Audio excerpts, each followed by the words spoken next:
Hello everyone, I'm Roma Monkey. In today's video, we'll be playing Dark Parables The Exiled Prince, the second Dark Parables game and I think the sixth hidden object game released by Blue Tick Games in 2011. Just notice, I like the touch of the toad's, not the toad, the frog's fingers being on the prince's hands. I didn't see that before. So,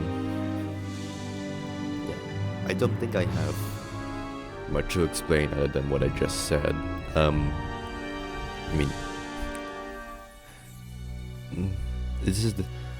what I remember from playing this game some time ago, this is an upgrade from the first Dark Parables game with every aspect, but most important, there's a bit more story to this game than it was in the first Dark Parables game. Like, the next game, Dark Parables Rise of the Snow Queen, definitely has more in-game story moments than these two this game and the last game combined, but this one there's more lore basically that happens in-game, which is nice. I mean, the graphics, it's a given already, but the graphics and animations are pretty good. And that's kind of a given, I don't even need to say that, but I'll say it anyways.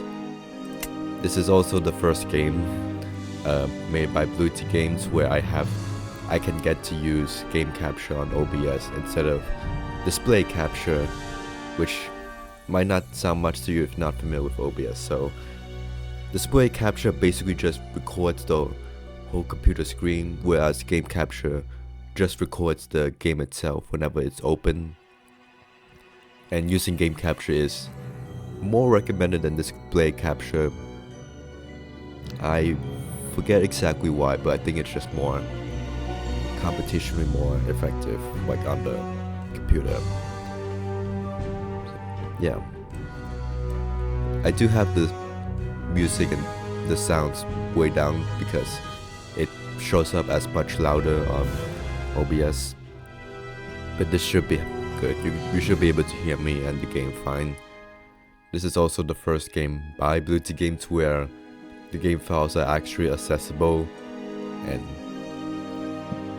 I don't have to record the soundtrack from the games directly to get the soundtracks, as I've done for the first, basically the first hidden object games made by Blue Tick Games. Like, the way the game files were organized, it was just not feasible to get like specific game assets like the soundtrack at all. So that's nice for people like me. I'm pretty sure ambience is misspelled here now that I think about it. I think it's ambience or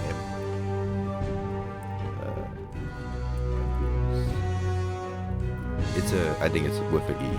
Okay. The arrows, same. Cursors, items in the inventory, map, search the hidden object scene, puzzles, collectibles, yep. Here's the extra contents rather.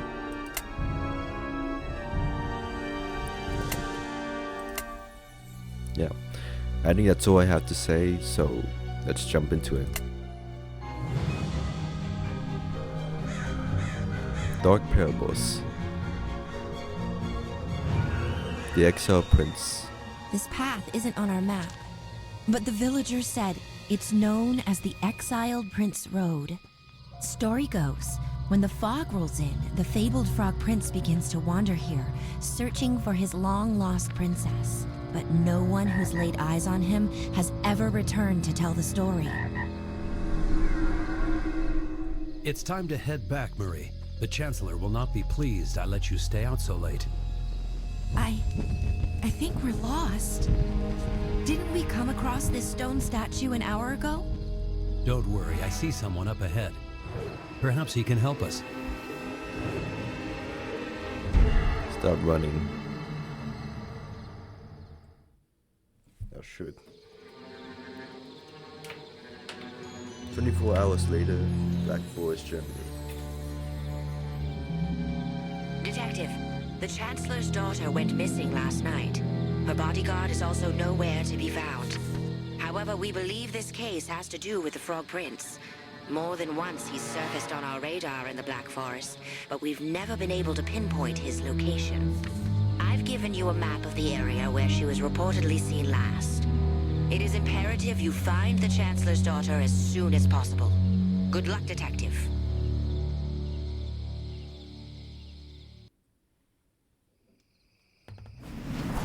Welcome, Detective. Would you like a quick tutorial? I want to see the dialogue, so yeah.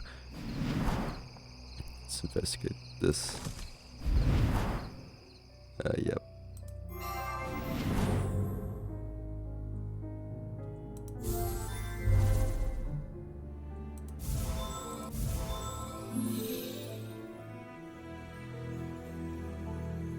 Here it is.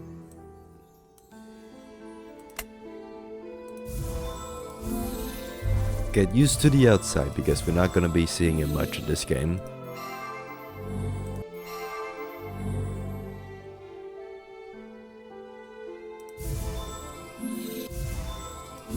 This game is also, funnily enough, in the Dark Parables Discord has made looking at frogs in real life like impossible without remembering this game.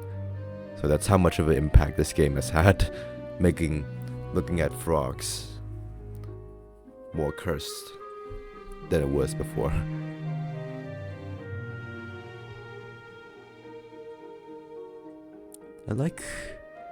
There's something about like that animation of like having low frame rate that makes him feel more magical in a sense. Like if it was too smoothed out, it doesn't. It still feels good, just not as like that animation right there looks. There's something about that just clicks for me.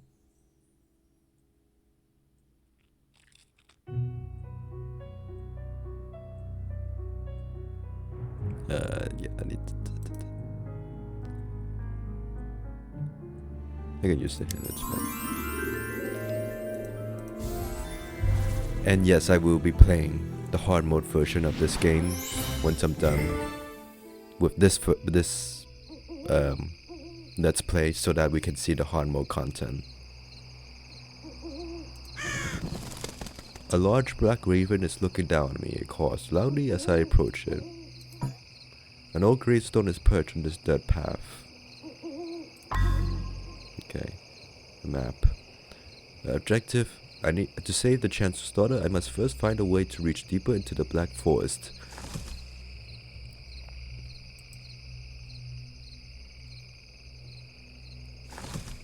This seems to be no. In later games by Blue Tea Games, the map's not as detailed. It's like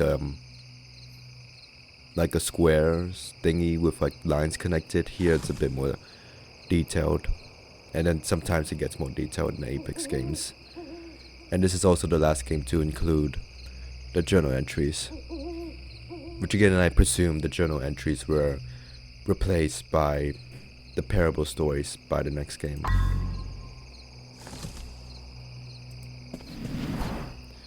You find many useful objects around your vision, like this one. Go ahead and pick up this decorated jar. Decorated jar collection. The Chancellor's daughter dropped her book here. She must not be too far from this area. The aging tree gets off a foul odor and must be rotting from the inside. The frog statue is covered with wet dirt and grime. I need to find a large cloth to wipe it clean.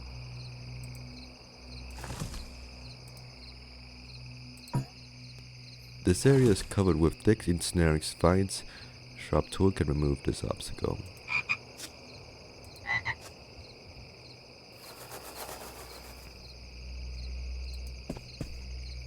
I'll bring up the detail later with the frogs in the forest. There's a nice touch with them at the end of the game.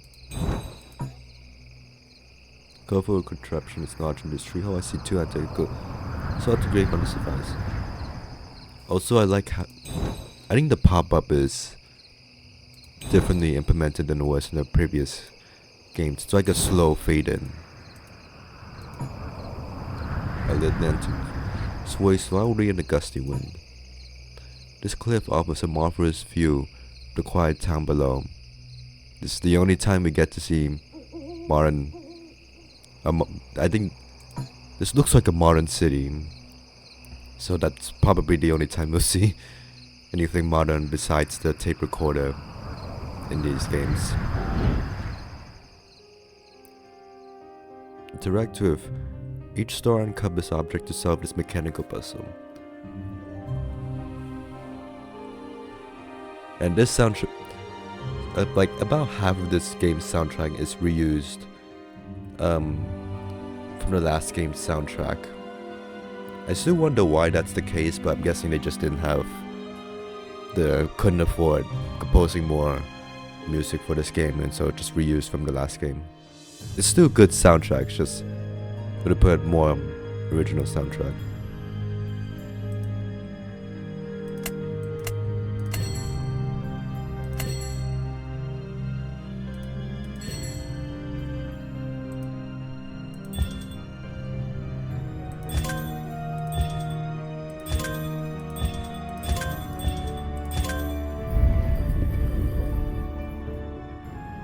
That was not particularly challenging, but okay.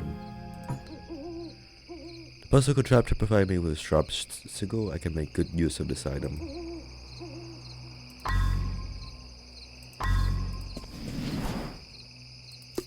Yep, use the sickle on the finds. I like how the arrow changes position. The study gate is missing a round emblem, which I have.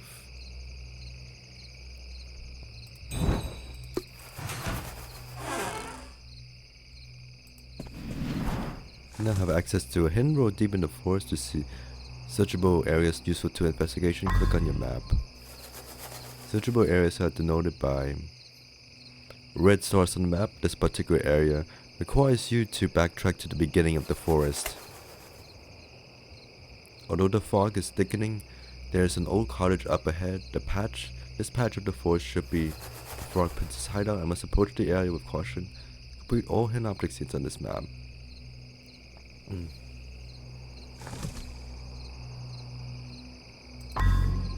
Chapter 1.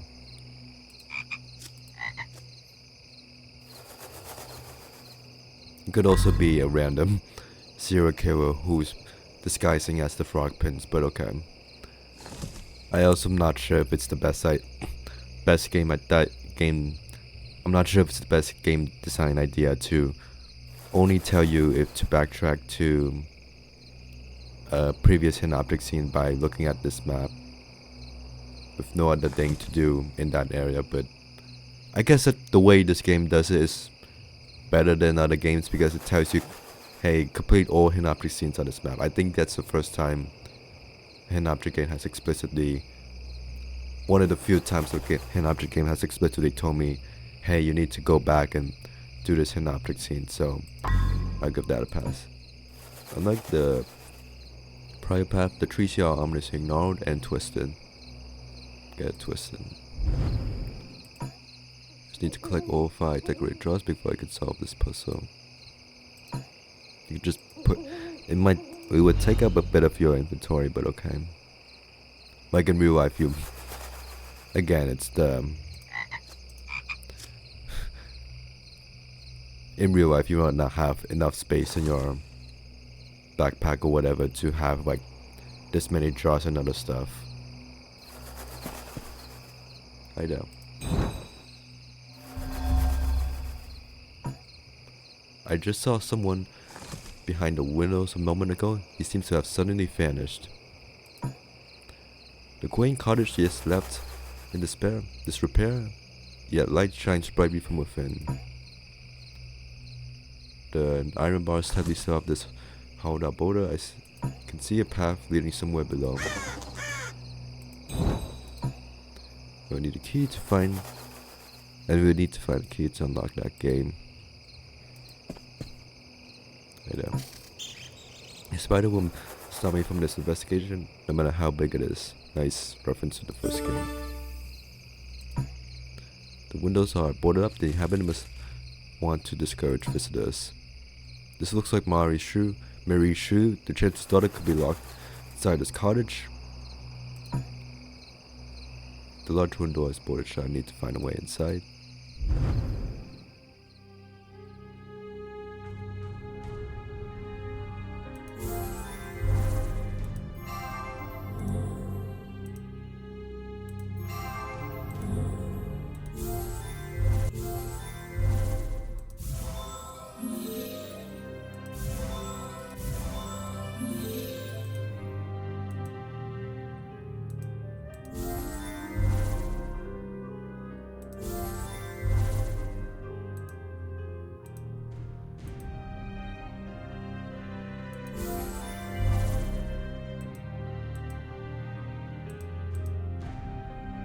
I'm going to freeze the cursor.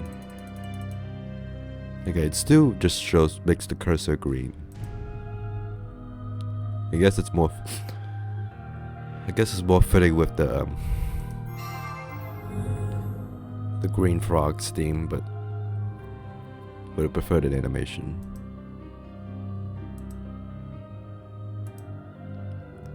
Okay, I'm looking for this.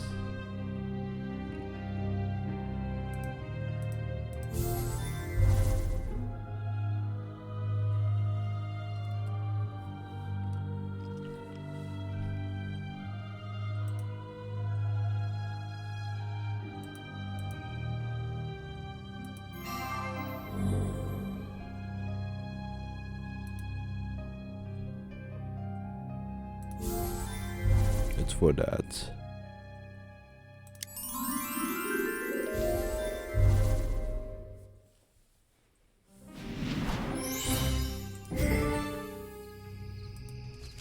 Also, a thing I've noticed for at least the Dark Parable games at this point, the soundtrack only particularly plays during like the hint object seeds and puzzles, whereas and everywhere else only the ambient plays. And in previous games by Blue Tea Games, the soundtrack basically blasted throughout the entire game with about maybe some pauses, but basically just the soundtrack would constantly play throughout the previous hidden object games. But since this game, it seems like they make it so that only the soundtrack plays when the hidden object scene and puzzles show up, which is an interesting game design choice again, because other hidden object games just also have the soundtracks played throughout the game and don't like limit it to the hidden object scenes and puzzles.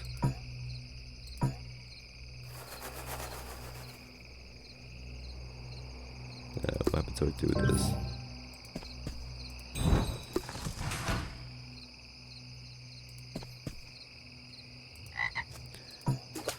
There's a bright gem floating on the murky pond, but it's beyond my reach. The forest stretches beyond this pond, however, I am where I need to be.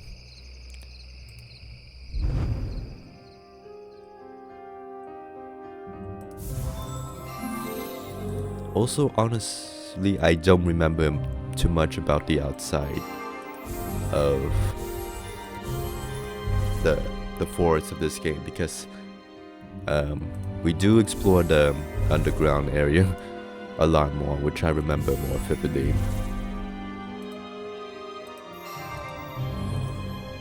And also modern lampposts here. I wonder, I presume James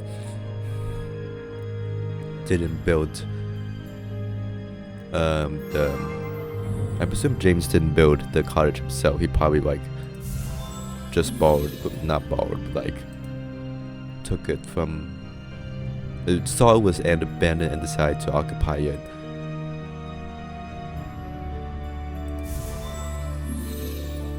And speaking of which, this dragonfly gem right here with the dragonflies around. So if first time player, this might seem weird to you, because the dragonflies don't have an obvious importance until you play the 14th game, which was written by Blue Tea Games, where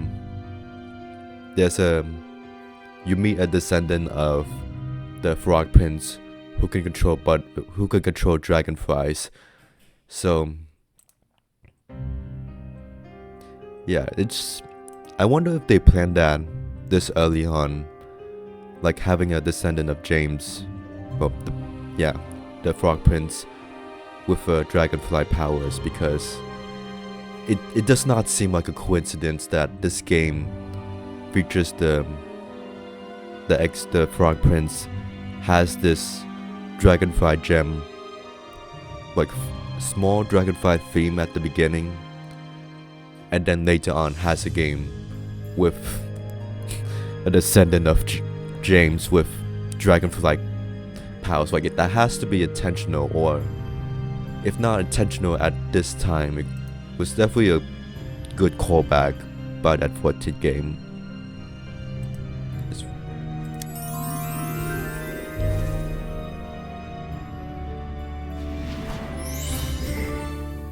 Like it's about almost the same design as it is in the 14th game.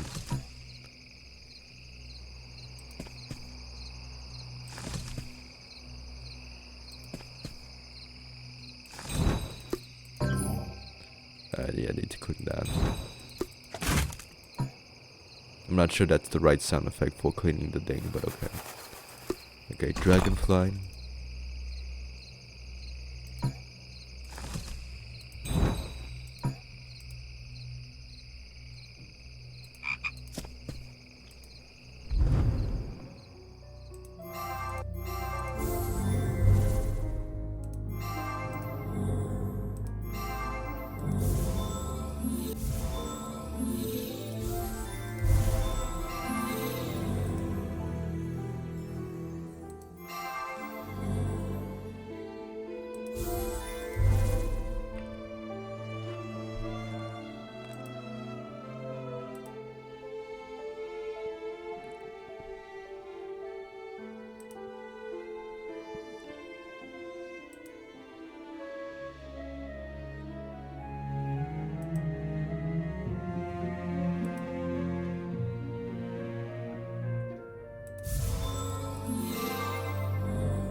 The original soundtrack, the ones that isn't reused from the last game, is pretty good.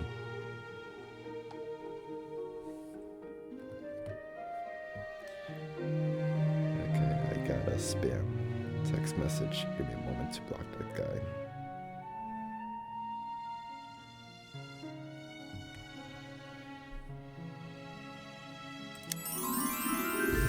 I keep forgetting that I can just use the hint button, okay, because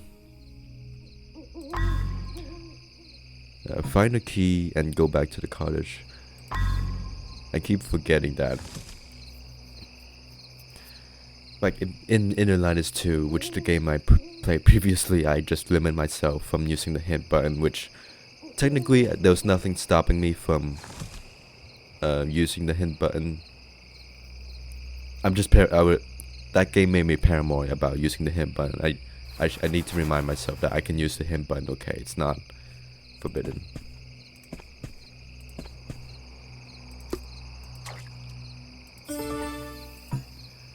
Okay.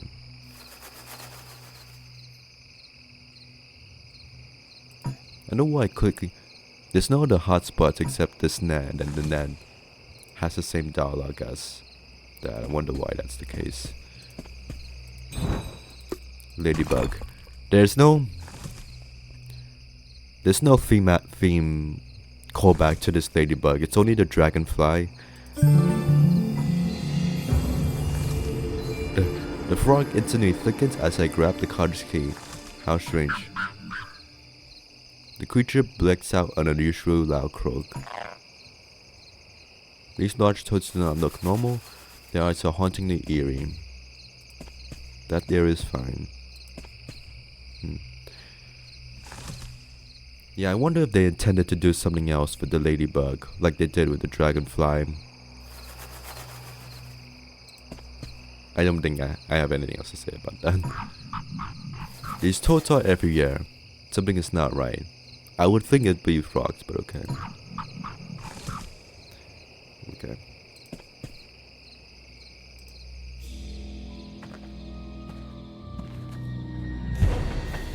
Hi there.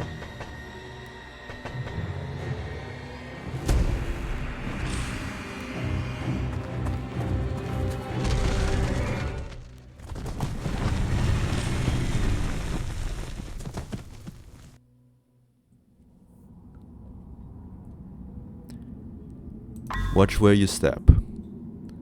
Otherwise you fall into probably the biggest, maybe not obvious trap hole. Like, I probably would have fallen for that too, honestly.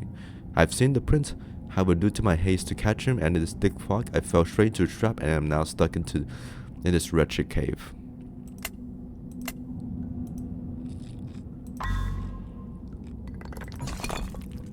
Looks like the thief has been trapped here for quite some time. This is the first appearance of Rack Newman. There are stitchings marked across this woven bag. I can't open it without a sharp tool. This key is going to be in our inventory for a while. Okay, cursed objects, and I don't care about the morphing objects, but if I see them, I'll click on it. But you know, it's not. They're kind of pointless in this series, honestly. Do not see a keyhole. This metal gate must be locked by a mechanical contraption. This was where I fell from. Luckily, the grass here cushioned my fall. I would think you would fall into the lake and not the grass, but okay. Mysterious palace filled with immense wealth, rumored to be buried under black forest. If you have a picture of the underground palace, then it's not rumored. You have proof. This appears to be a tabloid newspaper from the 1920s. Because if you have the picture, then if this existed since like the 1920s, then I'm pretty sure way more people would have been here. I wonder what the full title of this is. Need a level for that.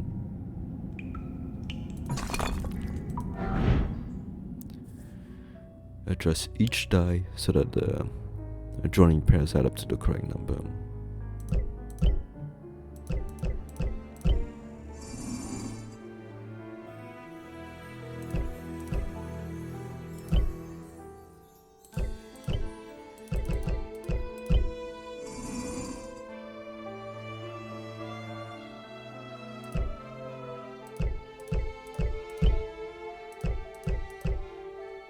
Now that I think about it, the choirs in like this track right here kind of remind me of the choirs in the next game, Rise of the Snow Queen, which it's the same composer, so that makes sense, but it's interesting to observe.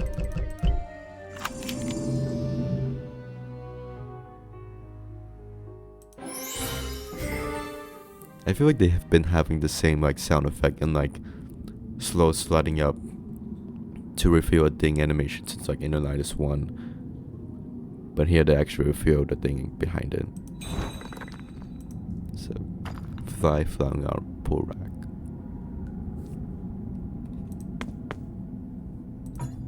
There's a gate here, but I just see a pile of rocks on the other side. Typewriter. The thick glass panes are sealed tightly. There's no escape to the windows. I need to find another option. If you want to jar, sit on the ledge. So this mound of dirt lies here. They call me insane, but I will find this hidden castle. Then no one will ever doubt the Great One. Rakunumin, the greatest world the world has ever seen. This fellow appears to be the deceased thief. It might be possible he found an entrance to the so-called underground kingdom. Well, he clearly didn't find the entrance because he's outside the entrance, but okay. This is also, yeah, as I said, this is the first appearance of Rack Newman. I like how it's never get explained. I like how this character like just shows up in multiple games and is found dead multiple times and just never gets explained in a good way. Like I just like that idea.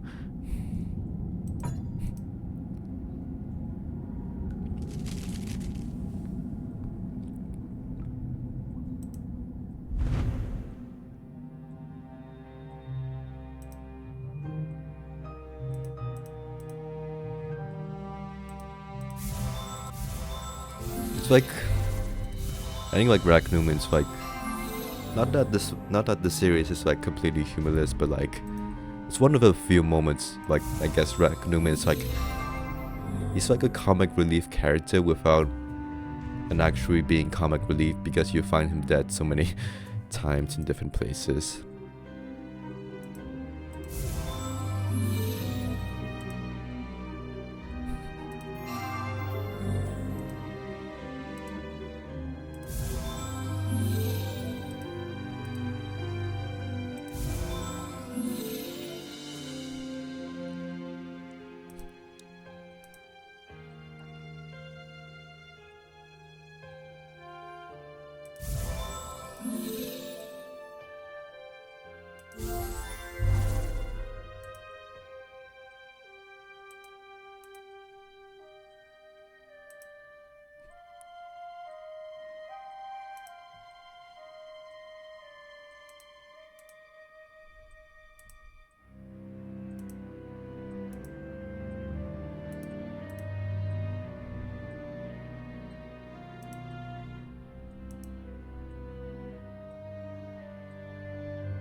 Find a way to open and go past the mechanical door.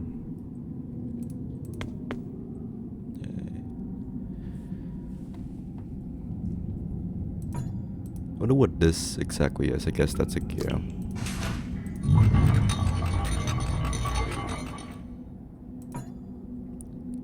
This door is missing a round emblem. Rose. Hi there. You are not welcome here, stranger. I do not know your intentions, but taking my key is the last mistake you'll ever make. You left it out in This the is open. the fate of those who attempt to venture into my kingdom. Don't worry, stranger. Your dire predicament is nothing compared to the curse I bear every single day.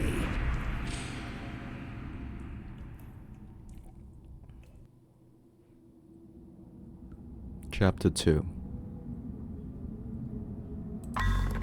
The prince took me for a thief, and before I could explain myself, he caused vines to spring forth and entrap me. I must use my sleuthing skills to find an escape route, or I risk becoming a permanent guest here. I do kind of miss.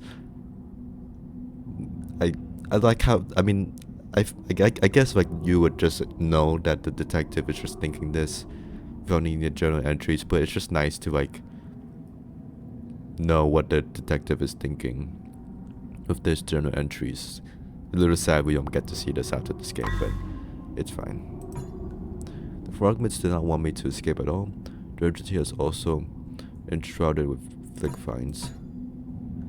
These stairs lead up back to the Black Forest. However, I need to find a way to slice through these thick vines first. I wouldn't want to disturb these hungry looking bats.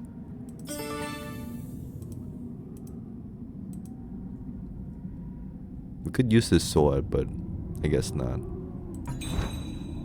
Either. The image of a small golden frog is meshed into the door. The crown appears to be missing from its head.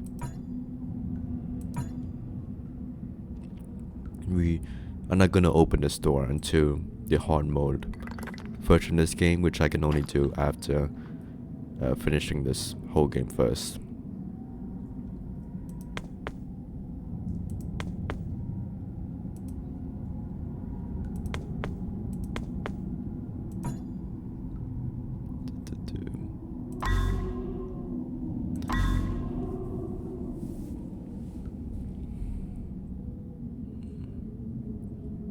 Also, yeah, as I said, like, you left the key in, like, openly in this bag in the middle of the lake. That's kind of your fault. The key got stolen.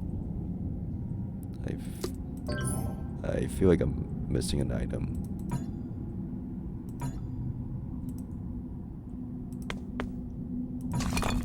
Got something.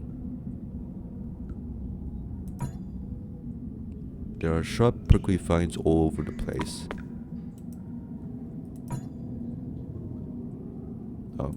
Oh yeah, this knife, I forgot.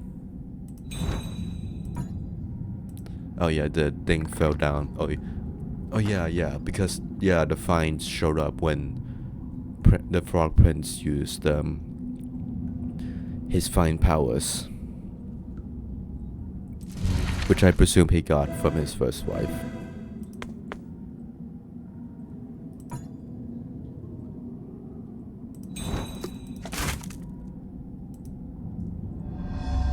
This map reveals a location near the gate. It also shows a shovel item nearby. That's a really unique animation. I don't...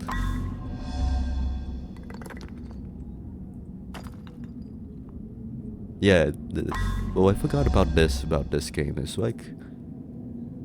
Okay, I forgot about the evidence part.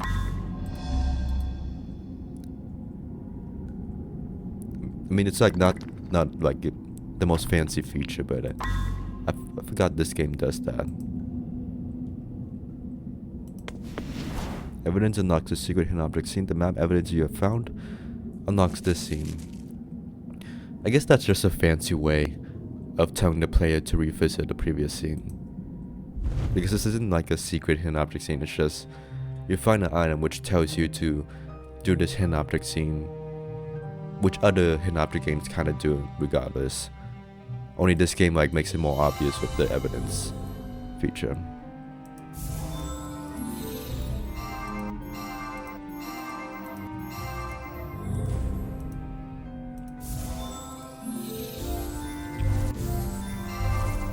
What do we need the leaf to make a shovel?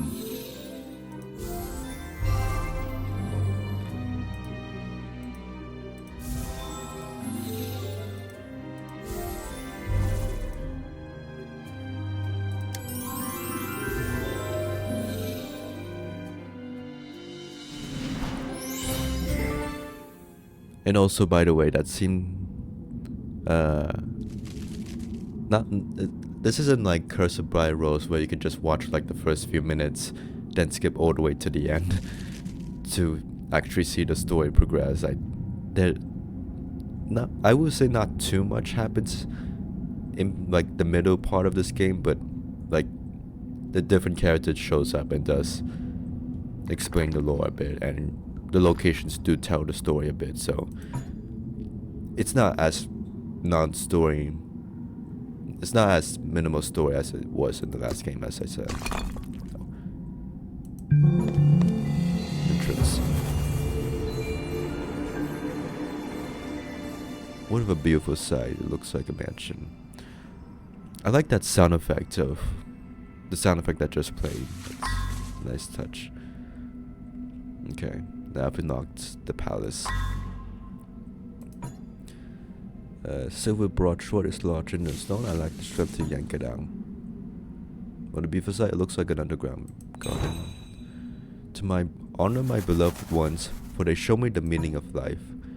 The prince statue is etched with an esoteric phrase. The skull gives off a menacing look, as if it were meant to ward off interlopers. And green constructed birdcage to tear. There's an item inside. That goes somewhere else, so... RIP 1835. I don't remember this part.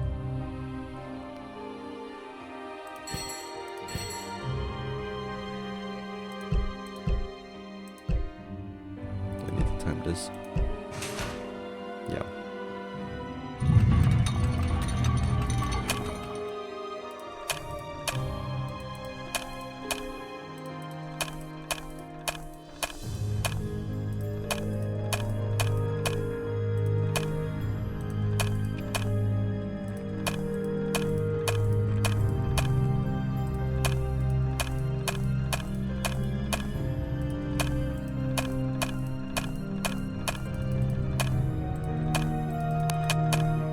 There we go.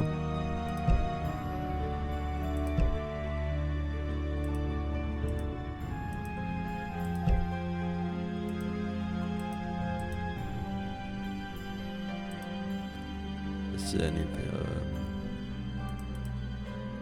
Oh, there's something. Yeah. Okay, that gets another number. There should be one more around here.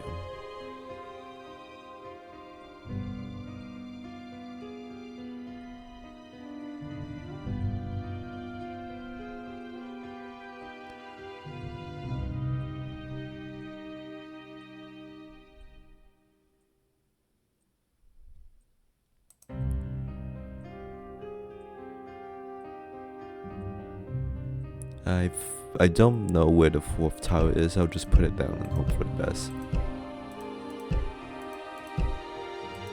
Oh no, it looks. Where's the fourth tile? Nope, it's right there. 1835, 1927.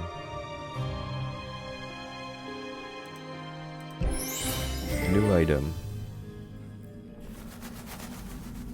I wonder what that gravestone was referring to. 1835, 1927. It can't be any of I would not. I would. It can't be Prince James, obviously. I would think like one of his wives, but the thing is, his latest wife. Okay, I might as well say it because this is a replay. His like latest wife was Snow White, the Snow Queen, and like in the next game we learn like that like her kingdom is like dates and her time and dates back to like the 1500s. So like it can't, if it can't be her latest wife, by default it can't be his previous wives.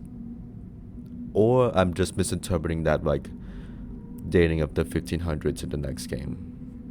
Either way, I don't think the game ever says who that gravestone belongs to.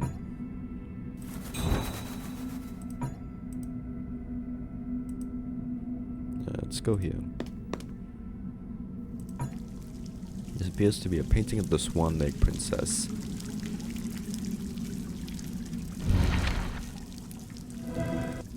Yeah. The statue of a queen also blocks this path. Looks like she has something holding from her hand. A knight blocks pathway, needs a sword. You can tell that they expect you to click from left to right because here it says the queen also blocks the path, which only makes sense if you click on this one first. Yeah. The door is locked, see swan engravings above.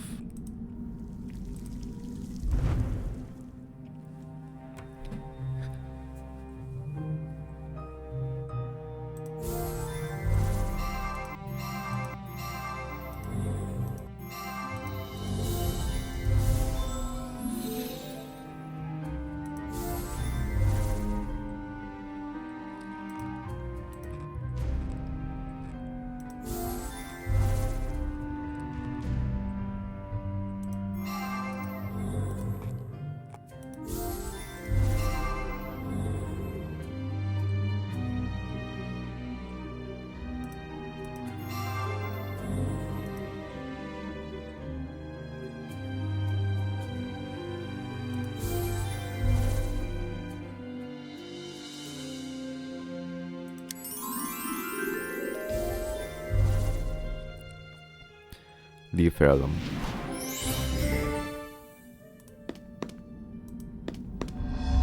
Hi there. The spirit vanishes as I approach her. I wonder who she is. This palace is magnificent. Why would the palace have one built beneath the ground? That's a good question. I generally don't remember the answer to this. I wonder if there's an explanation for this in game, because I don't remember the reason for this. This is the mermaid, and this is a greenhouse.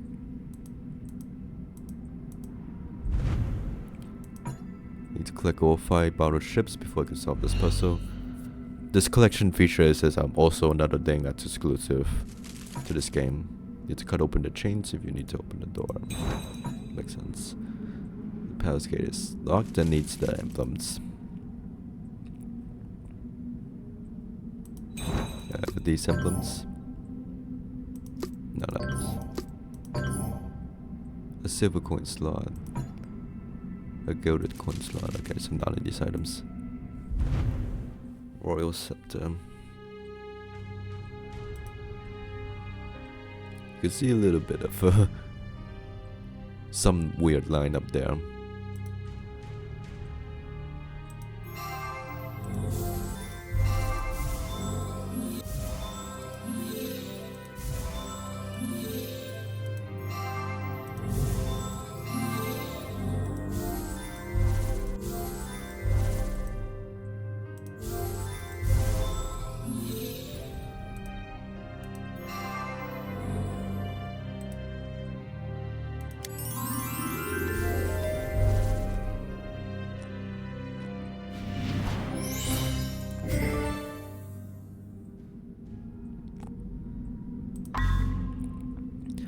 Go past the passage blocked by the queen statue. I think that's all I can do at the moment. Yeah, missing this scepter. We got this. I've arrived at a large unexplored passage, though I'm a bit puzzled to the prince's devotion in creating such a beautiful garden. I need to search around the area to find more clues. A beautiful portrait of Snow White is intricately carved into the wooden canvas. So we have this canvas. A broken ceramic dwarf lies here. These ravens don't get explained. This looks like a blueprint for the underground kingdom. It is over a few centuries old and yet still well preserved. They're like, yeah, like the next game. The next game dates the Snowfall Kingdom to like the 1500s. So it makes sense. This game was not this game. This kingdom was built in the 1580. The question is that raises the question of who the gravestone in the garden was.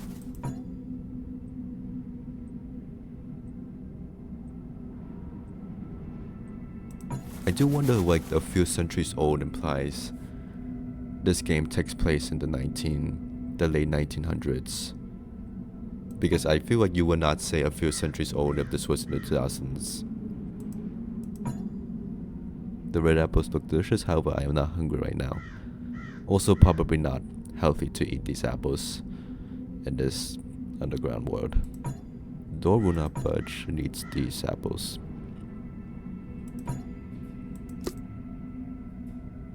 I'm caught seeing a silver apple. Yep, you did.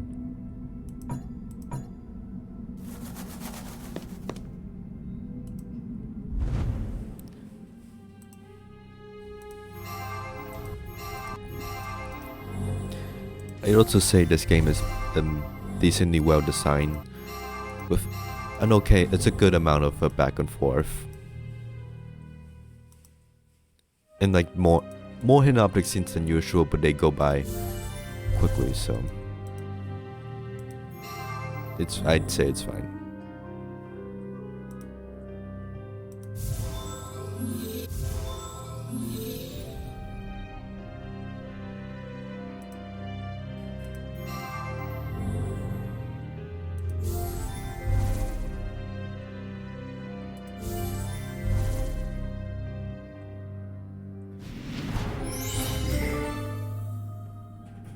Okay, got that. Do this. Apparently the Frog Prince left the Swan Princess key here. Or I guess probably the thief. Maybe the thief stole it and the Frog Prince ended his life for that.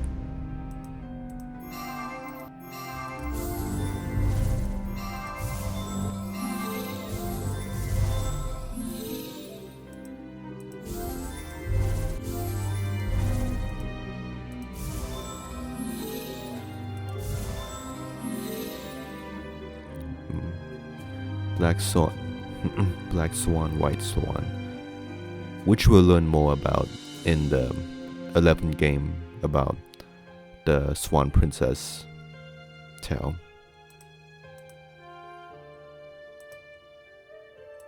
I do like how each of the Frog Prince's wives, like obviously this game is for like his first wife, but his later wives like have their individual games made later on with like for example Snow White gets the next game Rise of the Snow Queen, and then the other three wives like have their separate games with their inspired fairy tales as those games themes. It's a nice thing about this being a long running series. The series can just do that.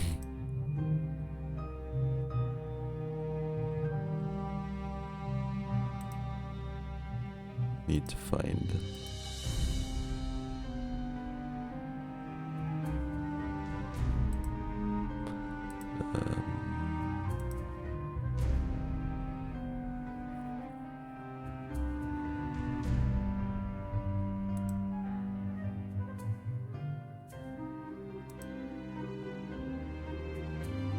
can't find the other twos. It was right there.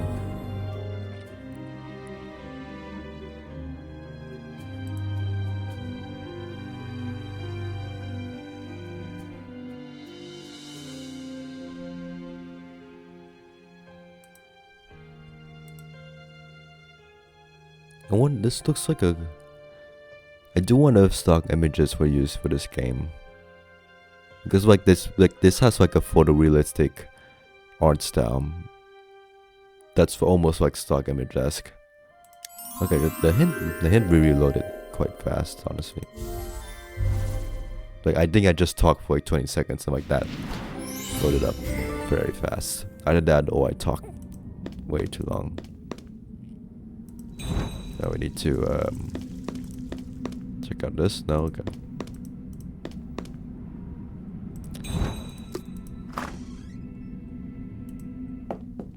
Okay, this is the Swan Princess's room.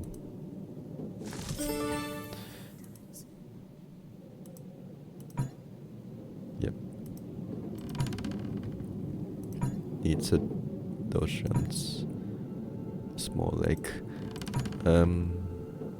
Now get ballerina dress. I'm guessing. I presume that the wives didn't actually. Yeah, the wives definitely didn't inhabit the underground palace, the underground kingdom. I think James just dedicated these rooms to his dead wives, which is not creepy at all.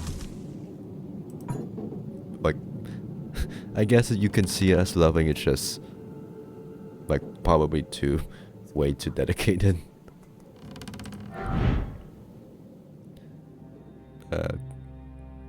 Oh yeah, this puzzle, you like have this show up 20 times.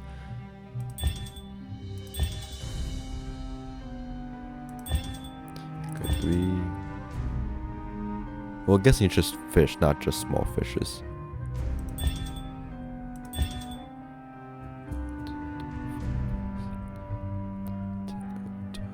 So I need 6. Oh no, I think it is just small fish. Glad that the thing showed that the thing was unlocking even though we couldn't see I like how I like how James built a design to show that the thing was unlocking, even though he could have just made it so that it would unlock on its own without designing the lock symbols. I do wonder why Blue Games adapted this specific fairy tale as one of the wives, because I think what was the name?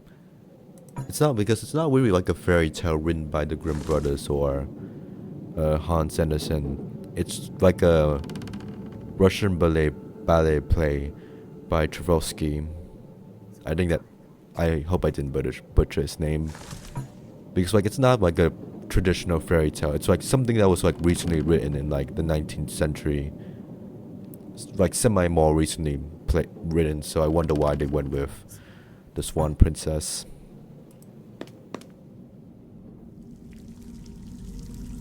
I like how you can see a bit of the image there.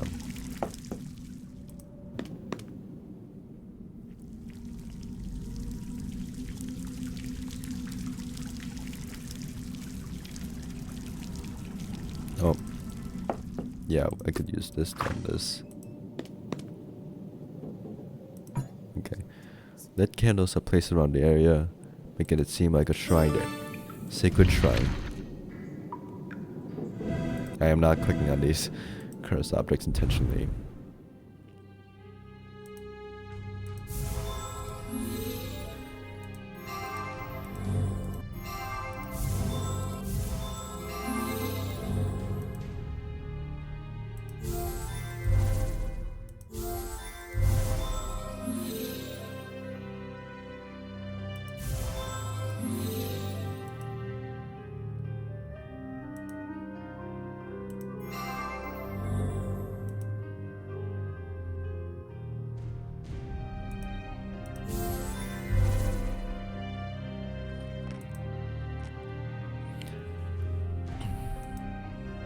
Like playing this game now after having played all the Dark Parables games, like it's like particularly like the 11th game, which does briefly feature the Swan Princess, like this the one of James's wives. So far it's not like obviously like they keep it fake so that they can make a game about it, or like it's like it's fake enough so that you can write a different lore for the princess, because like if you look at this here, you cannot tell. Like I guess they call her a princess, so like she would be a princess, but like you would not be able to guess what the Swan Princess game would be about just looking at this alone. While that game doesn't necessarily like completely diverge, it just you can't exactly predict it.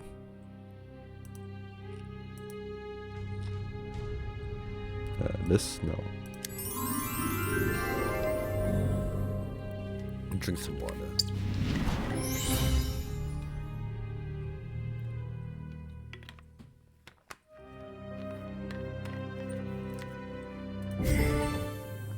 I like how the item like slightly pops up when you hover over it. The moonlight shines brightly against the tranquil wake. How enchanting.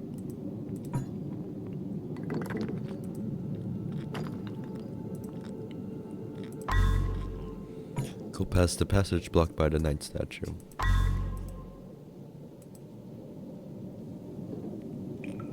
Anything else in here?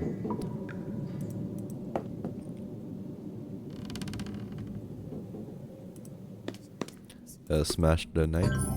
No, okay. I guess these once held the butterflies, but that broke or something. Ship. Moon.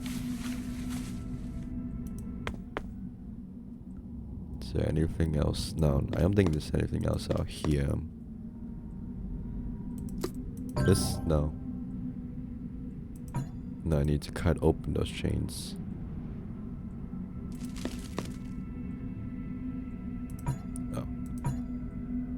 Oh. Brick stone.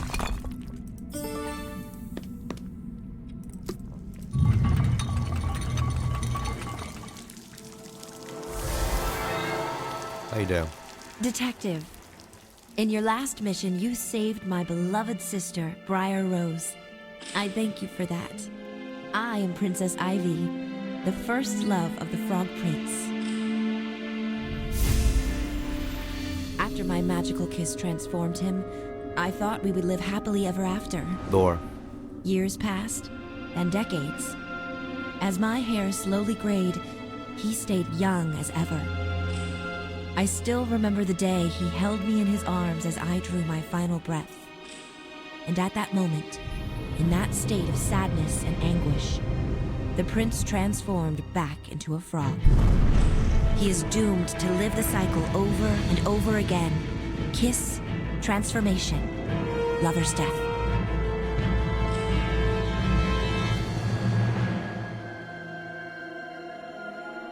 I understand you're here to rescue the chancellor's daughter, but to do that, the prince's curse must first be undone.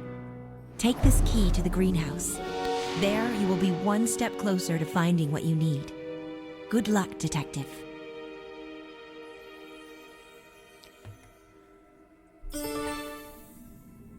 Chapter 3.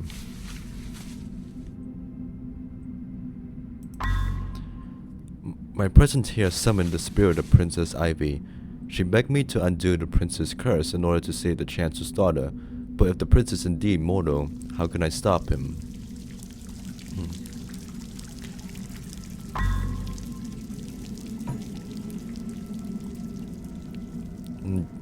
The game doesn't explicitly say it, but I think the implication is that because we woke up Briar Rose in the last game, we also woke up the spirit of Ivy Green, which is why she shows up now and not any time before. The gilded device is integrated if a particular signal here something is hidden below. First draw, not yet. Here's a statue of Snow White, apple insignia, Princess Ivy because of the leaf, Swan Princess with the swan, the Mermaid Princess for the seashell insignia. The building resembles a temple, 5 archways for each of the stone statue, the 2 goblets.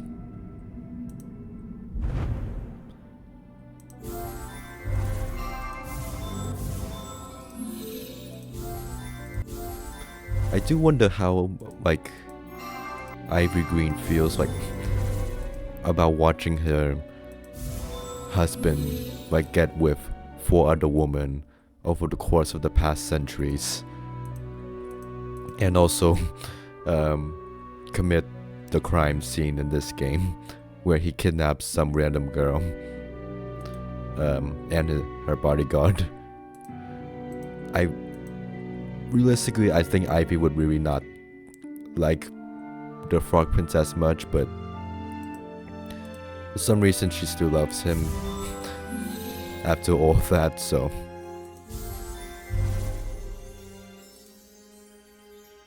Yeah.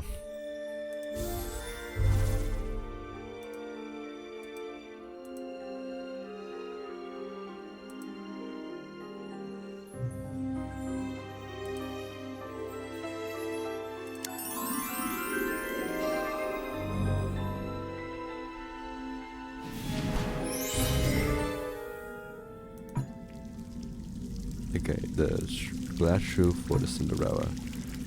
Again, I guess this is Ivy's game. Well, I guess Ivy, not necessarily Ivy, but she does become a pawn again by like the 14th game, Return of the Sword Princess, and then all these other ones get their own thematic games later on.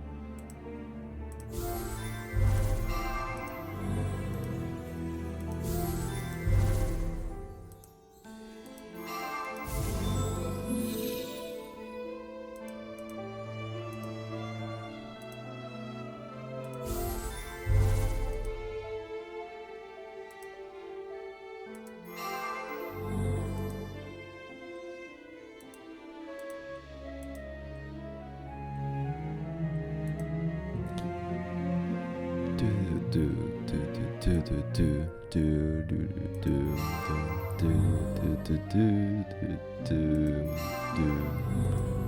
do do.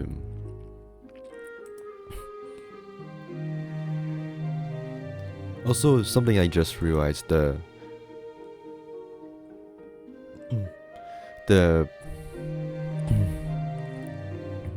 Ivy's flashbacks scene, it shows every wife except Snow White, which I think that's the case, which I think is a nice foreshadowing that something's off with Snow White.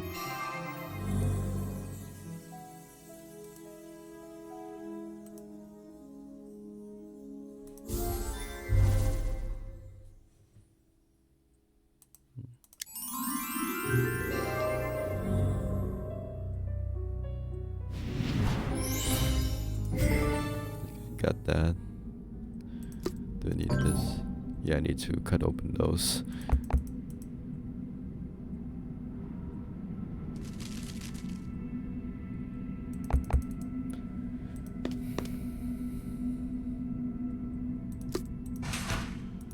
Skeleton cave for the skeleton cage.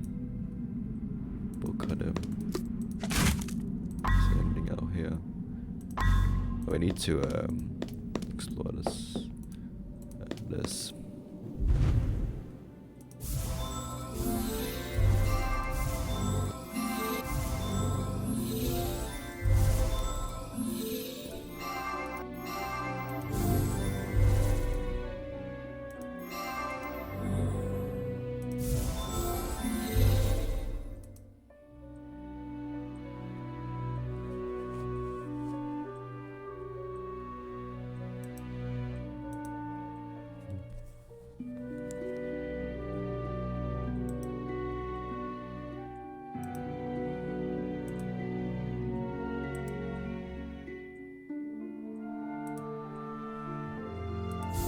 There we go.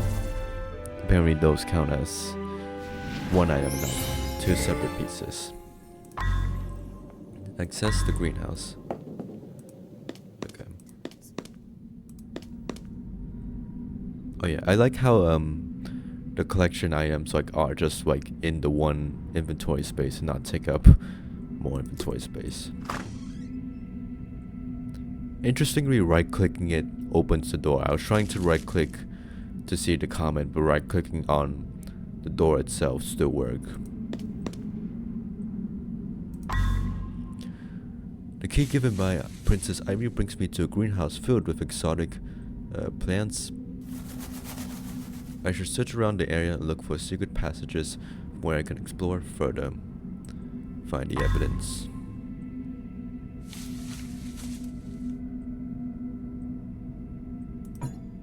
Gonna open the cabinet, but it has a small leaf. 2 faces and needs more faces. Needs another round emblem. I've seen people complain about I mentioned this in my Grim Legends playthrough, but where you have to put a specific shape onto the specific indent to open a locked door. I feel like yes, it's in a lot of hidden object games, but I think that's just this. I don't think that's the worst thing in the world to see that, because early hidden object games do that too. I think people were just exhausted of seeing this again and again in later hidden object games.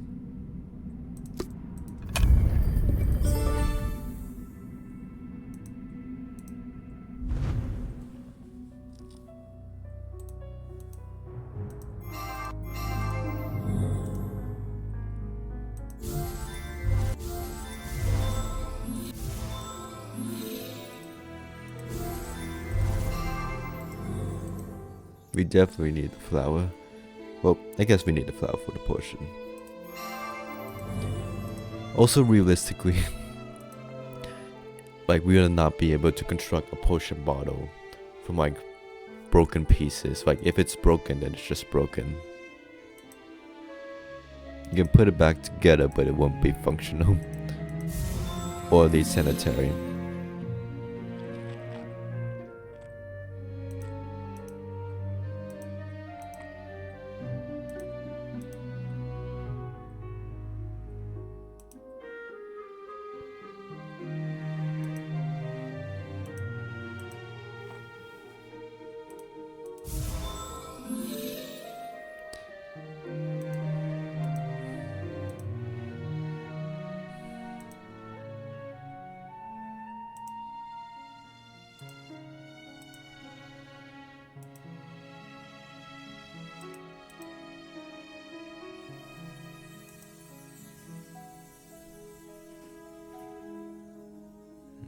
Nope, this is this? No, okay.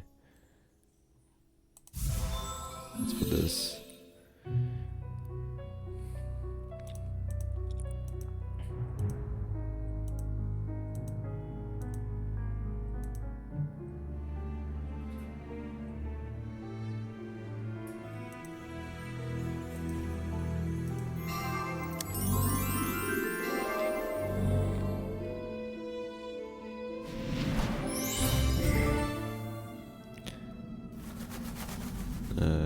Plant potion collection.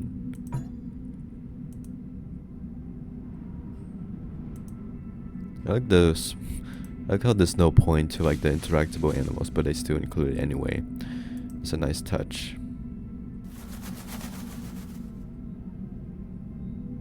Just hovering over anything else I need to find. Is that the swan? No, I don't. No. Lightning gem. It's for here.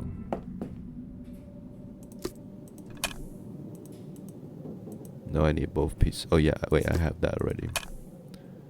What's this? Yep. I wonder what that other image was. I didn't understand. Also, I find it, again, I don't care about the cursed objects, but I find it it's a nice touch that you only find them when you reach the underground kingdom. It adds to the magical feel of the area. Marionette theater. The painting the two swans must be a reference to when the lovers are reunited in eternal love. Technically there's two games based on like the swan theme. Like there's Swan Princess and the Dire Grove 11th game. It's not really about lovers. And then the 16th game features a dark swan, and it does feature lovers, but there's no white swan, so that doesn't work out either. Well, there is a white swan, but it's like a swan knight, and it's not. He's definitely not. But he's involved in romance in a different way, and it's that game's complicated. Weird. Never mind. I was going to point out that it feels like a slightly different art style when we zoom in, but I guess it's just an increased detail.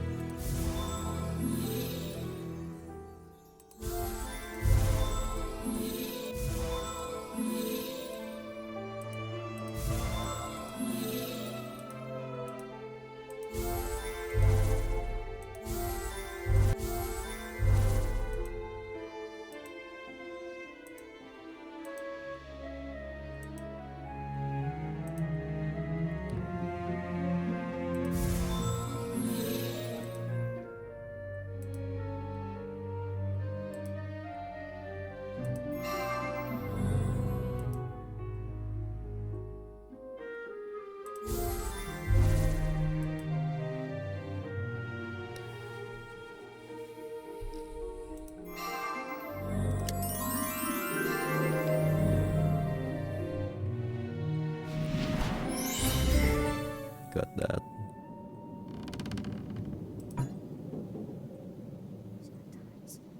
I don't think I have anything else here. I wonder why Princess Ivy's only her spirit shows up and not the other. Well, I guess. Okay. In the hard mode version, Snow White's spirit does show up, but like that doesn't get explained because Snow White is still alive, like fully bodied, and also that's ignoring that. Like the middle three wives, I wonder where their spirits are at this point.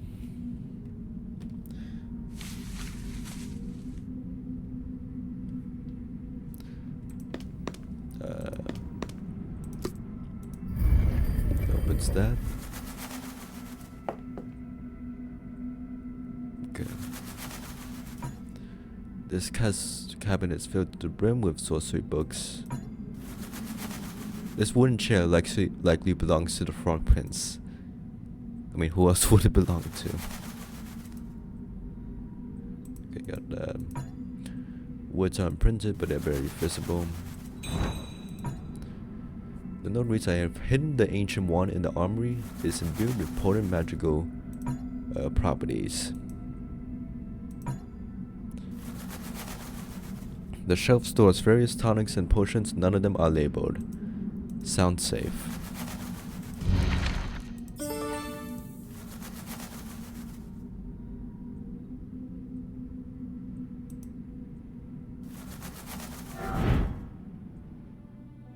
Quick code, yeah, I got it.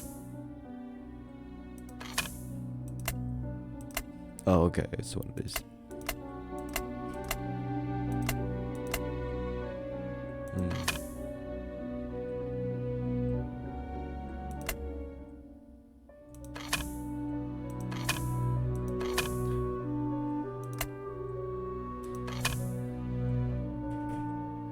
Okay, tricky.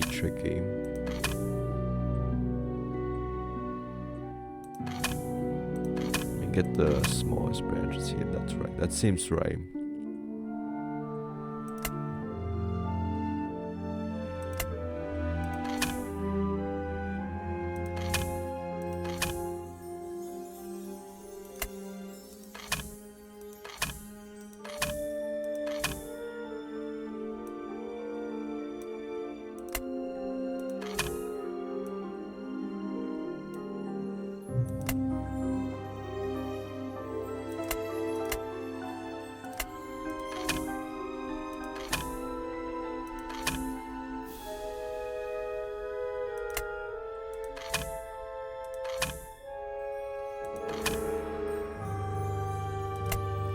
It's kind of a tricky puzzle, honestly.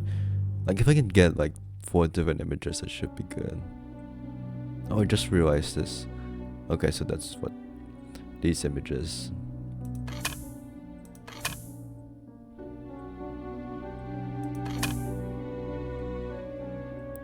Okay, what if I did this?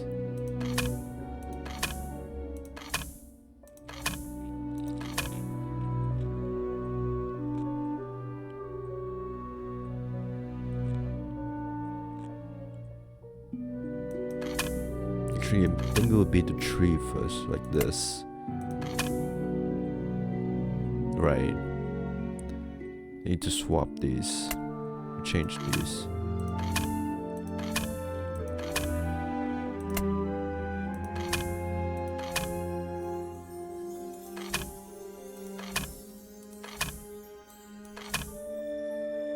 I need to change this one, I forget. So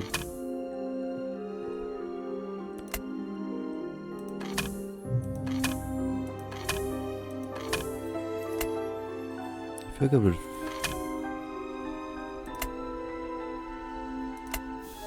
I don't remember struggling this much on this puzzle. Almost there.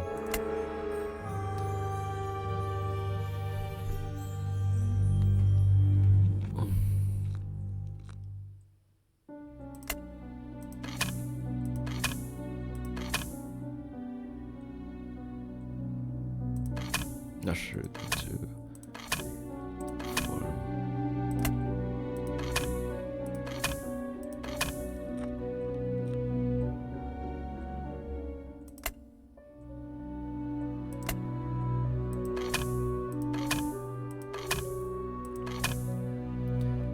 Okay, I think I'm almost there. We need to move these two.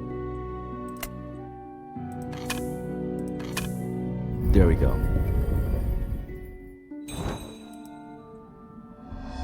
The paper, stained with glass and dirt, looks like a blueprint to a marionette theater.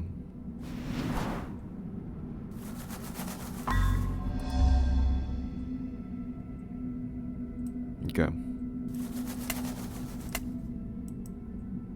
I like how the green thing figures in and out to show that that's the area you're in.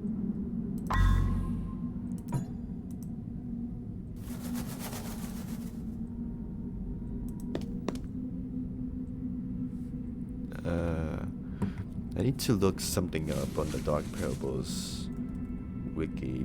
There was a detail in the greenhouse that I'm not sure that seems interesting, but I can't find on my own.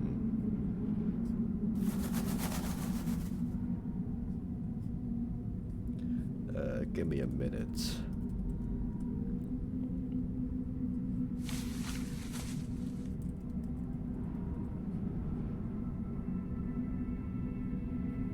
Okay.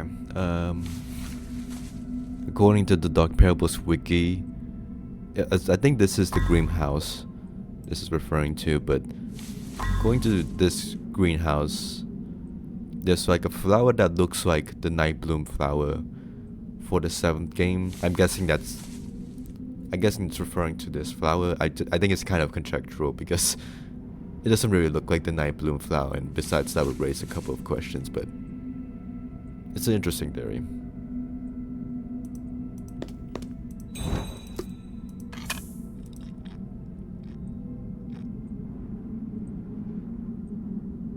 A shield.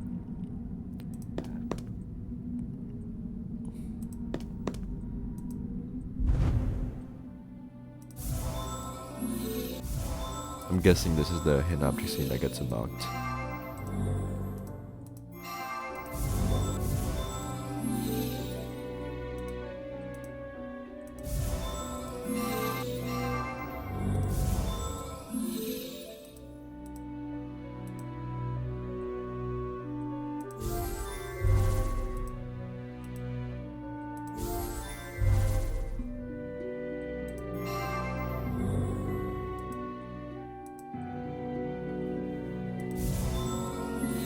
Go.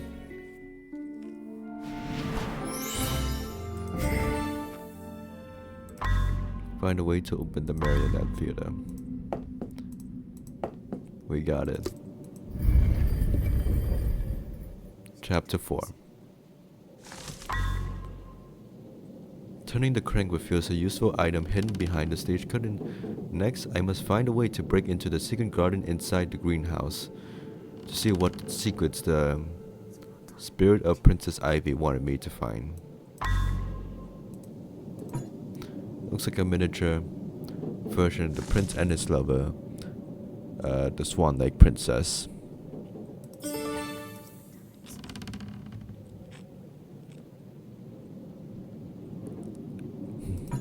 It's interesting imagining Prince James wearing more modern outfit.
Walk out.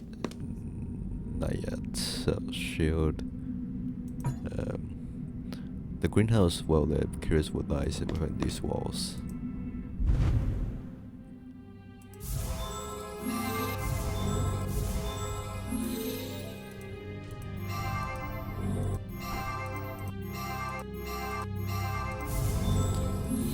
Something interesting I just remembered. When looking up this game on Big Fish Games, only the collector's edition is available, not the standard edition. And I saw some people in like very old wiki comments complaining that Big Fish Games was taking the game down because of the criticism of the later games, which I don't really think that's true. Like, there's a good reason to not trust Big Fish Games, but there was I don't think taking down a game just because of poor criticism is a wise financial decision. There's some I wouldn't know why they would take down the standard edition of the game specifically, but yeah. Do I have the emblem now?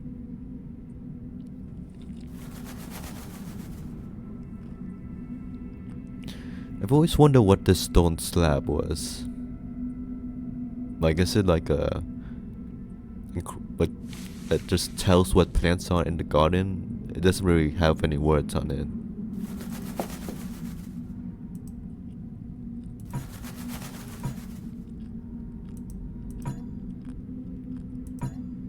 Do we have something? No. Guns in the safe? No. Okay. Is there anything else I need to check out? Yeah. The shrine.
This and these guys.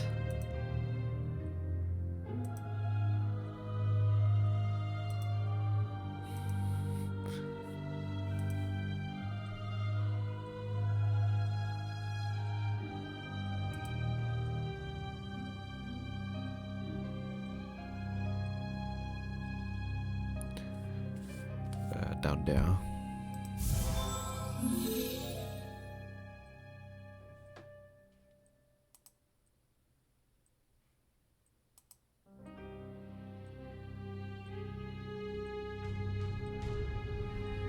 I need to drink some water.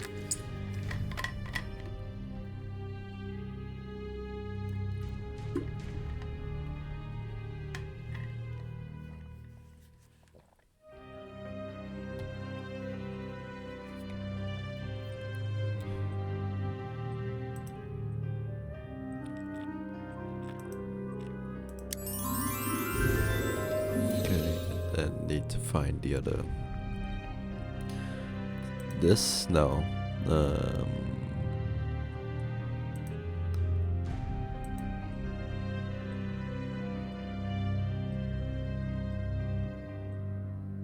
Yeah, the hint honestly recharges quite fast in this game. I also like how the HUD changes for each individual game, like even the later developed games. Based on the theme of each fairy tale, each game's fairy tale. Access the garden area. No, I don't have that. Like here, it's the heart to represent, I guess, James's love for his wives. Okay. The pier next to the greenhouse should yield more clues, but the mechanical gate is locked by a contraption which requires all 5 ship bars to be placed in the correct order.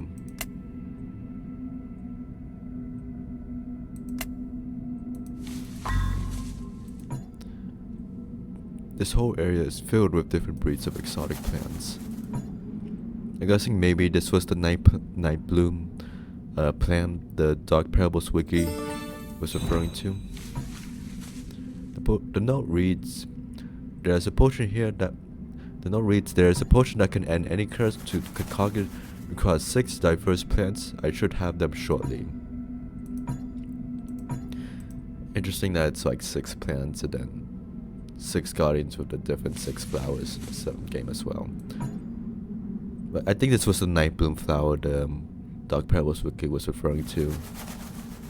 Maybe it's just a real life flower that just looks like the night bloom flower, but I can see, okay, I can see where the wiki got that from now. It's not just made. That makes sense. That makes sense.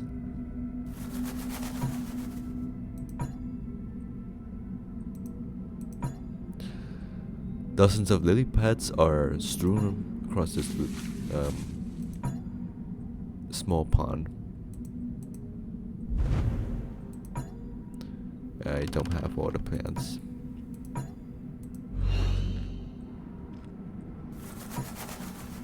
I'm guessing it wouldn't be the same 6 flowers. I don't think they planned that far out ahead.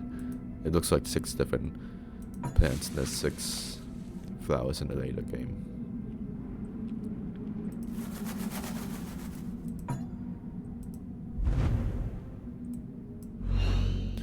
Also, I like how for the shrine location they went out their way to draw out like the opening gap in the ceiling during the cutscene with Ivy.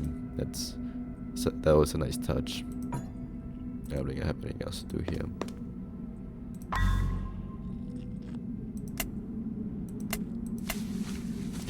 Also, it took me some time to realize. So like the lake garden is like this area specifically, because like these rooms would be too small to squeeze in there.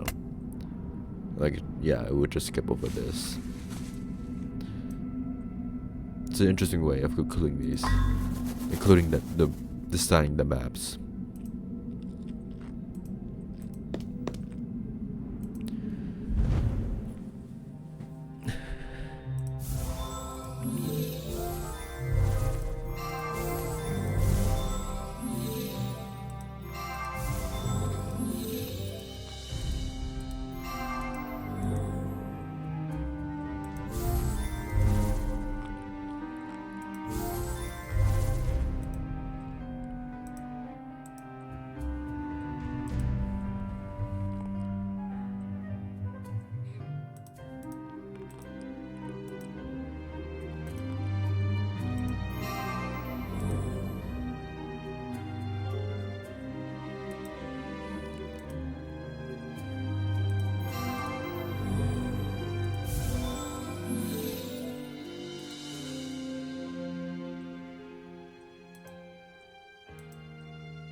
Okay, I think that's all the ships, yep.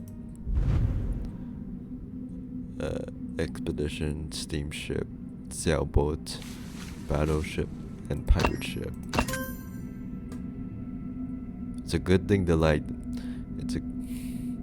Sometimes I guess it's like kind of obvious here, but like sometimes like whenever you put the thing in the right place and then there's a light up to indicate you put the thing in the right place, I feel like that just makes it obvious, and I feel like it would have been better if like there's no light up indicators at all, and it's only until you correctly place all 5 items that the game tells you did it or you did it wrong or something. Because yeah, you could technically just randomly put together until all 5 things light up. Like here it's like obviously obvious, but still. I'm not sure if that point makes sense, but yeah.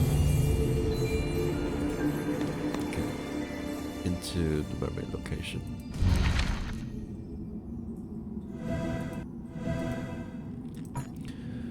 I can see appear on the end of the subterranean lake, lamps provided with ample light. You need one ore. I can technically do... in real life, I can probably do a rowboat with 2 oars. I've done it a bit with help of other people, but I don't know if I could do it with 1 oar. An engraving on the statue reads, "Crown the big fish and the path will be shown." And I'll take a quick... This is a reference to... they're doing a lot of... Blue Games did do a lot of a big fish. Not a lot, but like... I think in Matters 2 and in Matters 1, they also referenced the Big Fish Games mascot.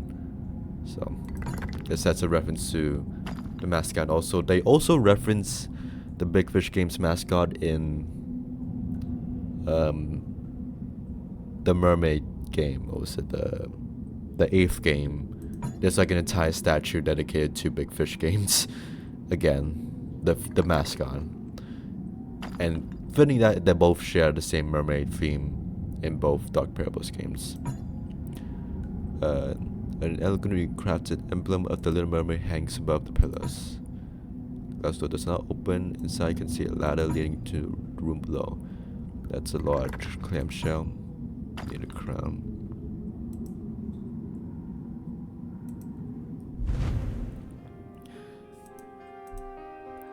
Also, doing using the... I think another hidden object game does a similar Five Wives Thieves... No, similar Five Wives theme. I don't know if it came out before or after this game. Someone recommended to me. I forget the name now. But like either way, the Wives theme is an interesting way of fleshing out a game, because then you can just have several rooms dedicated to each wife. So like there's an excuse to have different thematic rooms for the different wives. Like in this game, there are different rooms dedicated to each of the fairy tale princesses. That would be the Princess James's wife.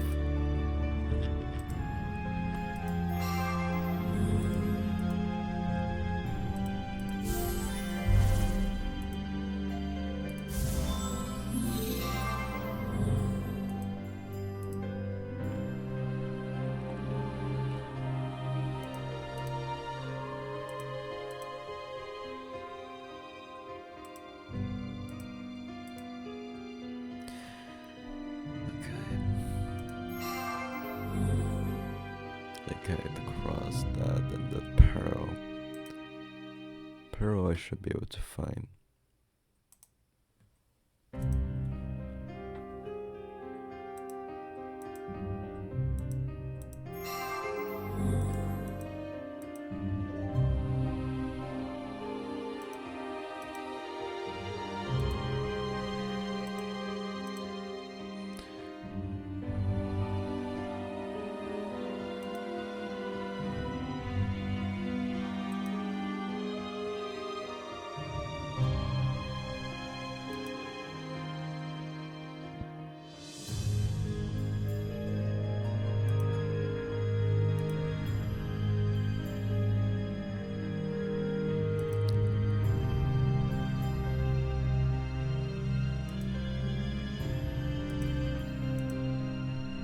I feel like I should find these out a long time ago. Cross. Guess I need to drink some water.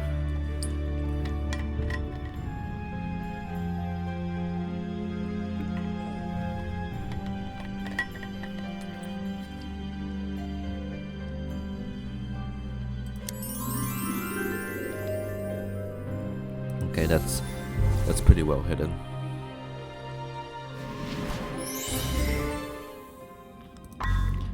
Find a way to take the object in the treasure room. Okay, enjoy your crown.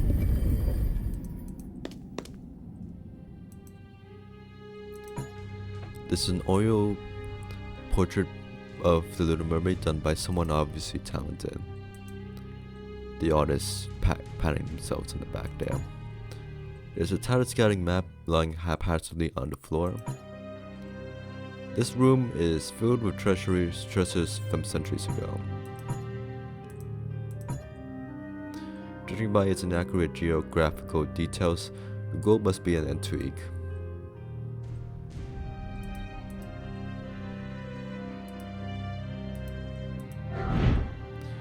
Okay, one of these puzzles, but with like the moon gem. I think this is quite clever.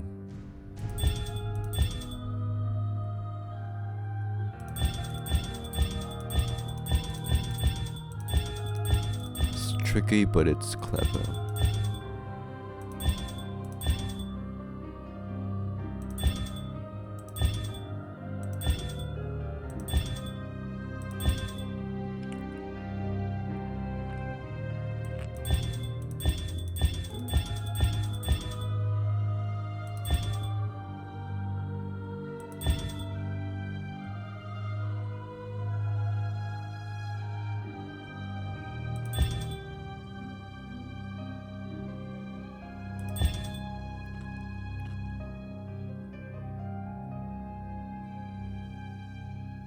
Okay, this is for this and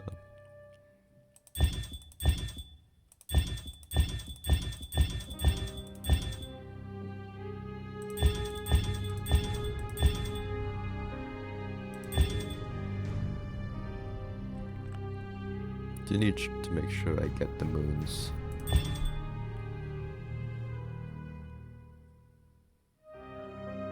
Think of that.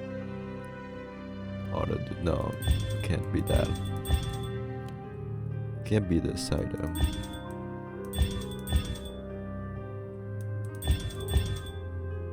Can't be this item.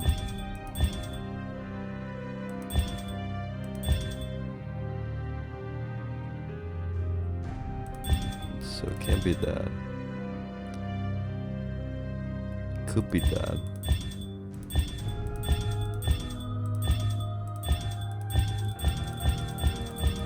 Blue gem doesn't show up, so it can't be that.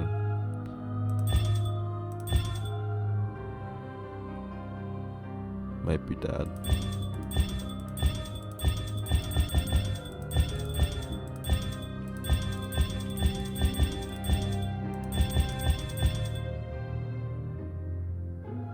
Should try this. It can't be that.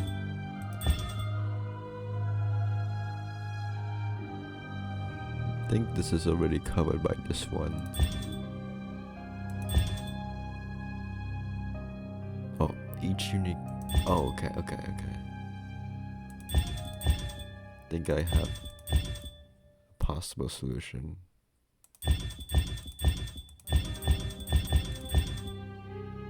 So that does that. No, I don't have the.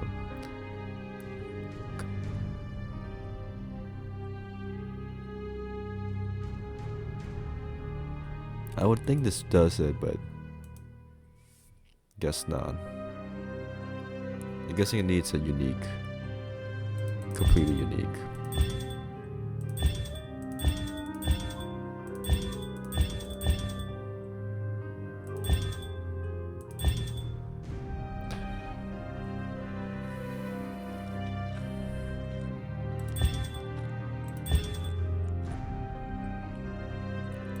See if this works. Oh no, it wouldn't work because the blue gem's not here, so it can't be that.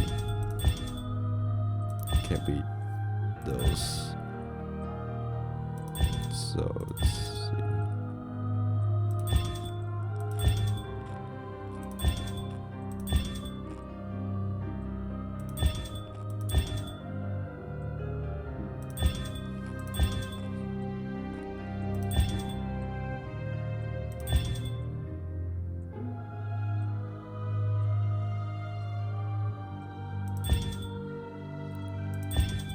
I think I already tried this, so that doesn't work.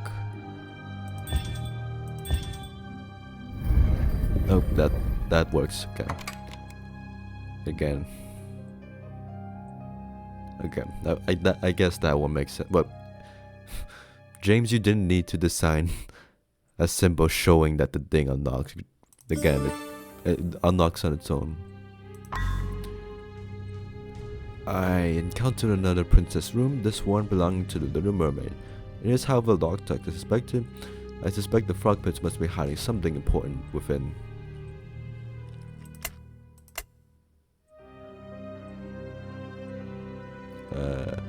I don't think we've actually been to the palace yet, but there's something.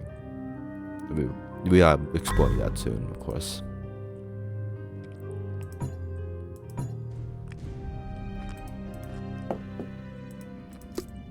Chapter 5.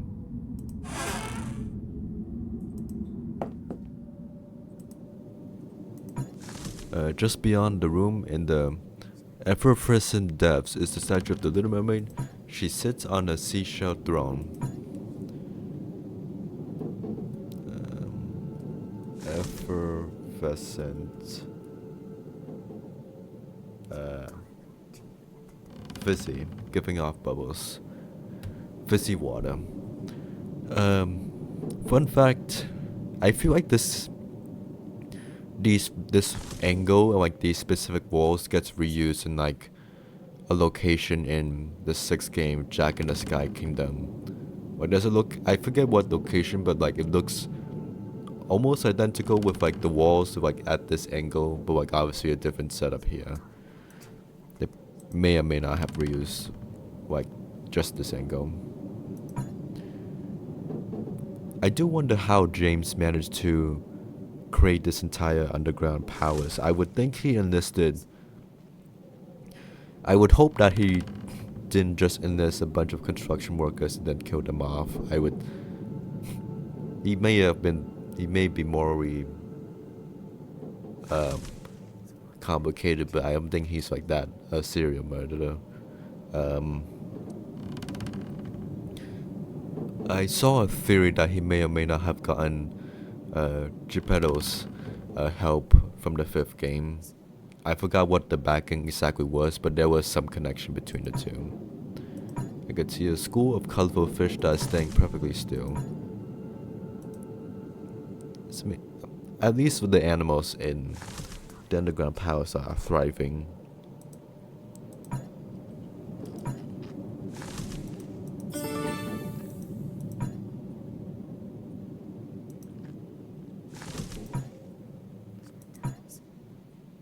Is there really nothing else to do in this room?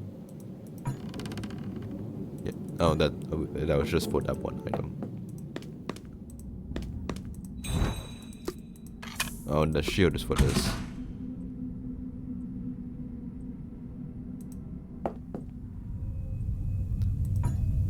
The statue of Princess Ivy stands tastefully on the pedestal.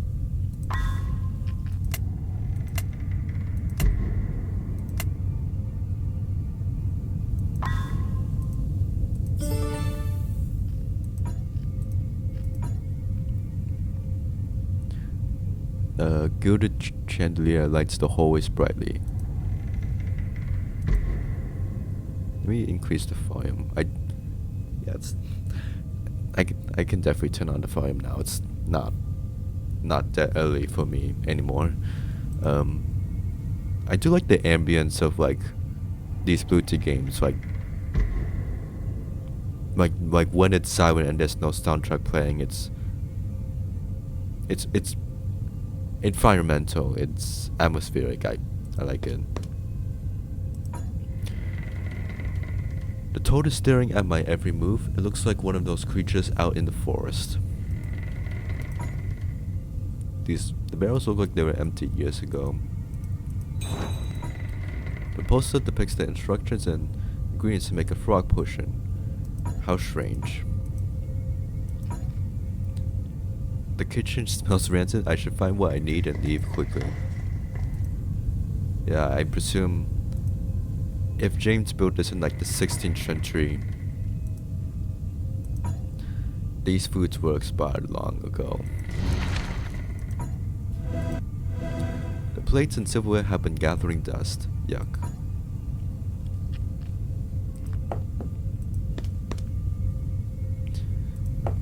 I feel like it looks like there's someone walking over there.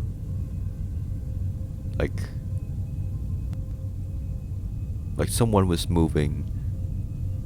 Like you see that, but when you're over here, there's no one here. I wonder what that's all about. Statue of a scholar blocks the door to my right. Looks like holding something. Prince statue strikes a majestic dome, majestic pose. Quite biased, being built by a prince, but okay. Seems two fitting objects would complete this knight statue.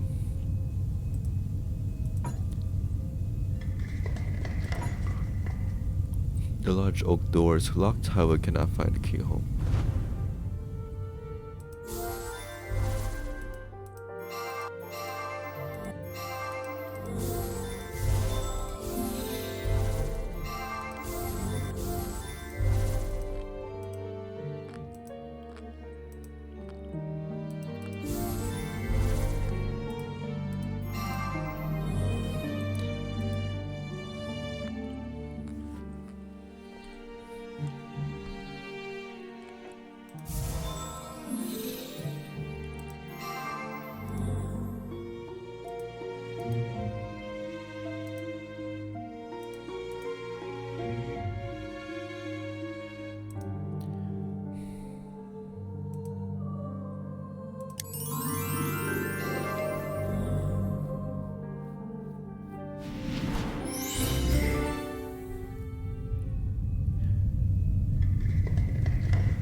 Can use the ink on this now. Okay. This page reveals an antidote that can undo the prince's curse, but it only works on small creatures.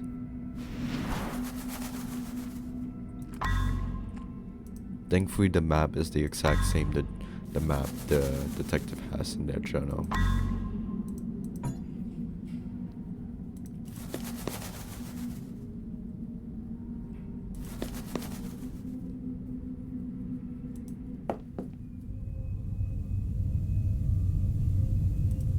No, not here.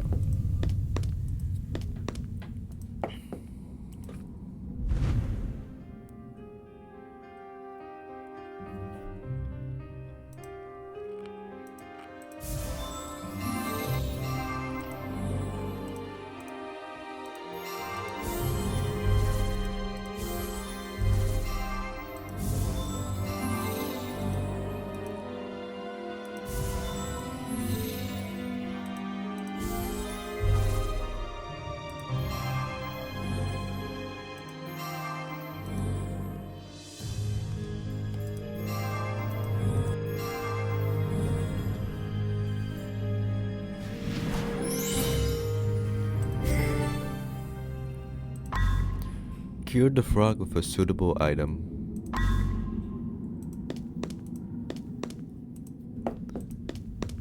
Here you go. It's a pig.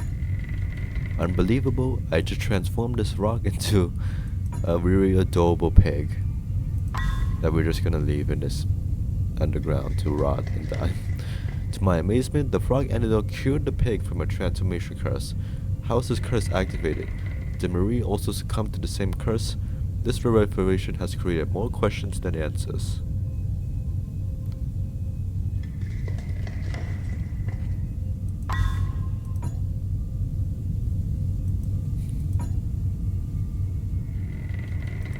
I don't think there's anything else to do here, I think.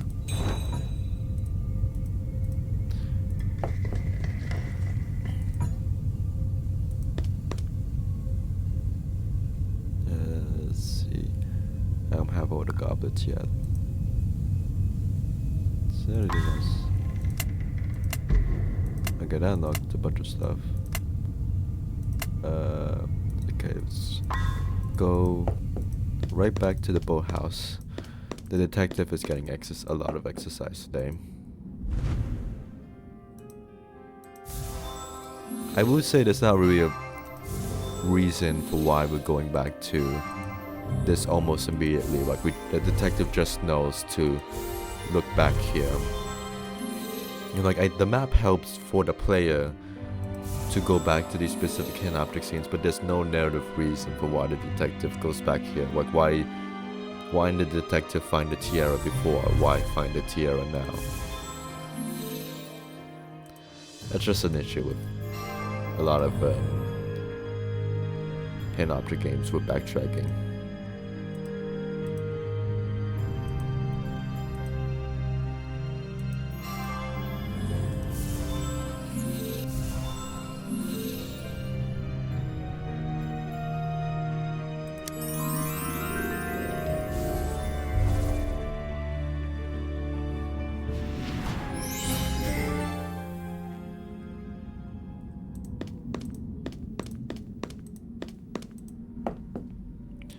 Is it here? No. Here. Like, there's really no logical reasoning for why Ivy's potion would be in this room of all places, or why we would think of going here to find Ivy's potion now. It's just kind of a video game, hidden object game thing. You just know stuff.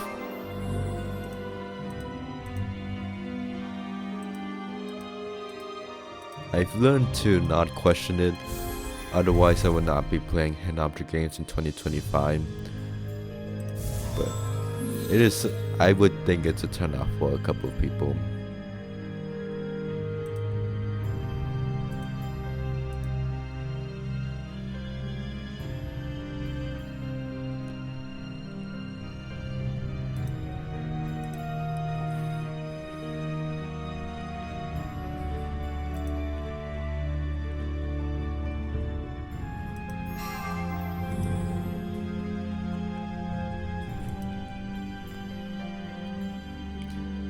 Okay, that and that.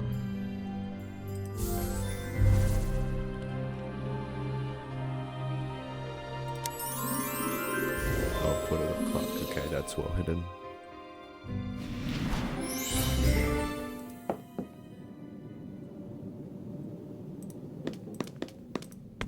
Oh, here. I wouldn't, again, there's like nothing indicate. Unless you look at the map, there would be nothing indicating you go back out here to find specifically the golden apple now.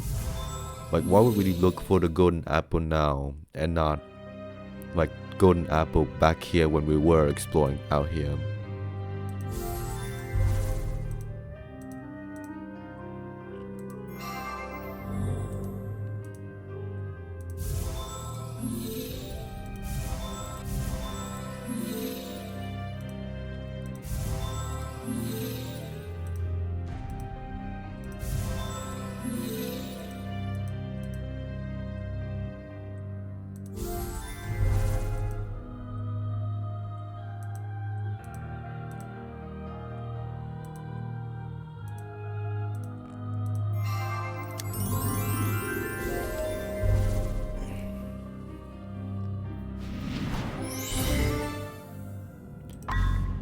Access Snow White's cottage.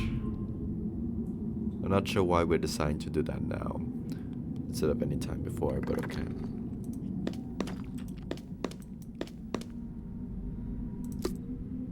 Also interesting that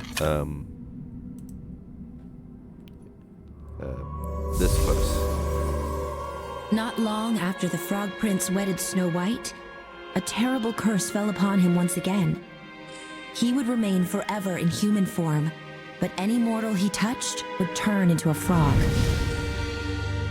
Shortly after, the Exiled Prince made this forest his home and built an underground kingdom full of shrines to his loved ones. The Chancellor's daughter, as well as many others, has been cursed by him. Only you can save them before it's too late.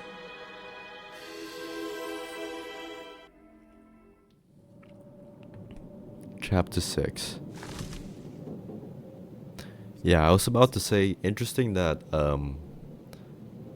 the Frog Prince do make a bunch of rooms dedicated to Snow White, even though they both had a pretty bad fallout, as we learn in the next game.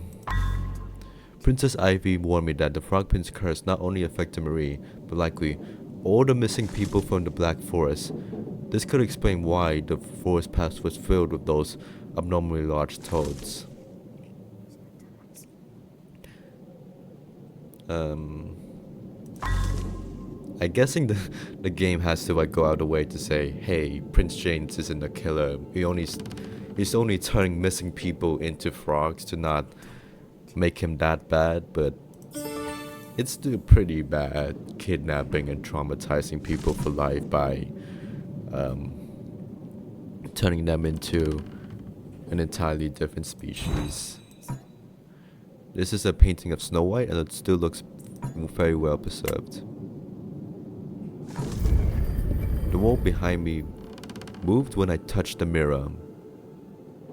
You touched the painting and also this wall is not behind you.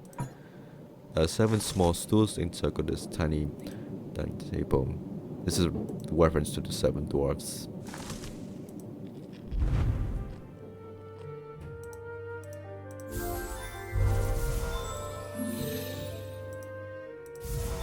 I will talk more about the Frog Prince's curses because at the credits something interesting shows up and I do want to bring that up.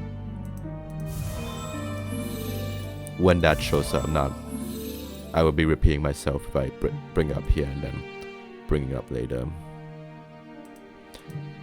Well, actually, you know what? No, I can say it now. It's so the Frog Prince's first curse, where he became a frog, does get explained, like who did it, and I mean the why is not explored that much, but the who did it is like finally explained in like the 14th game, Return of the Soul Princess, but it's never explained why Prince James gets the second curse, where everything he touches becomes a frog.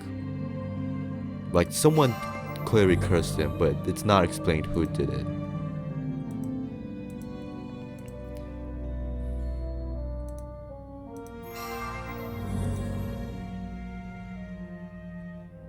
Well, actually, now I think about it,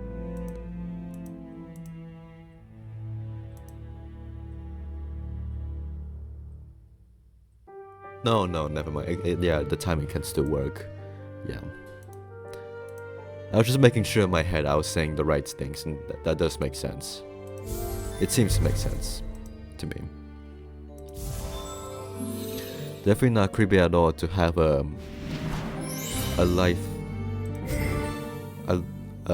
life-size model doll of your divorced wife. Finally divorced. Mirror, mirror on the wall. A ghostly countenance appears in this mirror. It looks like it is trying to tell me something. I'm guessing this is just a fake mirror because we meet the real mirrors later on in the next game. I don't know. I'm guessing this is just a hologram built by James or something.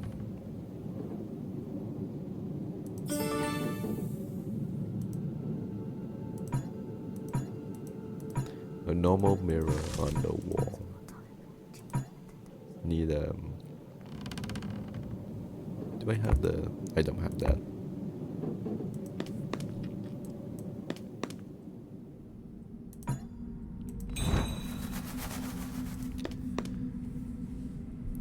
Yeah, I'm guessing James did hire someone because I don't think he would.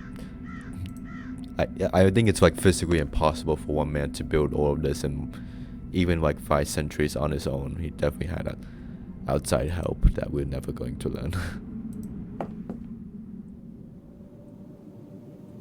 Mysterious bracelet. What was else?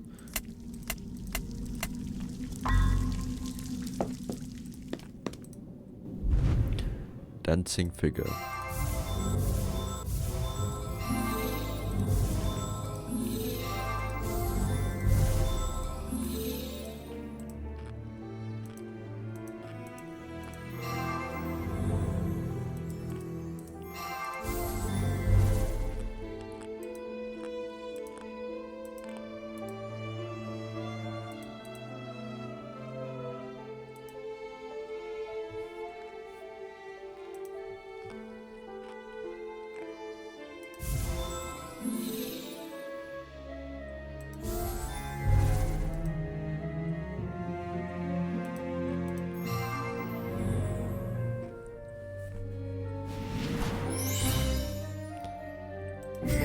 guessing that's Prince James.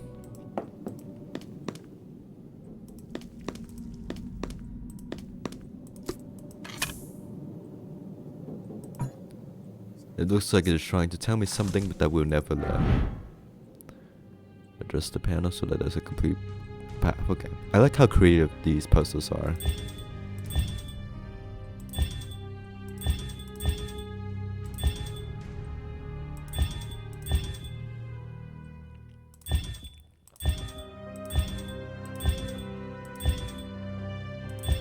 I think it's going to loop around.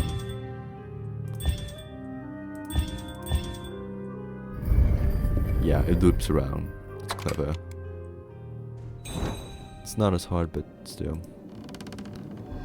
This argument reveals the location of a stone book that unlocks a secret passage to the library. Anything else here? Yeah, also in the kitchen, I think. That looks like the kitchen.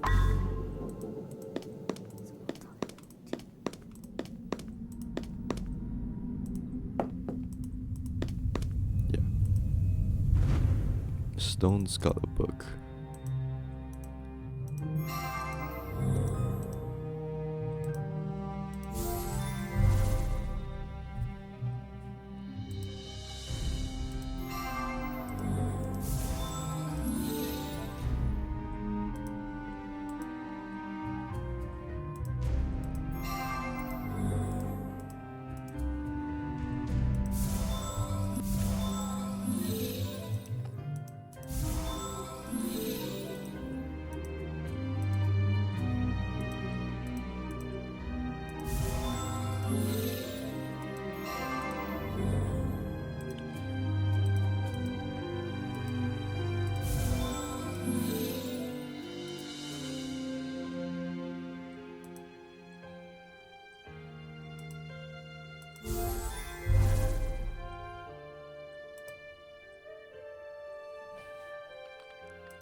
Okay, definitely needed the bookmark. Go past the statue blocked by the Scholar statue.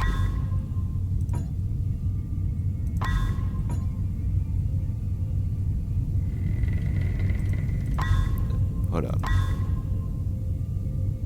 I heard a sound effect. I wonder. Like I heard the sound effect. I wonder what that threw me off.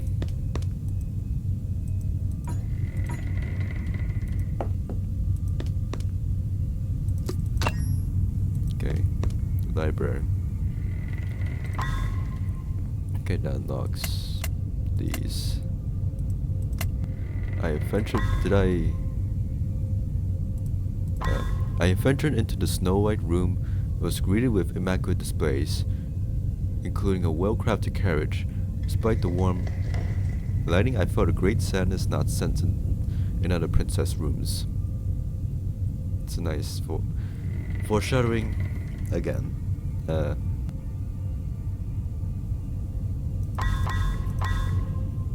I'm guessing the carriage means like the coffin.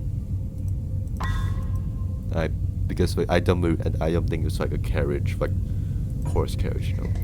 The etching on this wall suggests a portrait of Cinderella. Glass slipper. It needs another glass slipper.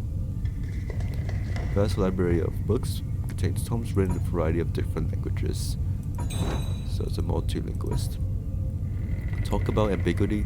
I cannot tell if this woman is upset or happy. Indentations around the statue's wrist indicates that something is missing. A gold bracelet glimmers in the light. Let me check for other stuff here. The bookshelf has a collection of sorcery books. One particular title is missing.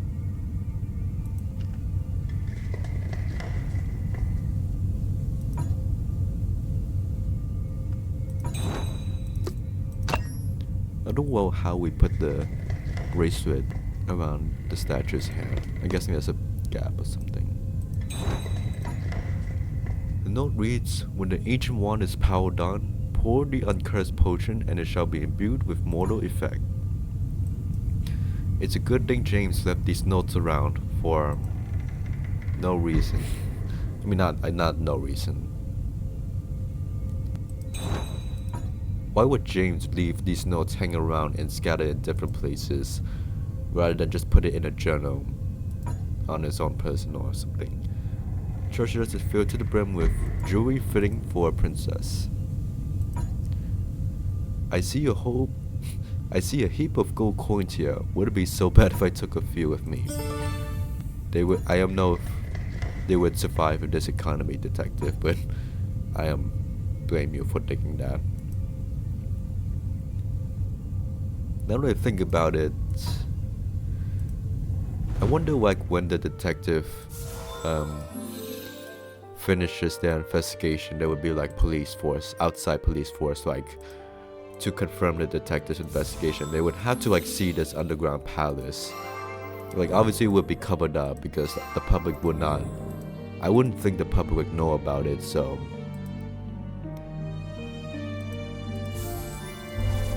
like they would probably come. The police would probably come down to the underground palace and like confiscate all the treasuries.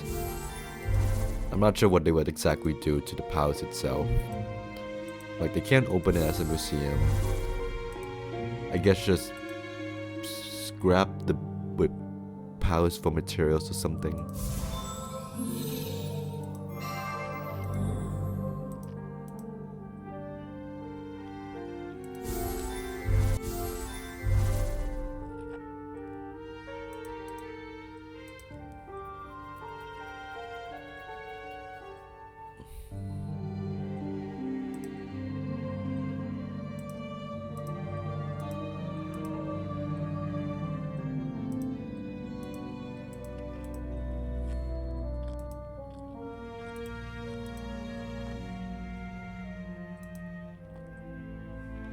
Need some water.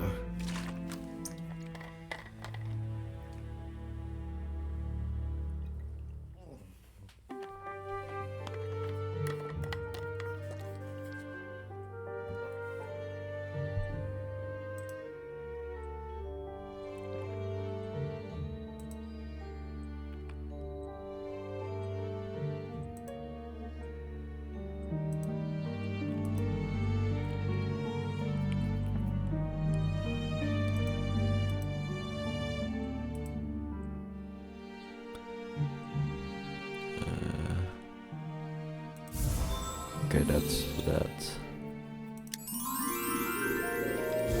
Okay, that. Need the wing.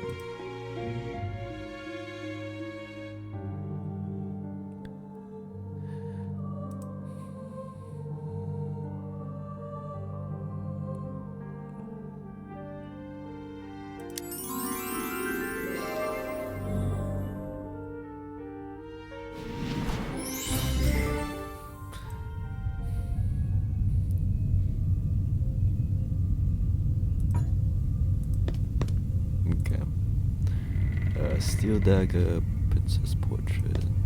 Oh, yeah, that. Okay, got it. Now we can unlock the sword at the shrines.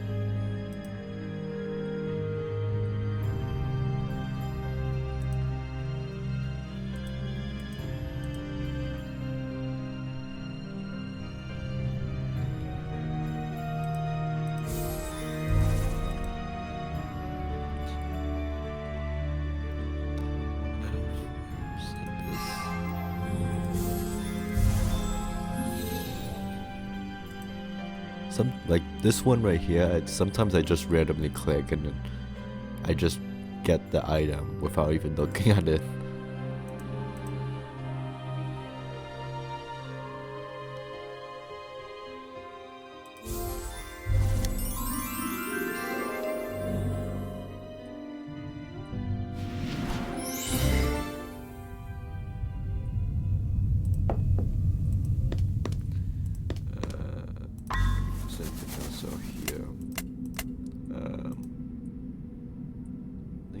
Was the forgot that location. Oh, here. No, no, it's here. Yeah, here.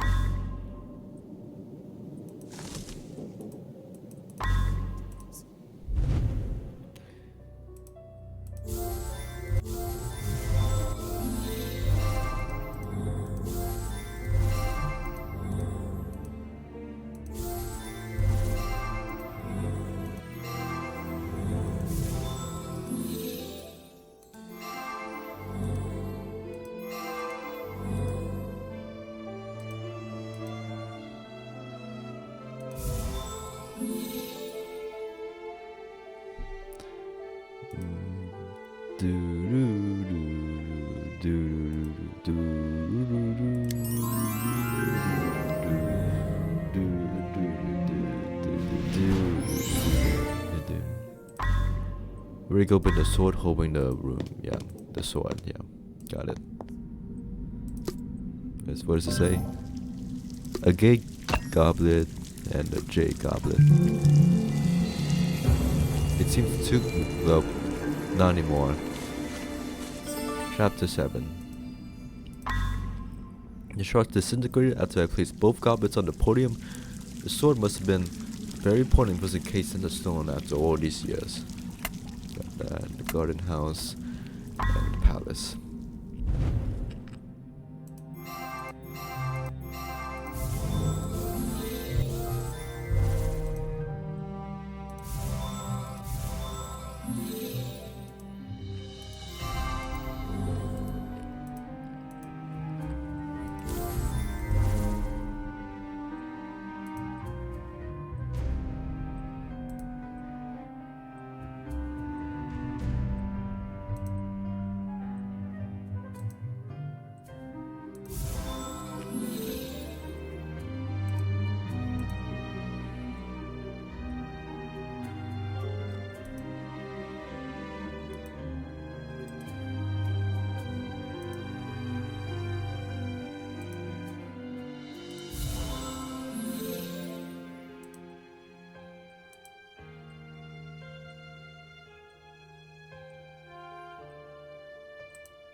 Need another piece.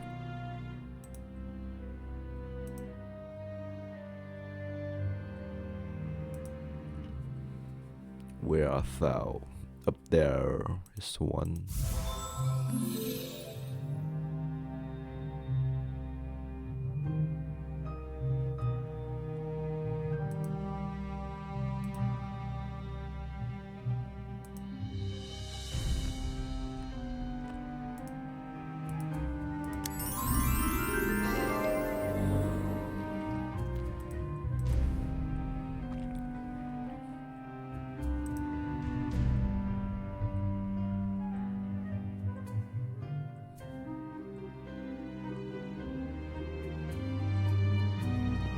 Do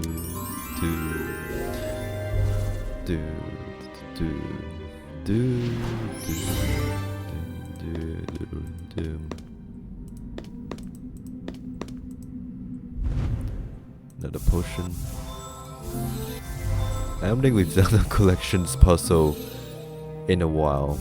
I guess I do feel that the collections puzzles, well, the collections features in this game are kind of like an excuse to do more hidden object scenes in here to pad out the game's runtime. Because like we've only done like we're several hours into the game, we've only like finished one collection.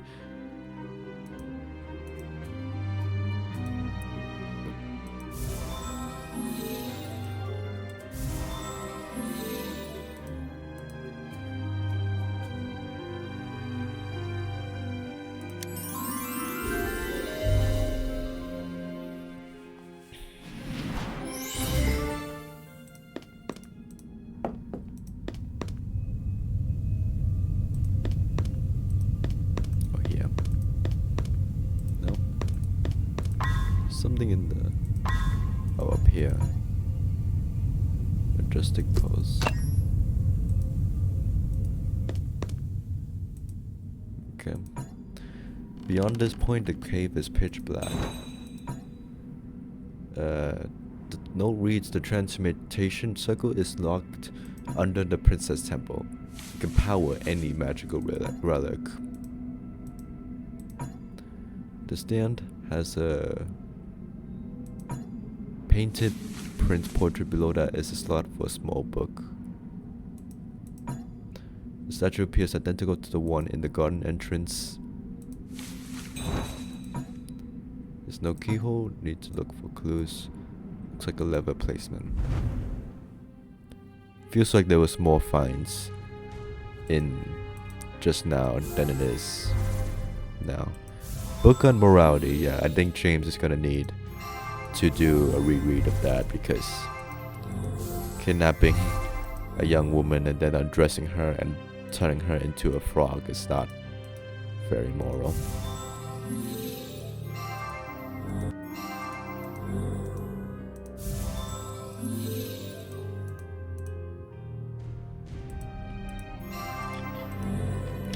Oh, it's the same Viking statue.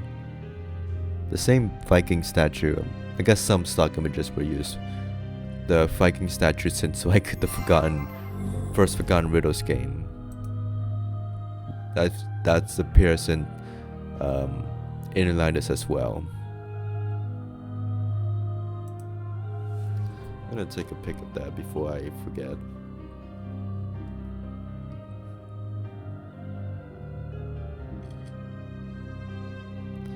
Okay.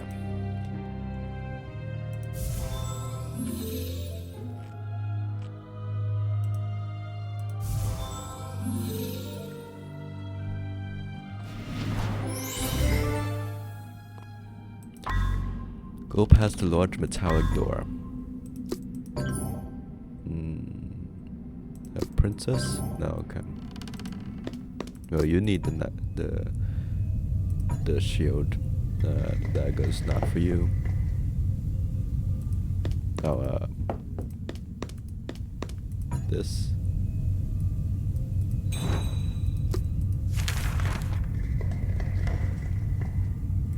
Oh, that opens. Did that just... I didn't see that.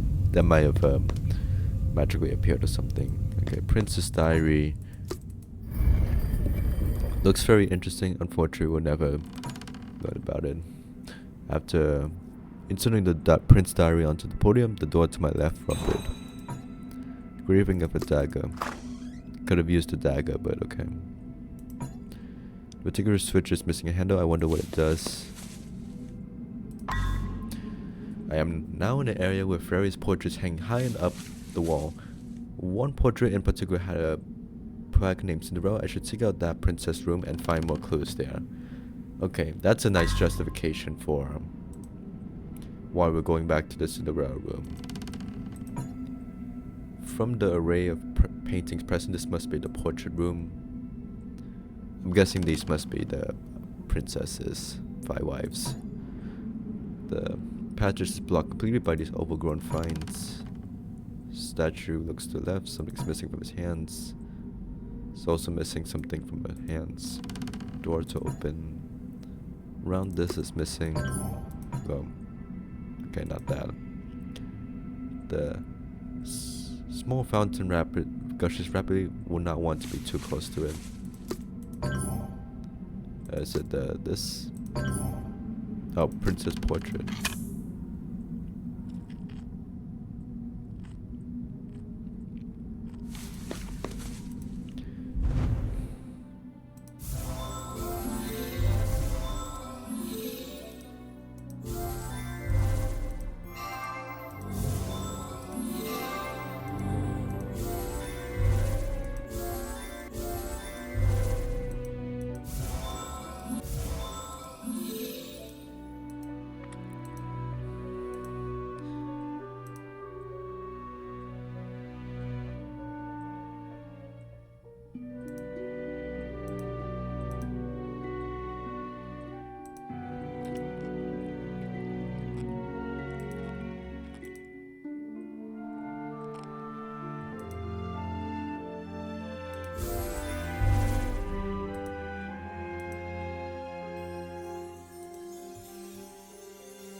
Dun, dun, dun, dun, dun, dun, dun, dun. Is it the tongue? No, okay, that's clever. I thought it was the flagpole post, but that's clever.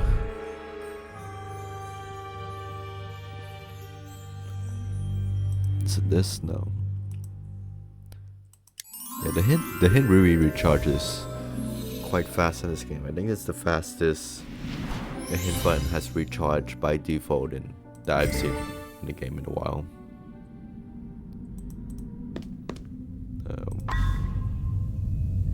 It was a glass slipper, yeah.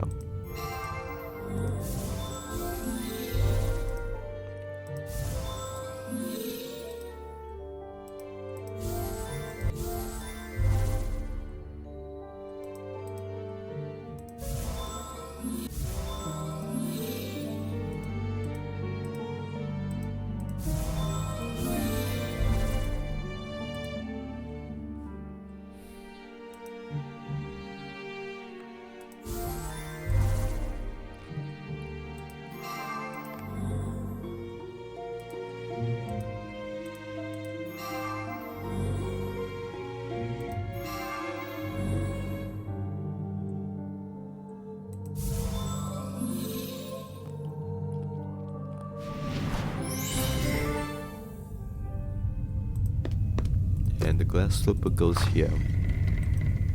I presume it's a replica, not the actual glass slipper. This is a beautiful portrait of Cinderella. I like the little whispers you can sometimes hear. I mean, that's the creepiness. Each part of this lock door is decorated with a pair of engraved slippers. Yeah, I guess that kind of resembles a slipper. Shoe classically, that's for that. Let's look at the carriage first.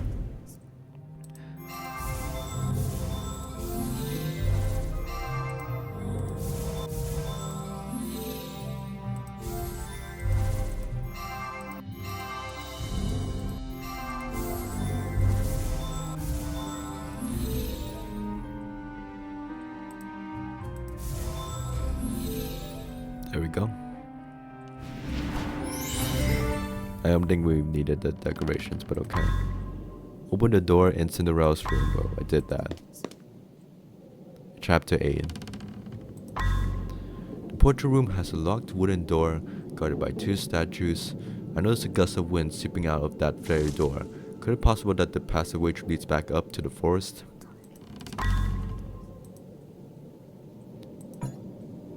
Just ordinary pairs of shoes. Not sure if that need to pop up, but okay.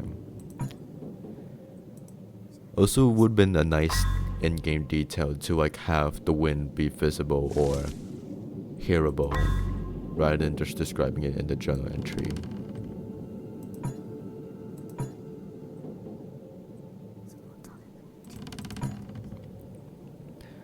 That glass slipper must have belonged to Cinderella. Now where can I find the other one? Okay. I'm guessing this is specifically the Cinderella for James's wife. The wood cabinet is locked. Open with a key or open with a sharp tool.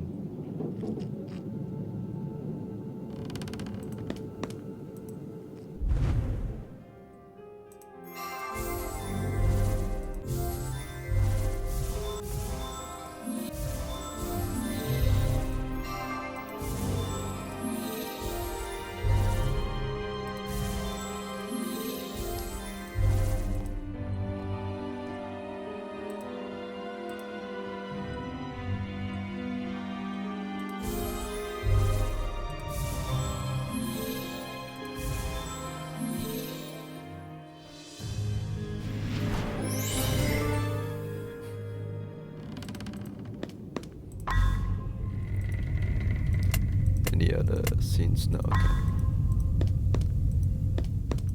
Here.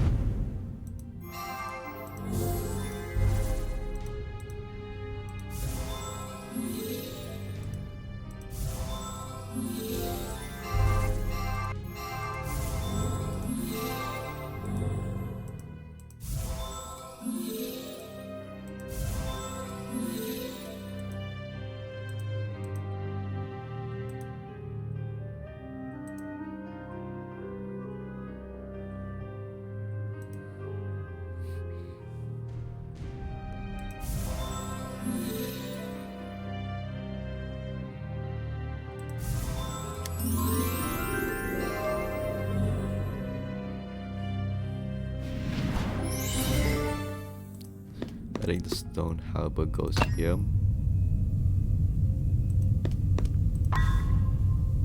I think the game wants. Let's do this order. Is there shining suits of armor line each wall. What an impressive arsenal of weaponry. The prince must be quite the skilled warrior.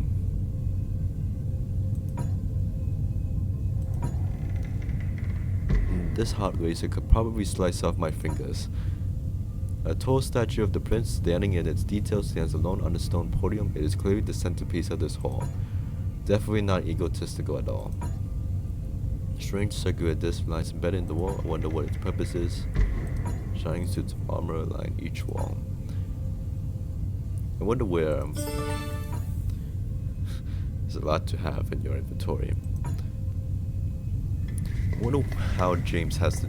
I mean, obviously, like extremely hot lasers exist, like during the detective's time. But I wonder. I'm guessing that this would be like a recent addition to the underground palace by Prince James.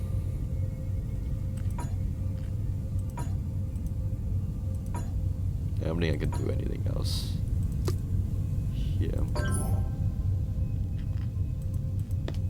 Oh, maybe this. No.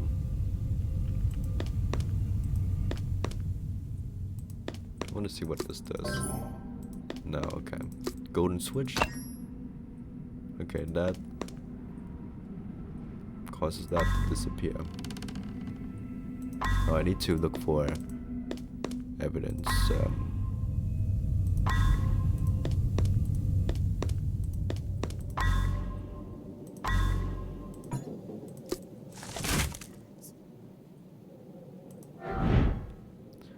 Okay,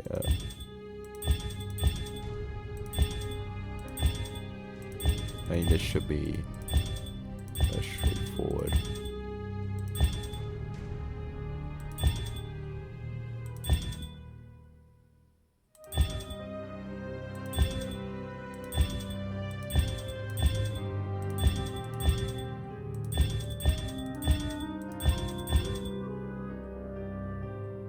No, it's like this.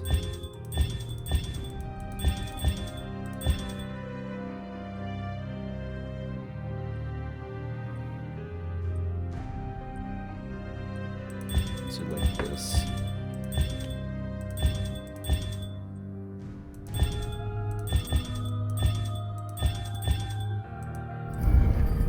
Yeah, like that. It's like the tricky thing is like knowing where the dog is. This military document, not sure why you think it's military, reveals a secret staircase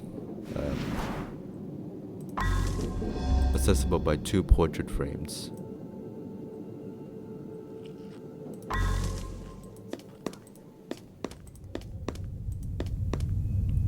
Okay, only then is the hidden object seen in this location found. There's Prince James.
Okay, that and this. Now I just need the 2 corner frames.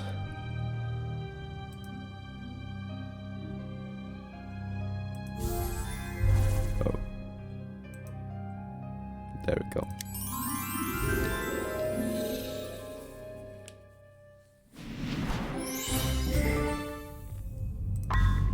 Go past the portrait room front door.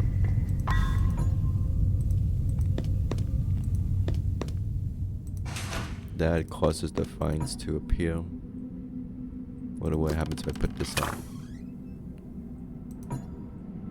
Then if I do this, it causes the fines to unappear.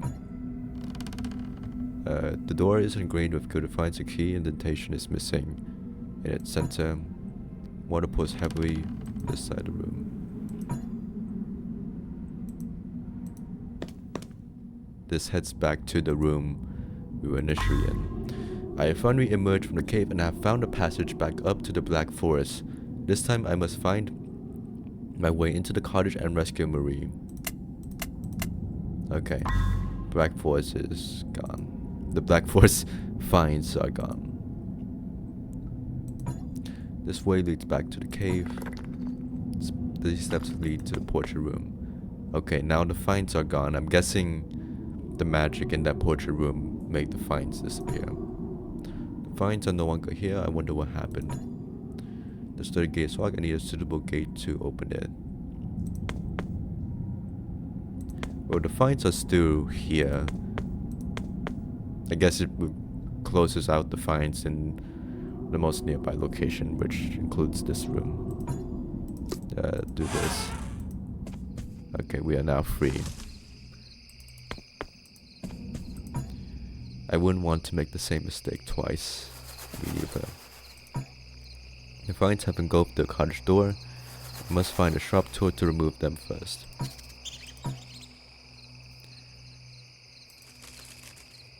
Yo. I like how we can't click on the shoe now because now we know for sure Marie's in the cottage. This is also a clever way of redoing the hidden object scenes in the forest now that we're out of the cave.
Yeah, if only he had the sledgehammer from before.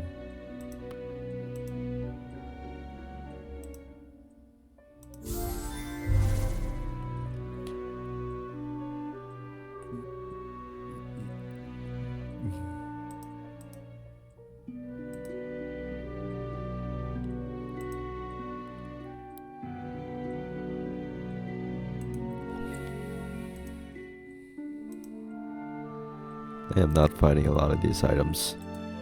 Okay, that's for that.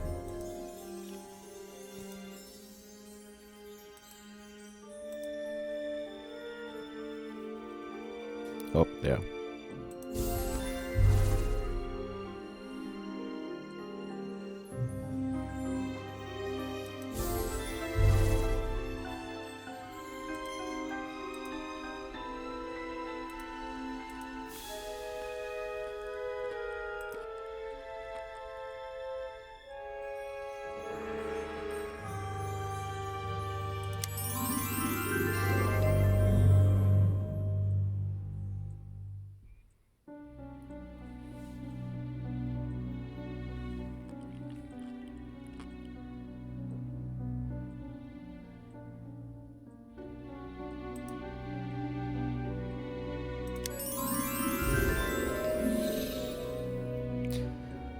I guess that this is a hammer display.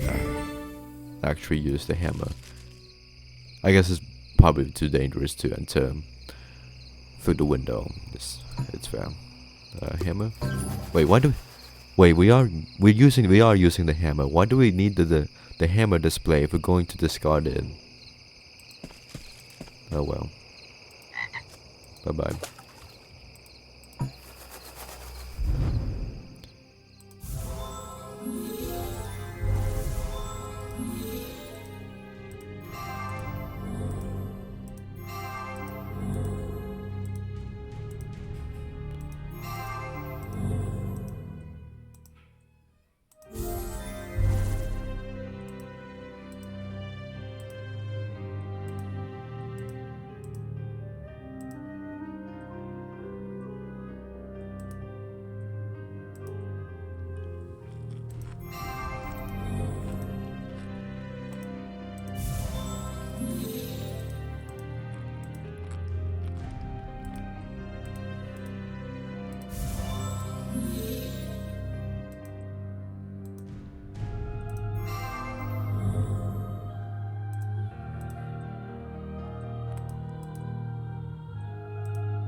I wonder if Prince James is aware of his dragonfly descendant, because he would have to, in order to like have like the button with the dragonfly and like these dragonflies here. And then if he does have a descendant, if he's aware of his descendant, why doesn't he visit her?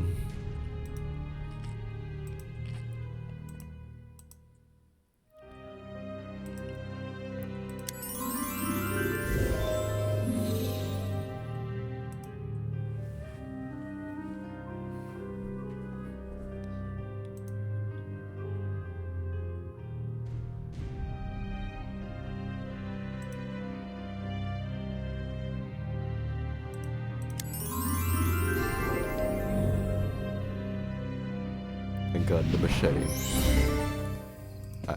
I don't know why we needed the case for the machete, but okay. I know.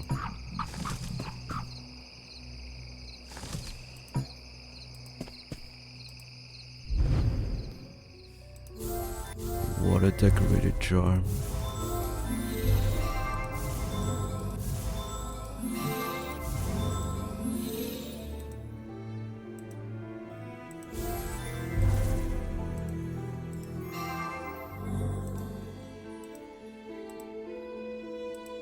I would say while this does have a lot of hidden object scenes, like the Inner Lighters games, I think these are just more fun. Like honestly, because they don't last nearly as long. It's more visually coherent, and you don't have to hover over every item to know where to put the item. Like you just look and you find. It's simpler, and I think it's more enjoyable in that sense. Which, like the Inner Lighters hidden object scenes are fun in their own right. It's just I don't find them as fun as these games.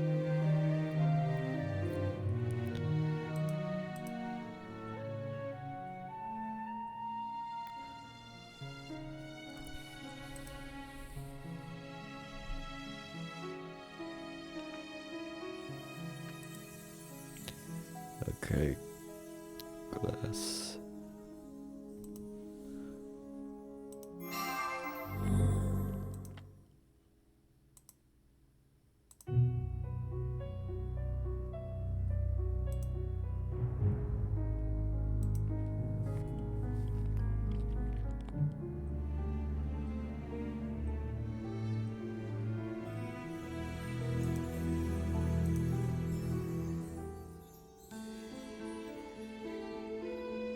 God damn.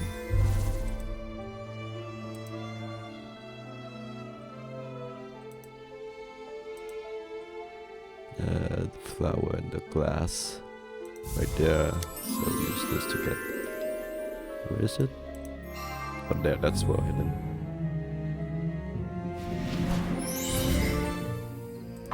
Okay, access the cottage. Do I have all the? I do. Okay, we can finally do this collection after like 3 hours, almost 3 hours of gameplay. Okay, so the earth goes here. Looks like I'm eating my own words because I don't know which ones is whatever. Oh, it just lights up the more you put the items in. I like that, I like that.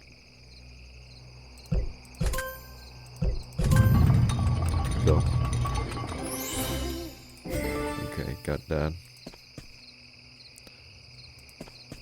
And cut this. Unlock this finally. And we have not something you would want to live in. I now have access to the cottage, but I do not see Marie nor a stair that leads to the upper floor. There must be a secret passage in this very room. Okay. Everything is in disarray and disrepair. It is obvious no one has bothered to clean up this room for years.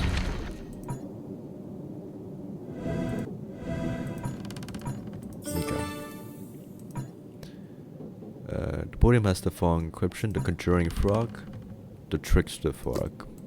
No, okay. You feel a bit of breeze from behind the structure. Everything here is in disarray and disrepair. Yeah, I read that. I just read that.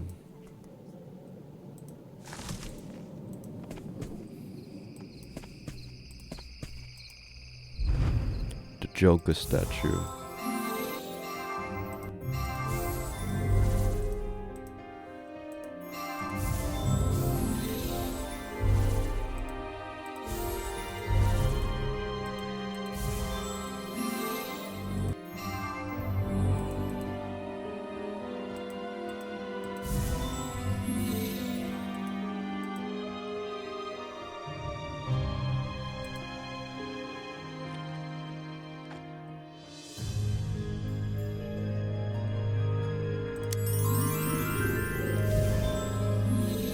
The different coloring sometimes throws me off, but it does make sense to better hide the individual pieces.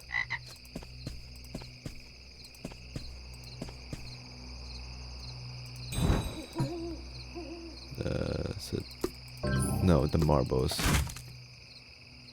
I thought that was a puzzle. Too deep tongues. This blueprint to the cottage. There's a secret staircase behind the bookshelf. Yeah, that is quite obvious. I like the extra wind when you're on that cliff. It's a nice attention to detail. Apparently you need to look at that blueprint to know to look at the couch, even though there's nothing stopping the detective from looking at the couch without looking at the blueprint first. And that they already looked for the other frog in the swamp earlier.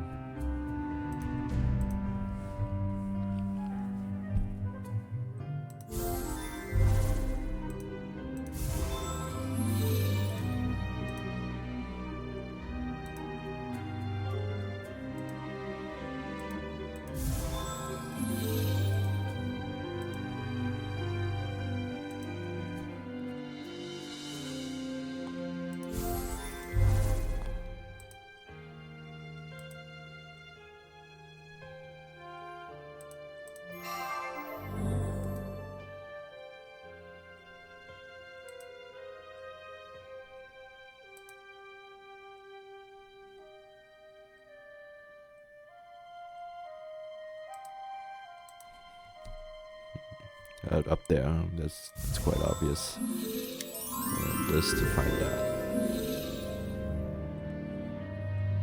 Oh no, I need to find the loopy thing as well. It was quite dark, so I thought it was faint to indicate I already found it. Find a hidden room in the cottage. The magician. No, that's the wrong thing. And the Joker. Well, this is a creepy sign. Marie has been transformed into a frog. There are no more frog antidote potions left in the underground palace. If I am to save Marie, my only option now is to stop the Frog Prince once and for all.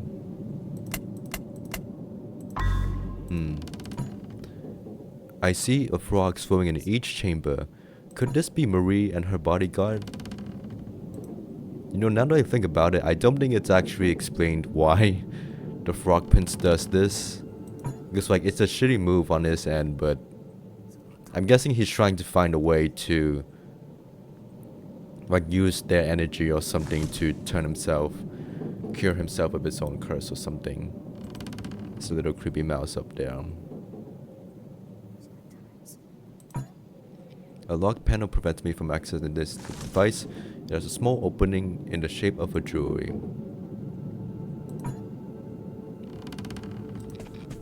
Okay, so I think now would be a good time to take a break for me, and we are getting close to the end of the game. So after this break, I'll see you all soon.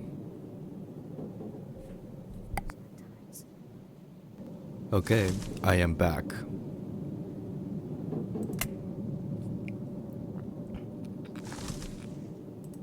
Let's finish the game.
Okay, got that. Now let's do this.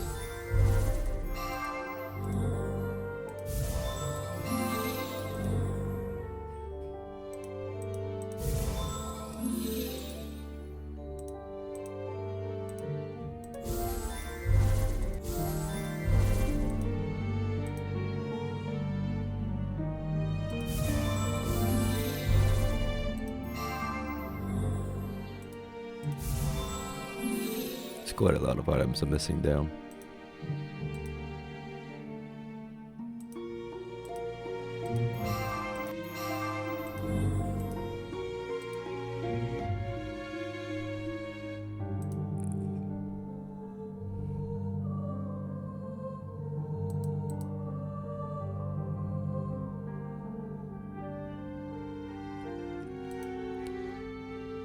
the ring and the thingy. That and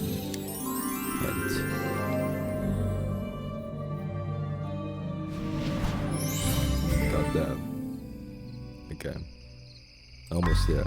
Any other things I need to check out? The palace.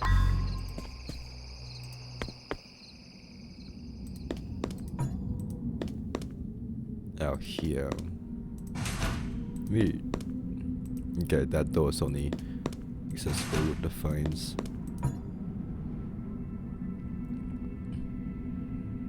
Oh, with this.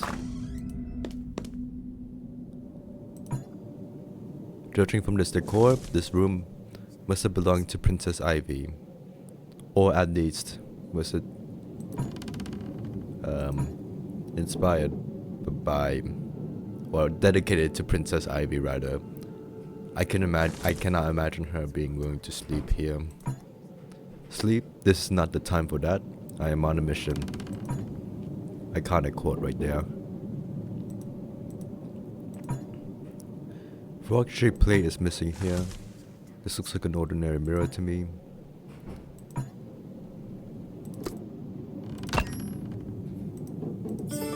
Ordinary mirror was not.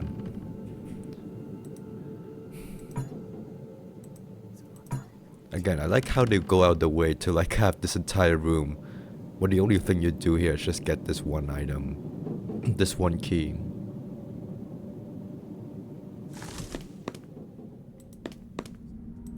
Check this. Oh, this is something I learned. So apparently if you backtrack all the way out here, then go down, the fines aren't blocked. The fines are not blocking your way here. You can still, if you go in that way, the fines will just disappear completely. Even though the fines are clearly activated. Like as you just saw, I didn't move the lever at all, but if you go in the long way around, the fines are gone. So I'm guessing that's just a developer oversight.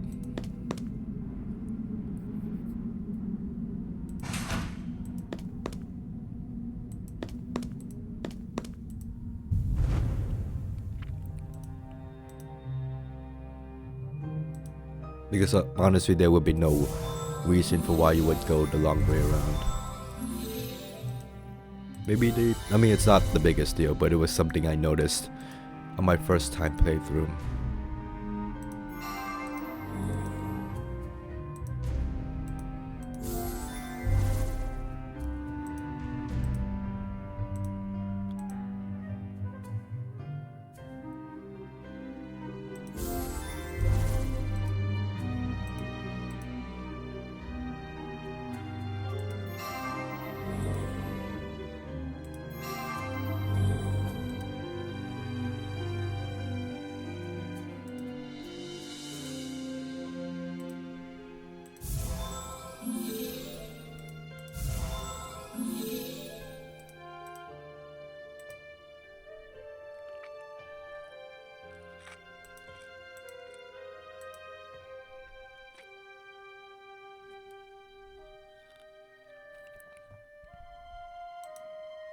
Mirror shards.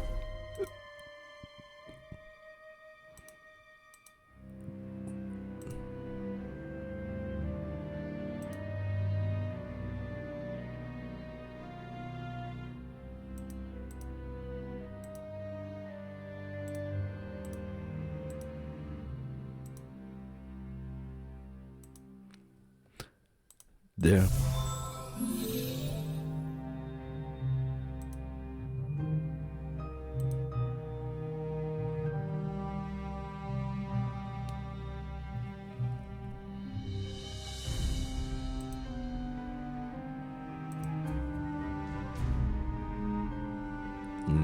No, I could find it on my own. Probably.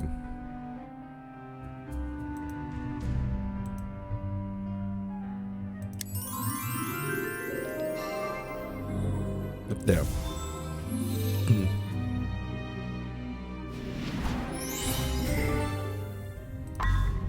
Solve the laser puzzle in the armory room. Oh no, I don't have that. Go here.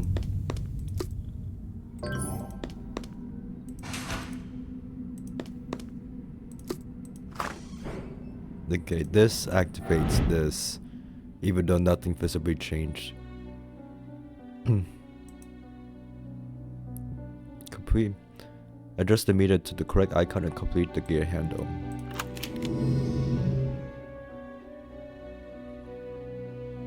This.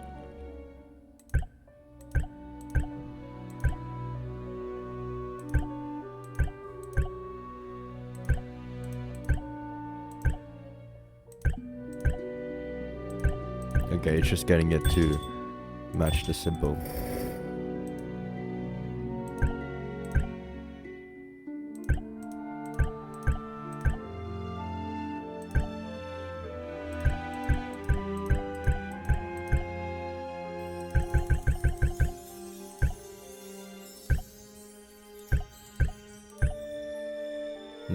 No, not that one.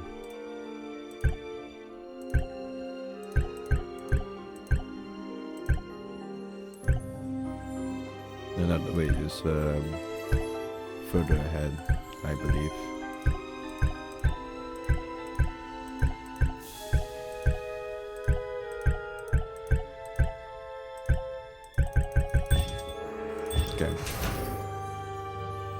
Okay, that's done.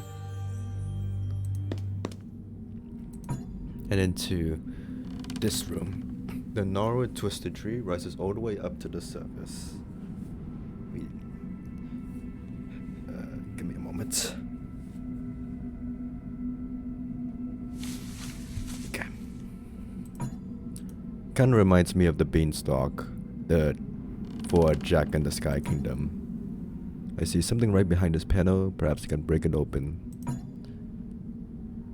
Etched engraving on this wooden door reads, "Rise to the challenge. Only the worthy shall venture beyond this door." A round golden slot lies here. It has an engraving of a tree. We can only open this room during the hard mode version of the game.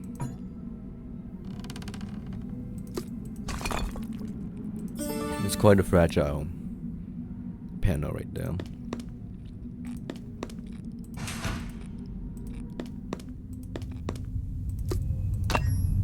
Get out. What's that? Intriguing coat of arms with the mirror. The laser beam stops on the circular slot, and the laser hits the disc and the wall reveals a keyhole. Whatever's hiding behind this wall must be of utmost importance. Now we have the magical staff. I just unlocked a heavily guarded relic, an ancient wand. Between this item and what I find in the greenhouse, I might be able to create something that can undo the prince's curse. I should also look into the prince's temple and investigate further. Okay, approaching the endgame now.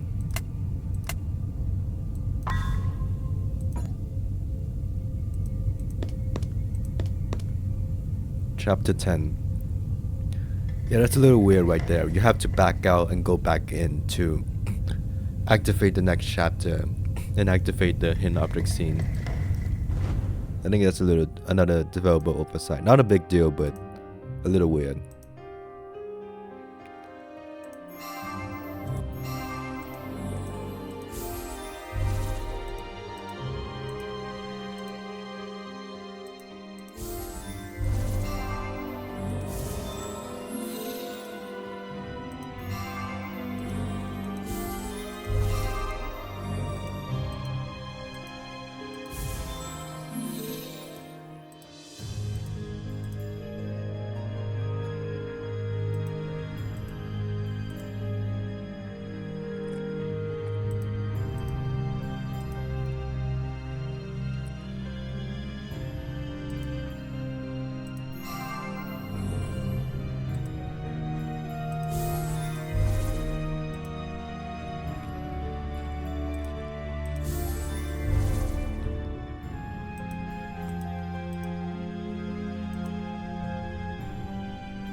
the freezer potion. Now we can finally do another collection puzzle. Wait, where am I going? This is not the right way. This is Princess Ivy's tiara.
Where is the other? Get it. I feel like I got stuck on that same item my first time playthrough too. Is there a clever place of hiding that? There's also a clever place of wherever they're hiding the other item.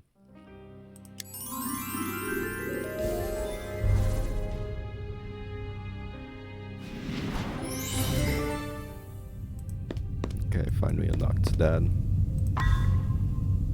There was something else in the Snow White area.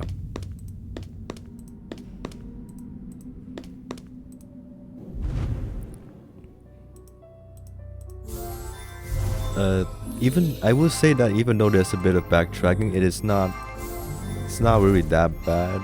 I've seen people. Actually, I'll cross that bridge when we get there. I'm not gonna spoil every single one of my thoughts on every game. I'll cross that bridge when I get there. The later games do include like fast travel to reduce the backtracking, which I have my own thoughts on, which I'll get to when we get there. It's just something to know that there is more like click backtracking in these older games, which I am fine with. It's like it is a point and click game. This isn't like Skyrim where it takes like, I haven't played Skyrim, but this isn't like a 3D open world where it takes a while to like get to your destination. This is a point and click game. Again, you just click and then you're there in like less than a few seconds.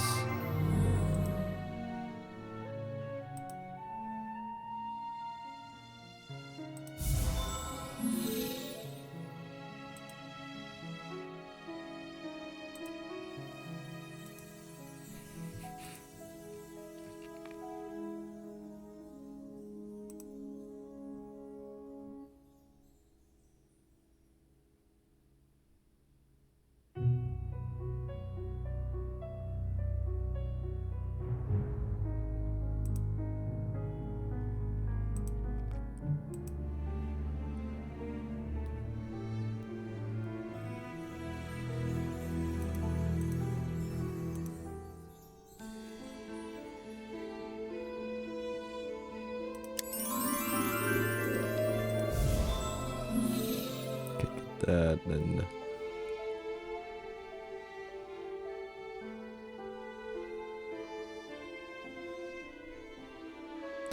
I cannot find the other one, so you know what this means. Hint time.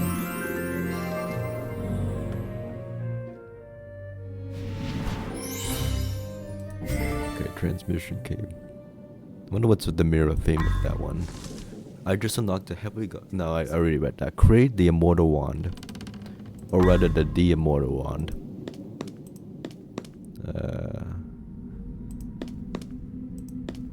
Need to go here first. No, here. Okay, Ivy, Rose, Gardenias, Freesia, Gorse, and Orchids. Not exactly the same 6 flowers as the one featured in the Rapunzel game, but getting there. Was rearrange the plant bottles, then press the left lever, correct position to them the glider.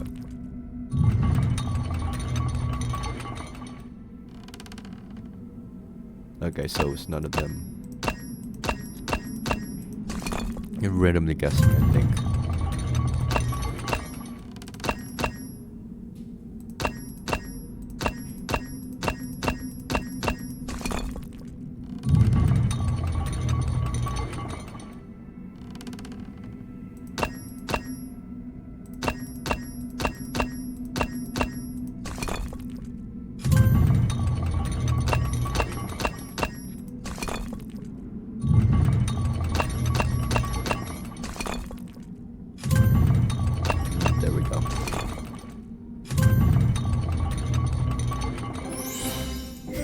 It's a good thing that James included it to let you randomly guess what is the correct pattern, what is the correct positions, rather than just write it down what the correct positions are. Okay, I started. No, it's a good thing that James let you experiment until you find the correct correct positions instead of just telling you the correct positions right away. And something else to do here. Uncursed potion. This is. So there's something else to do here. I thought I remembered there was something else to do here. I guess not.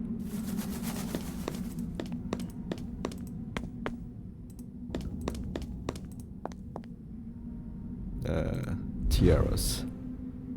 Swan for the swan. Cinderella for the Cinderella. Snow White for the apple. And there we go. Okay, need a key to unlock this device. The device opens up a shaft and fit this rod. And okay, one more ingredient, which is the potion.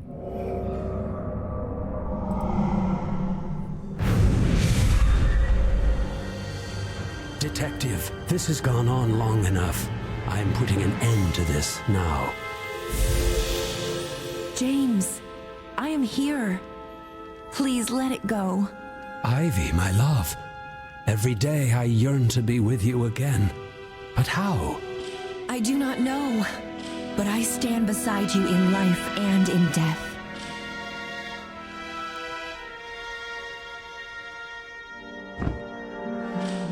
My curse is immortality, seeing everyone I love die.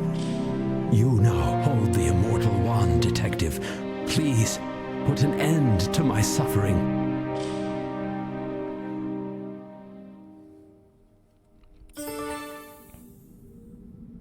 Okay.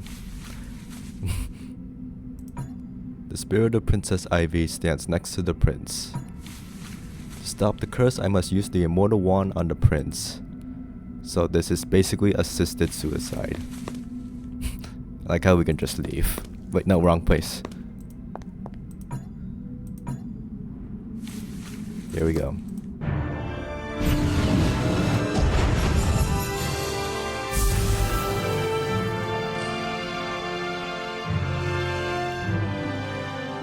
My Princess Ivy, I will be with you as always, forever, happily ever after.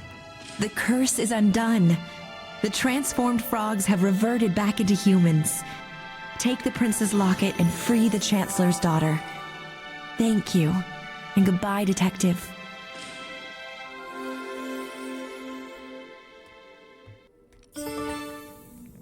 Okay, now we got this. With the wave of the immortal wand, the Frog Prince curses have been removed, his transforming touch and his immortality. As I gaze at his lifeless body, I can't help but feel sad for his years of suffering. Now I must save Marie too before it is too late. I guess his immortality was separate curse too. That gets explained in the 7th game. Here's Prince James. The Frog Prince has passed away. In death, he finally achieved eternal happiness by joining Princess Ivy. I wonder how the other 3 wives feel, knowing that he chooses to be with Ivy and not the rest of them. It's also quite sad that the Frog Prince body isn't a human; it's a frog. That's honestly obviously he's happy as a human spirit now, but it's sad that his body's still a frog. It's a depressing sight. Also another underrated, maybe underrated is not the right word, but a good something special about the Dark Parables games is that the cutscene music is particularly pretty good. The cutscenes music in this game have fit the tone and moment very well. And the snow, her snow. Hi there. Marie is inside the chamber. I must unlock her before she drowns. The bodyguard is locked in there too. He is pounding on the glass in panic. No worries, guys.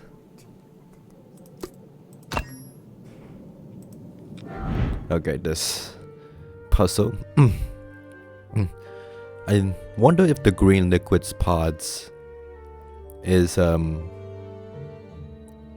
it might have been inspired by Return to Ravenhurst, because there's a similar green liquid pod in Mystery Case Files Return to Ravenhurst.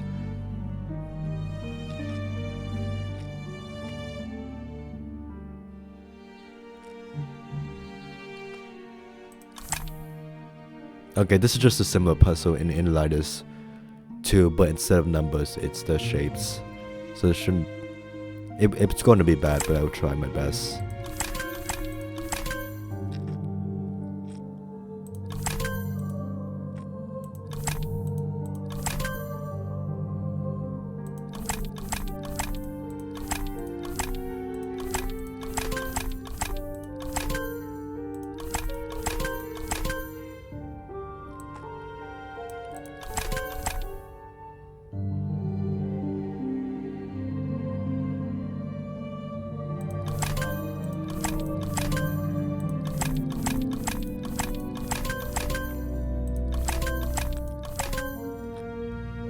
No, wrong. That is completely the wrong thing.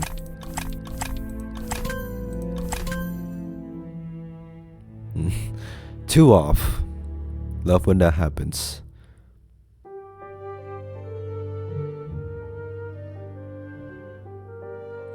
I wonder why Princess Ivy only shows up to the detective and not Prince James until the end of the game. And also, I wonder where Prince James was throughout the entire game, because he only shows up at the shrine, but not anywhere else.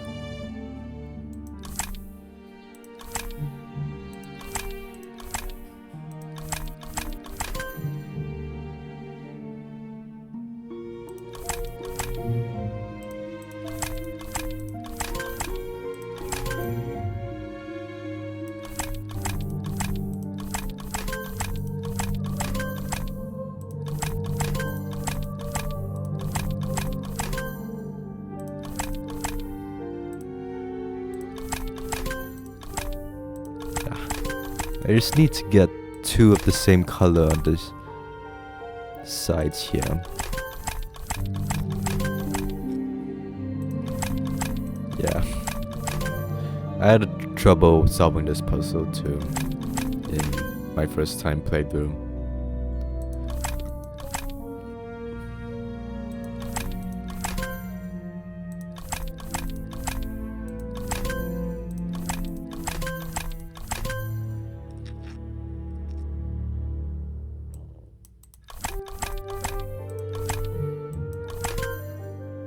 No, that won't do.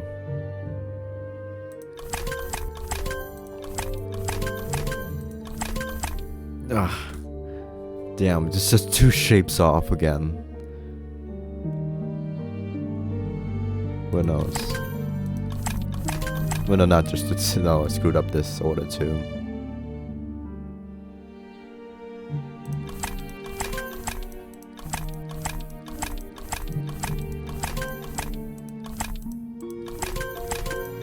No, that doesn't do anything.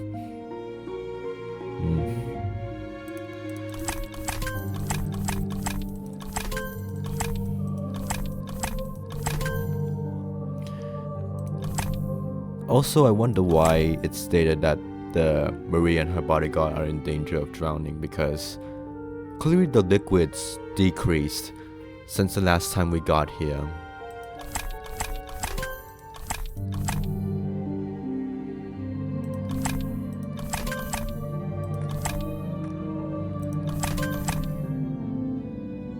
Actually, yeah, I think I mean, I guess it's implied, but I think it's kind of the game's fault that it doesn't really explain what the Frog Prince exactly intends to do with Marie and the bodyguard once they became frogs.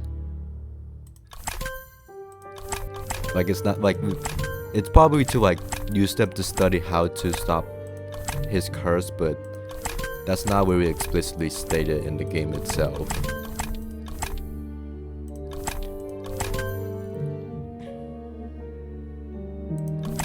Also, I do find it a little weird that when we see Marie and her bodyguard, they both don't have any clothes inside their tubes, which implies James undressed them to be put inside the tubes. Or no, I think it's because James turned them into frogs first, which causes them to lose their clothes.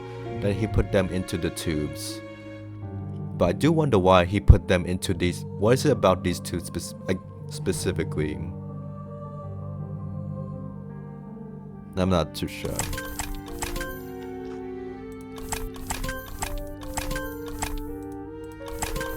Oh my god. Oh my god. I'm so close. I'm to solving this puzzle.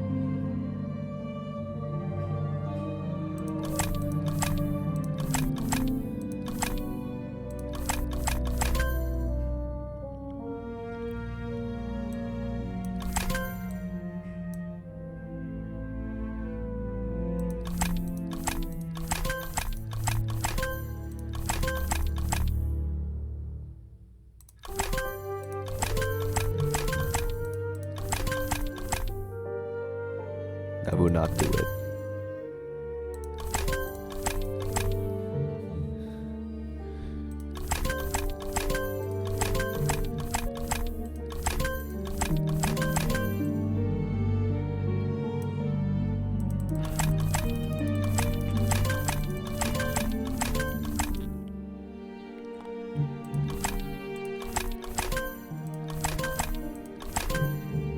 I feel like I've reached this exact arrangement before.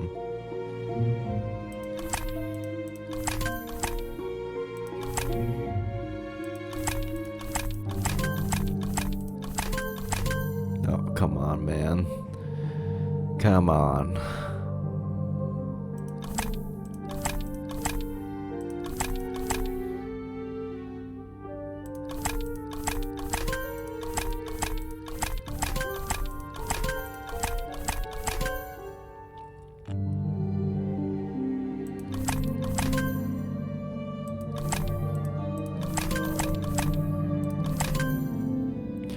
Okay, I keep getting just 2 off. That's so annoying.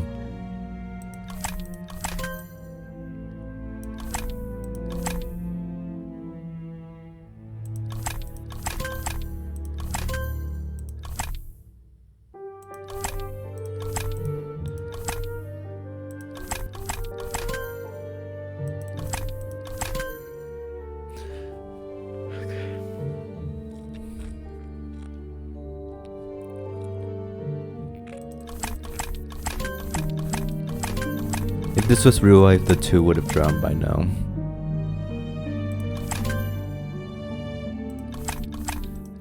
Also, why did James make this puzzle to unlock the tubes? He could have just used a normal lock like a normal person.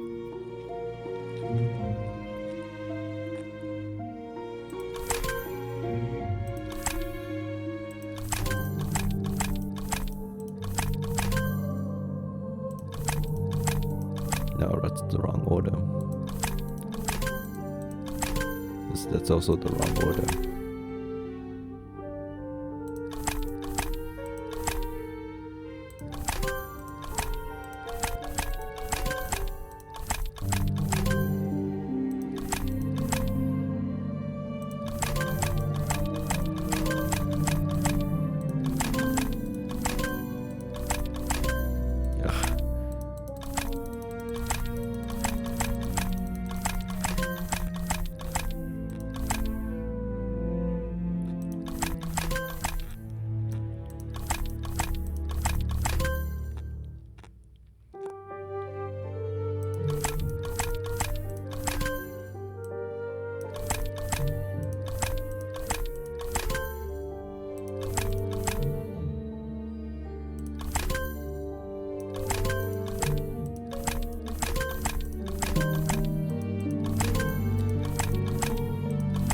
It's either like one off in color or one off in size. It's just, yeah, this is infuriating.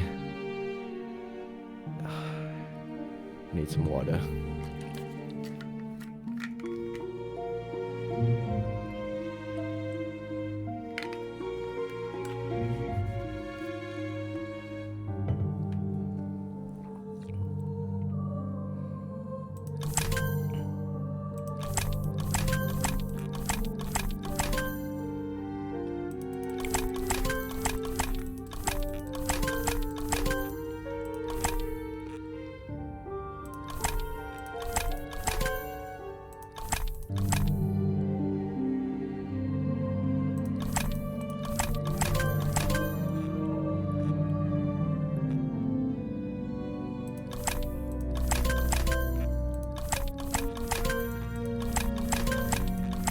No, no, no. One off.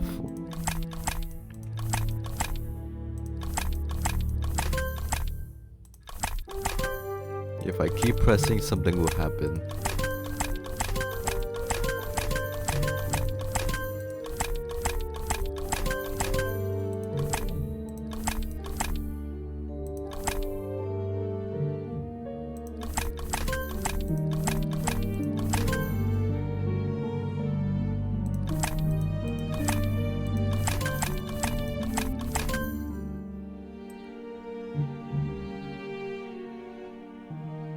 Okay, I have that.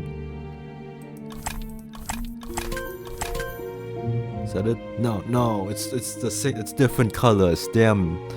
Yeah.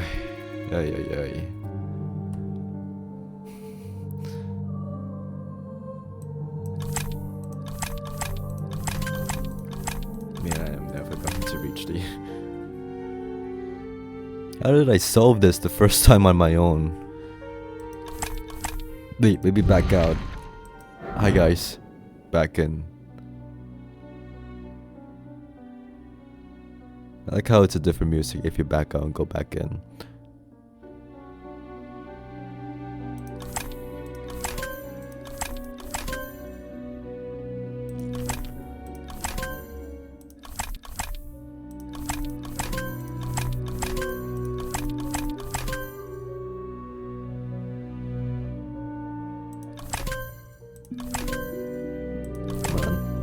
No.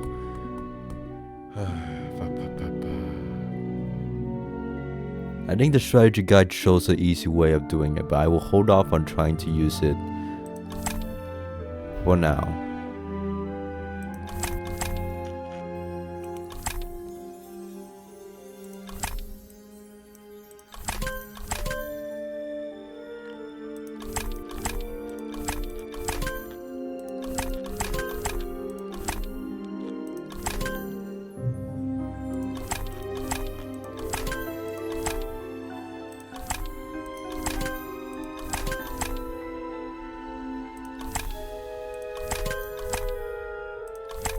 that's right.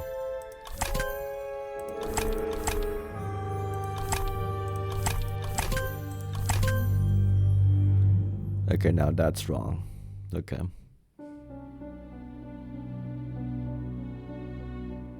It's okay. I feel like that you have to solve this like just by randomly clicking. Because I cannot imagine a way you could figure this out on your own. Like there's no like math equation or anything. You just I mean, I guess it's possible, but I'm not against writing out stuff in real life to solve a puzzle, but like it would be like way too many steps in my opinion to get like write out the thing in the end game itself. But that sentence made no sense. Hold on. I just don't think it's a way to like conceive of a valid to like looking at the screen and knowing what exact moves to press. It's just keep clicking until you get a row right, then keep clicking until you get the next row right. If the next row you don't get, you keep trying until you eventually get all the rows. It's just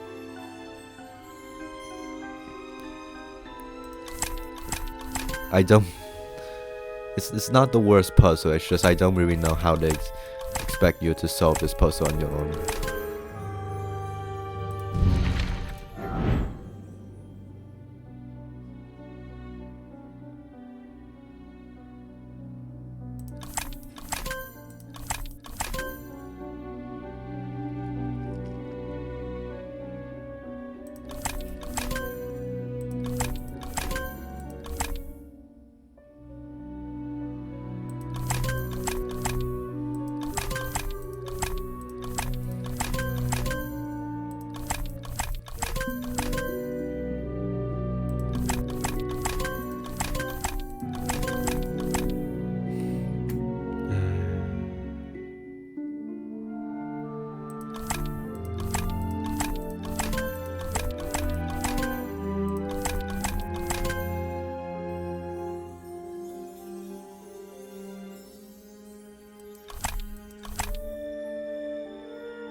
I almost stomped my foot again.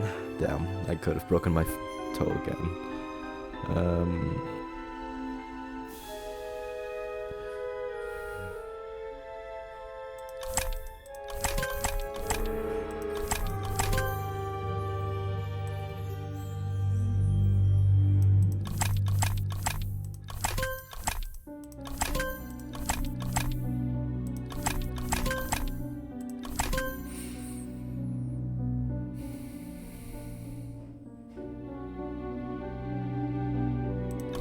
How did he get this so easily in the Inner Lighters 2 number version of this puzzle, but not here?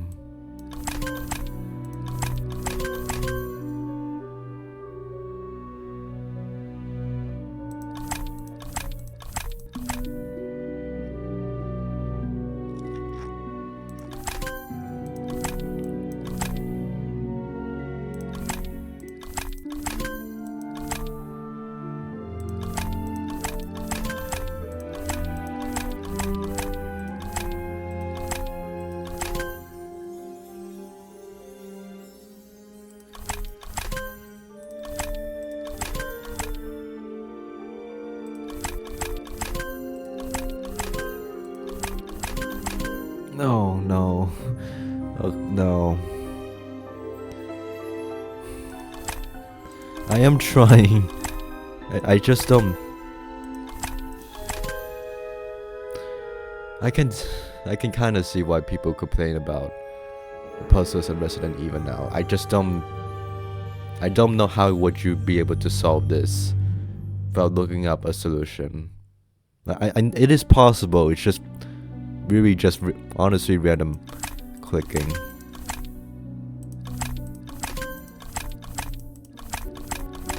Or like not exactly random, just not as thoughtful thinking rather.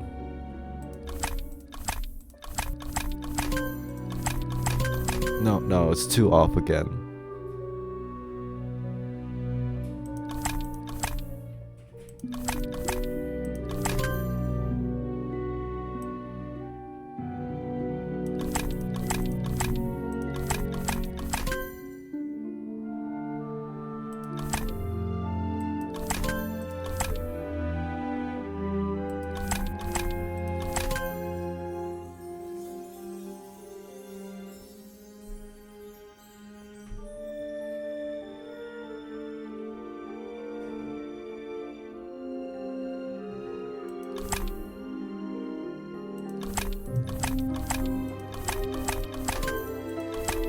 Goofy art tone.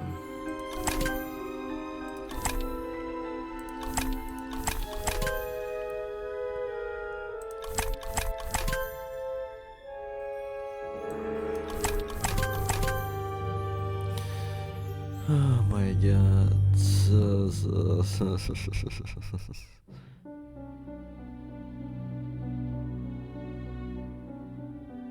How many minutes do I have left to me? I could do 10 more minutes until I decide to just give up on this. I just look up the puzzle solution.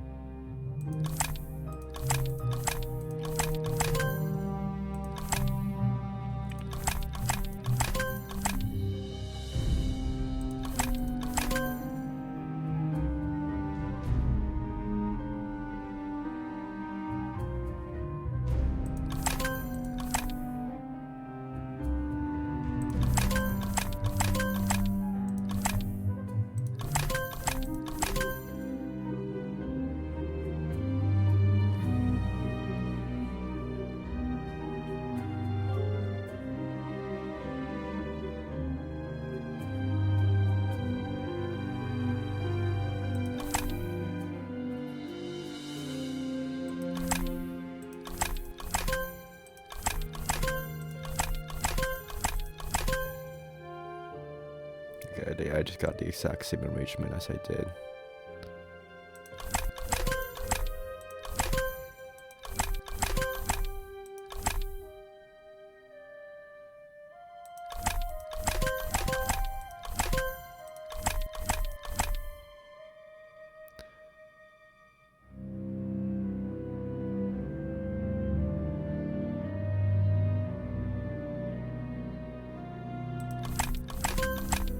This isn't, no.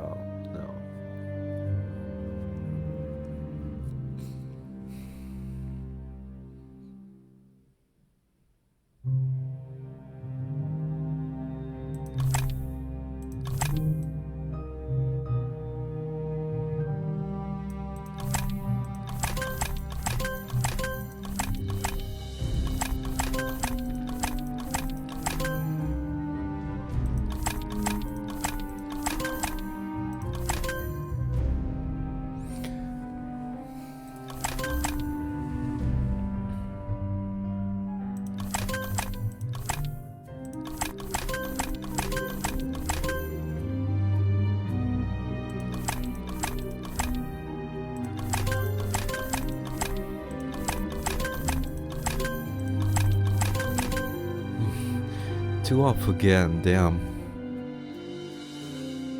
Is it? There's no I really. If I had a strategy in mind in the first playthrough, I've genuinely forgotten.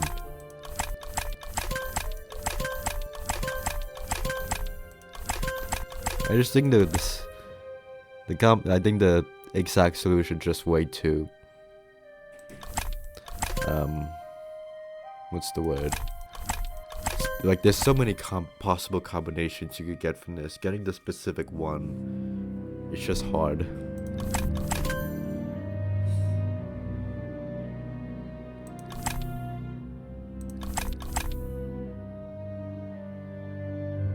No, that wouldn't get me the solution.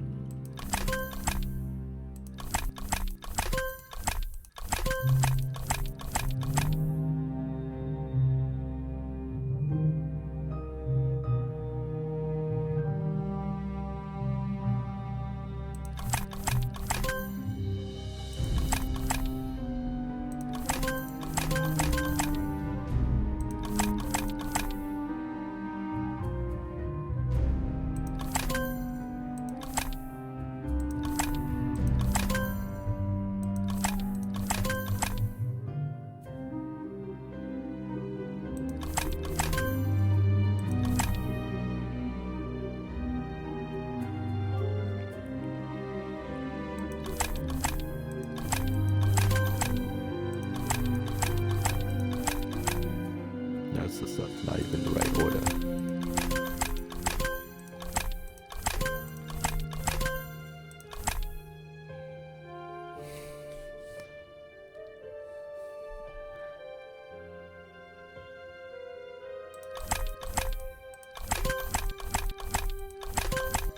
At this point, the two guys aren't even concerned about their lives anymore. They're just annoyed I haven't solved the puzzle yet.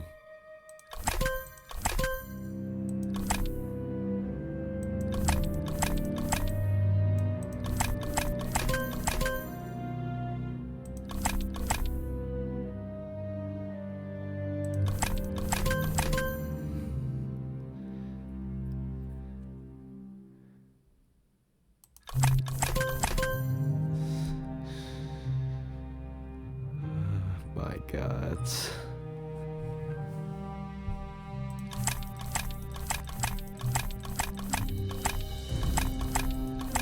How many possible combinations could you get from this puzzle? Okay, so there's 9 slots and 9 total unique pieces.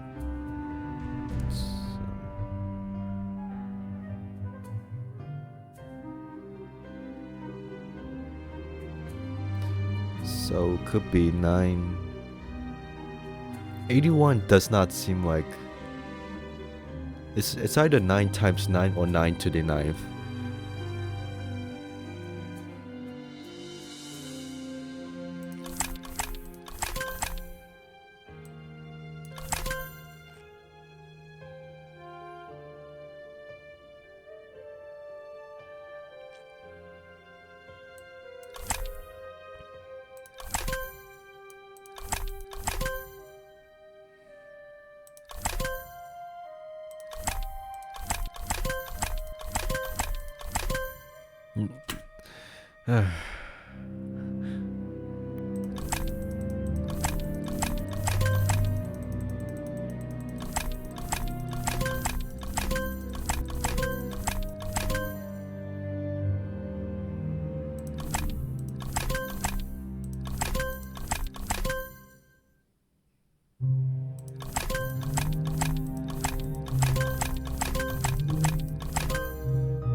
I don't know how I solved this on my own. Like, when I played this for the second time, this is my 3rd time playing the game. When I played this game for the first time, I managed to solve this on my own, so I don't know why I'm not able to solve this on my own now. I might have just gotten like very lucky.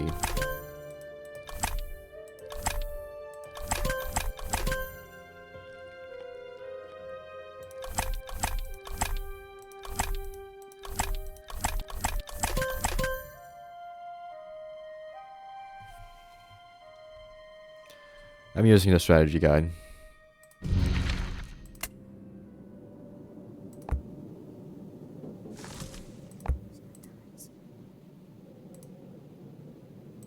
Okay. Okay, apparently all I need to do is just AA, BAC, AA, BCC. A.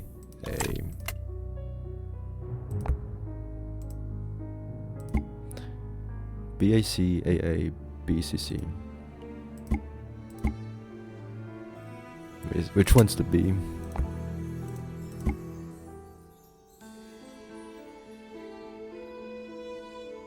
BAC, AAA.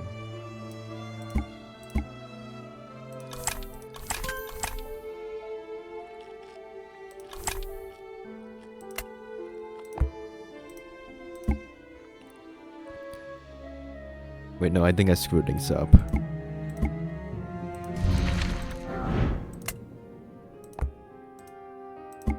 AABAC.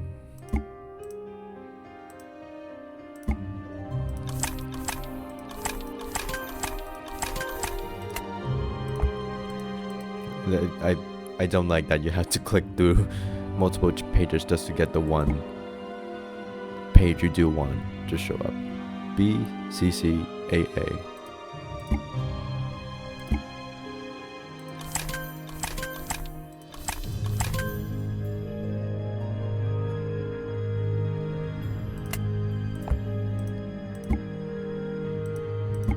Just see.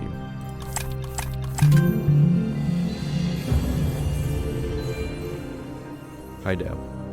I'm warm now. Thank you for the blanket, Detective. Before you rescued us, a figure in white appeared. I looked directly into her eyes. Her stare was as cold as ice. She whispered madly about a snowfall kingdom and the end of this world. I don't know or care what it means. Please just take me home. I like how Snow White shows up at the end. You've rescued the Chancellor's daughter and ended the prince's curse. However, a greater evil looms upon the fabled Snowfall Kingdom. It won't be long until your next investigation takes you to the high mountains from which no fairy tale detective has returned. I guess that's how they got the name of the Dark Parables Wiki, got the name of Fairy Tale Detective. Okay, there's James getting cursed by the first witch. Again, that gets explained in the 14th game. There's James and Princess Ivy, James and Princess Odette, James and Princess the Cinderella, James and Princess Nydia, the mermaid, James and Princess Snow White. Okay, then there's James getting cursed by the second witch. I don't know what the second witch is. There's James and Princess Ivy again. Yeah, there's some stock images used. There's James being fucking killed.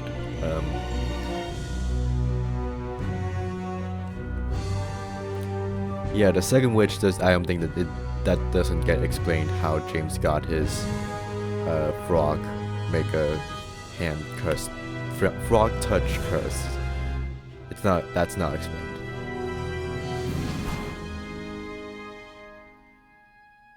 A new harder adventure is unlocked. You now gain the golden crown item.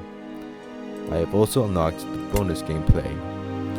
I will hold off on that because I want to play the hard mode first, then we'll play the bonus game, because I think the hard mode is the canon version of the game, because so in the first game, at the ending, Briar Rose gives us a crown when we save her, and then so we use this crown in the hard mode version to unlock the secret rooms in this game's hard mode version. So yeah.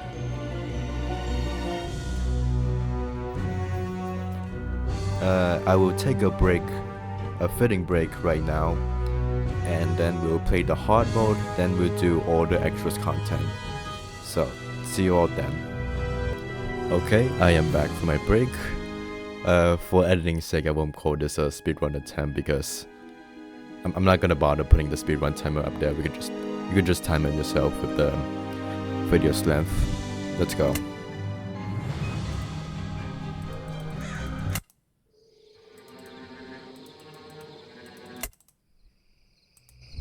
There's the crown from Briar Rose.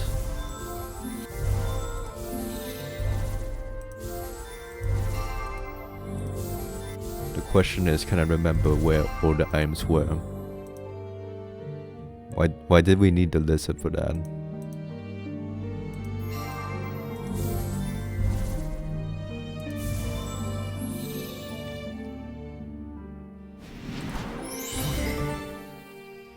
Yeah, Frogman's golden crown.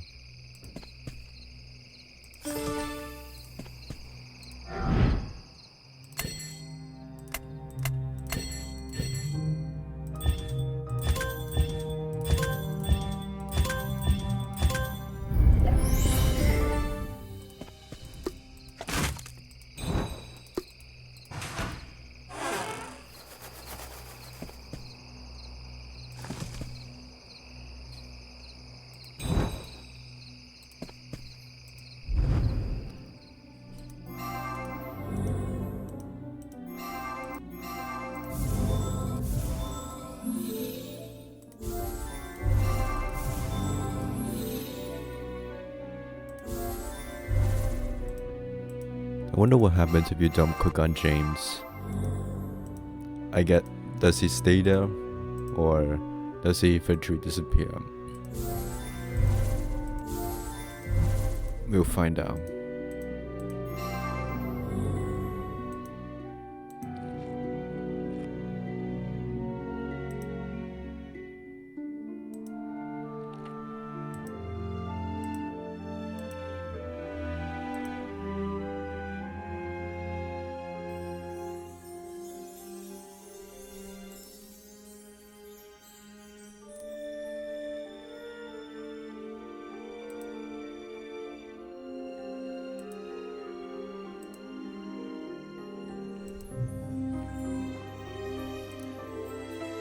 Now is the challenge of having to find the item on my own. Up, right down.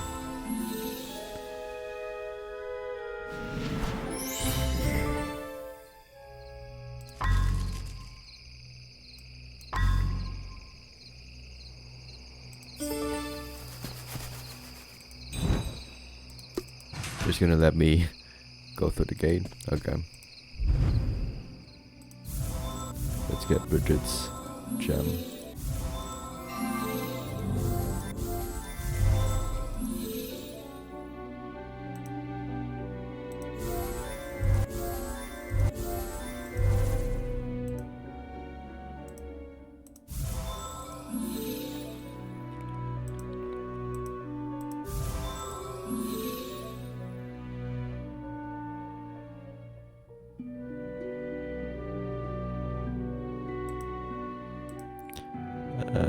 Not right there. I should have had the speedrun timer on. Actually, you know what? Let's have the speedrun timer right now. A bit late, so I'm gonna assume it's like 2 minutes. I'm gonna add an extra 5 minutes. I'm assuming an extra 5-minute offset.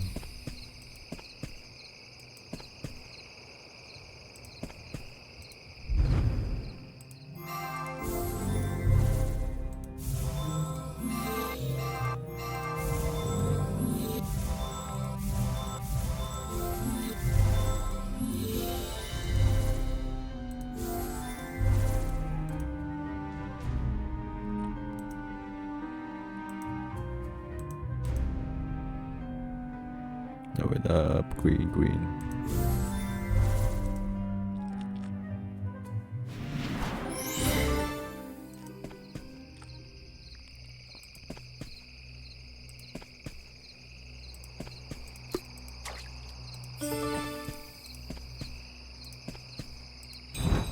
Clean that. Wait.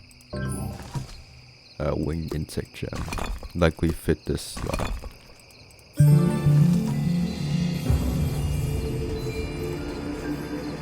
And James does disappear. Notice this large frog indented there. Right there.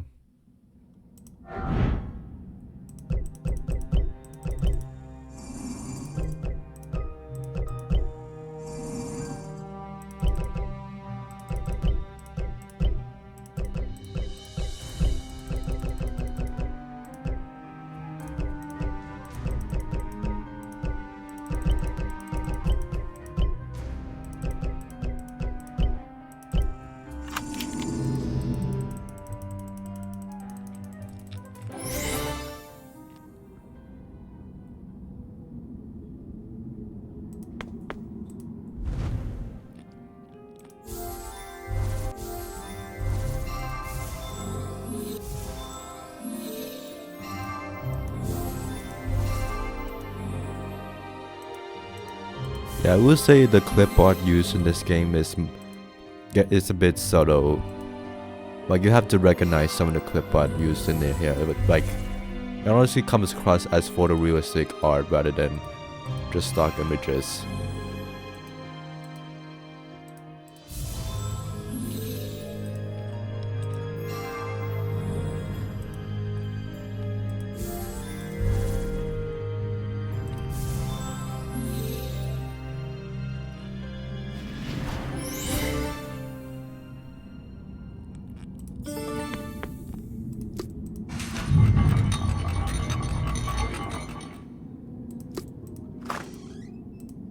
Hi there.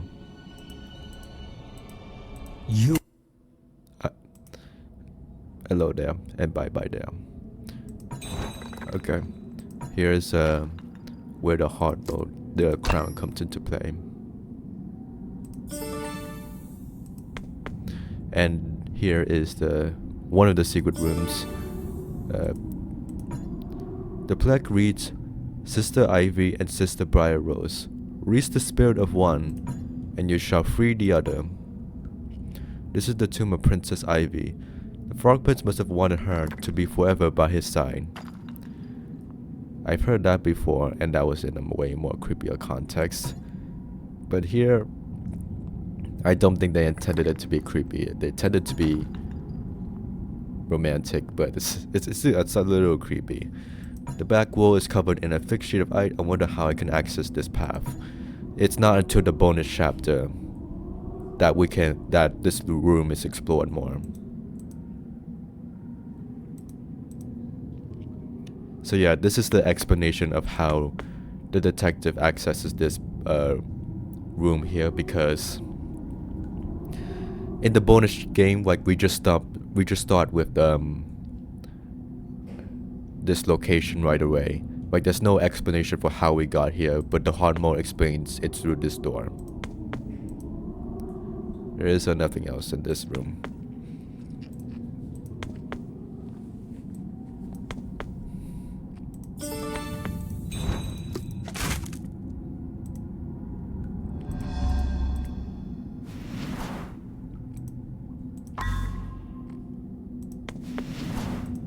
Yeah.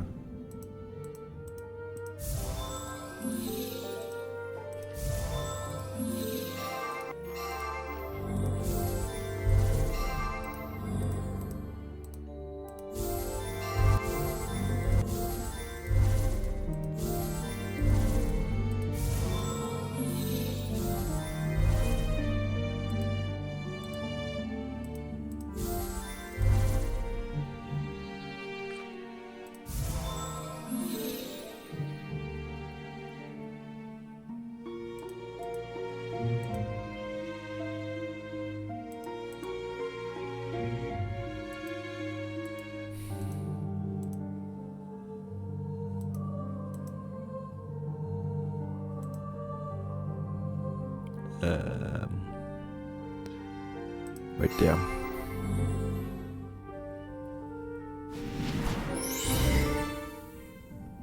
Then grab this.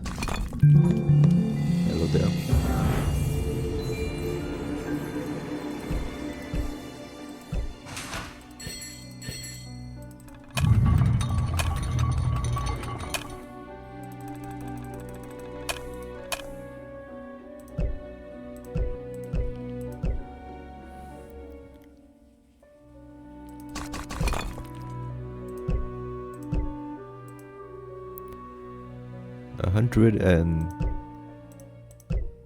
Okay, so this was like 1835, so it'll be like almost 100 years old. So like that would be like 65 and 27. So like,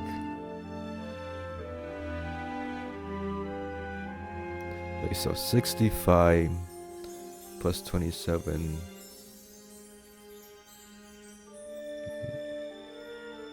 But we like 92 years old. I'm still not sure who could fit that description.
Where are the... I think the first game even had the strategy guide show you where... No, like the first game strategy guide, like it stays on the page, but this game strategy guide, it sends you back to the main page automatically. I don't know why. They changed that. No, already. No. Hi there.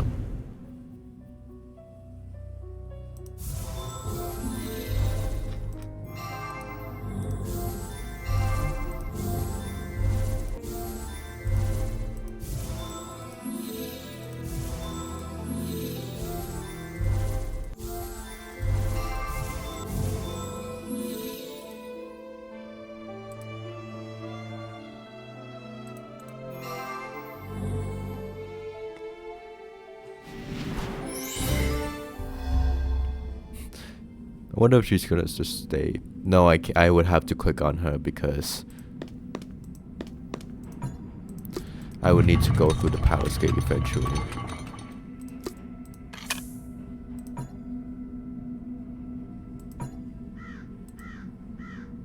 So that's unlocked.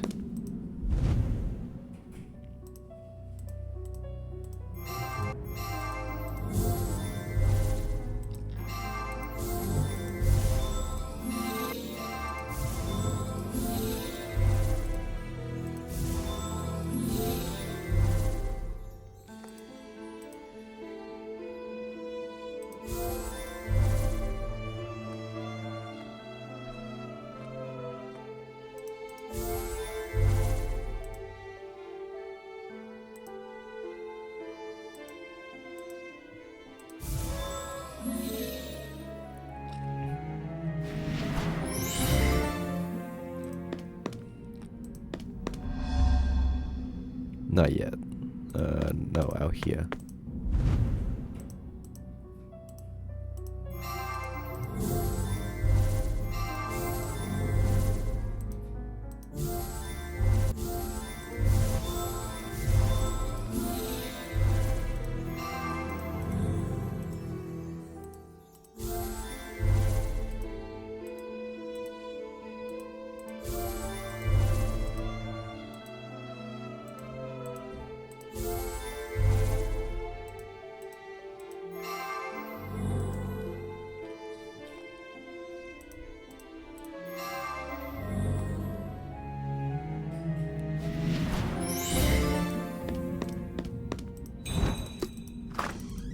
There we go.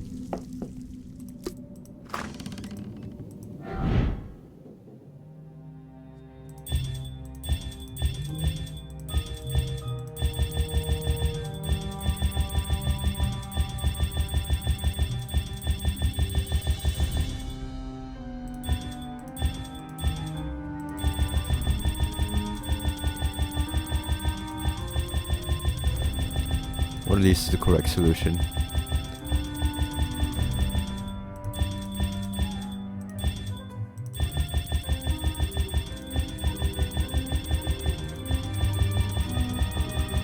Yeah, 1, 2, 3, 4, 5, 6, 7, 8, 9, 10, 11, 12.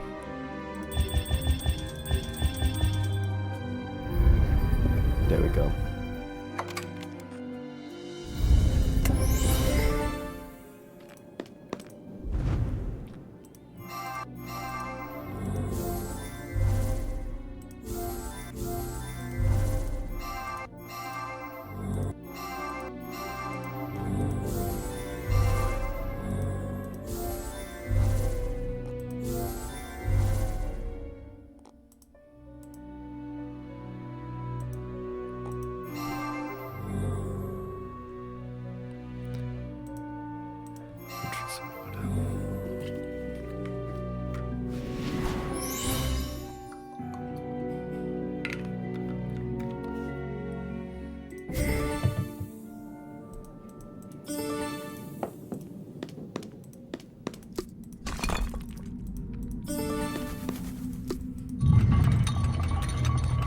Hi there, Ivy. Also, I guess the hard the hard mode does explain No, wait, no. The hard mode, that room, the encryption, save one sister and you free the other. That very explicitly confirms that because you say Briar Rose at the beginning of the game, because you say Briar Rose in the last game, that's why Ivy Green shows up in this game. That's not just implicit, not just implied, but it's like it's literally confirmed in that hard mode room. My mind's a bit scrambled doing this fast, but you probably get what I mean.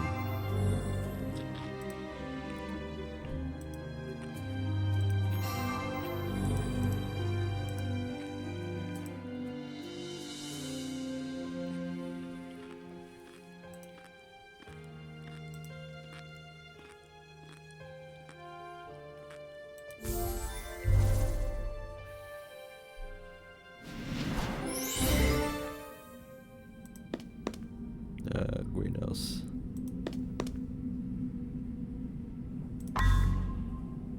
Wait, no.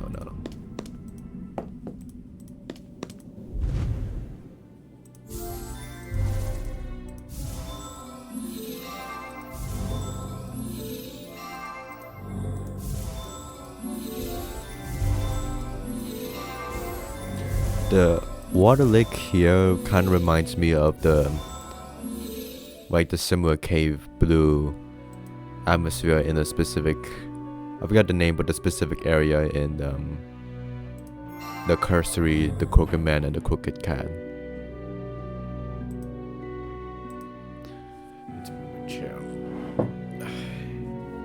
It's way too, that my chair was way too far from away from the desk and it was making me bend.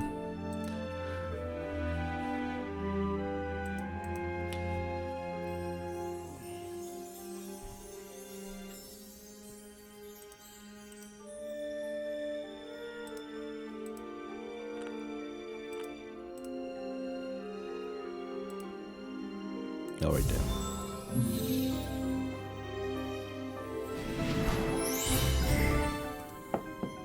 I just realized there was a black and white swan on that.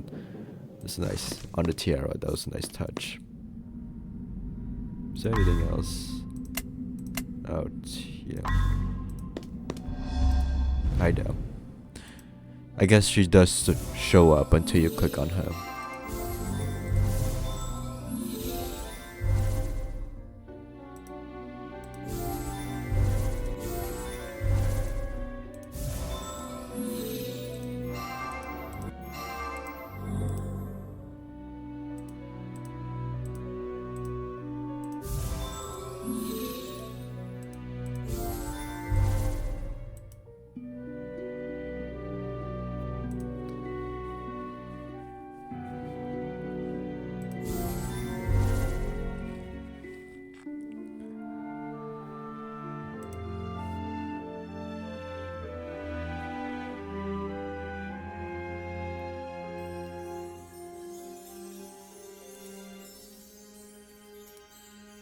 Chain, the necklace.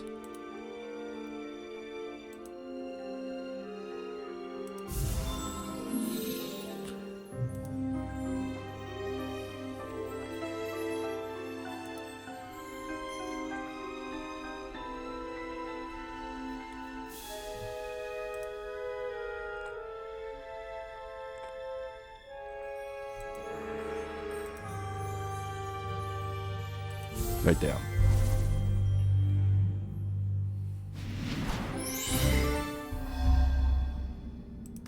No, not that. No. Right there. It's quite mod, but I don't think bolt cutters are that. I know, Ivy. I'll get to you in a bit. I don't know when bolt cutters were invented, but that's quite a modern. I mean, like obviously this is in present day, so I think James would have access to that. Okay, so these are ancient, looks like hieroglyphs, so why is that here?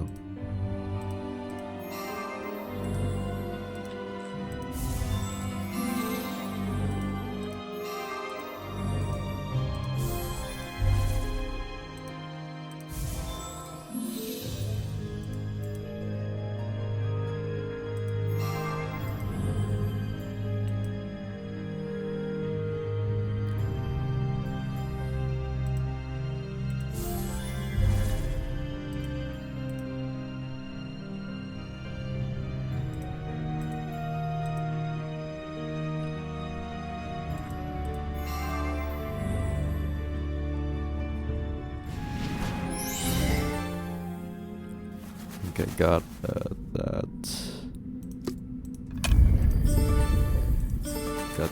Got that. I don't think I have the fuzz.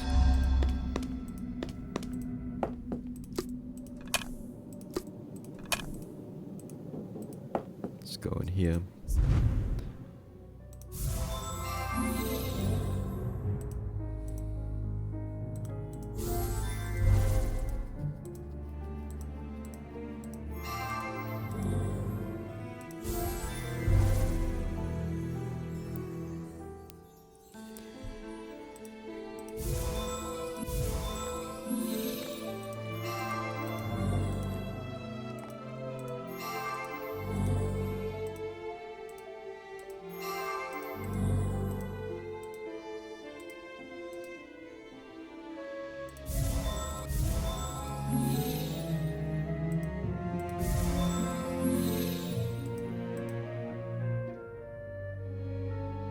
No.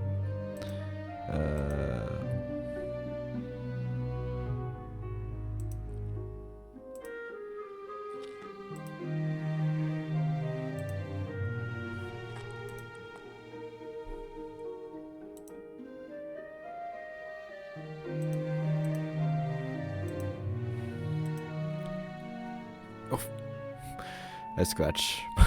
I scratched my head too much, and hit a sensitive spot.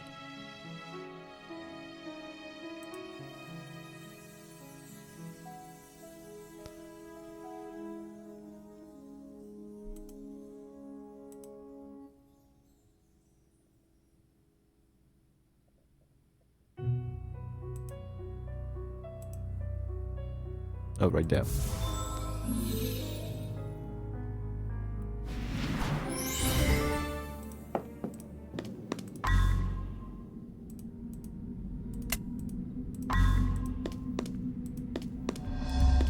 Not yet. Okay, there's puzzle.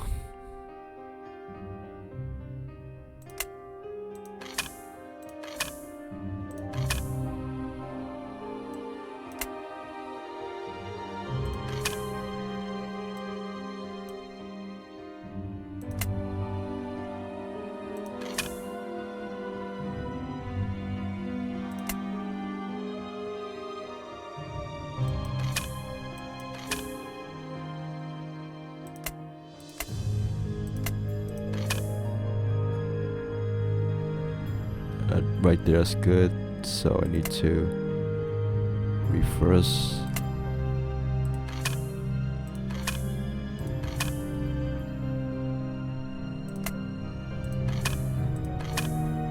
Right there. I'm not sure why that's stained with grass, but okay. I think did I miss something in here? Yeah, I did. Okay.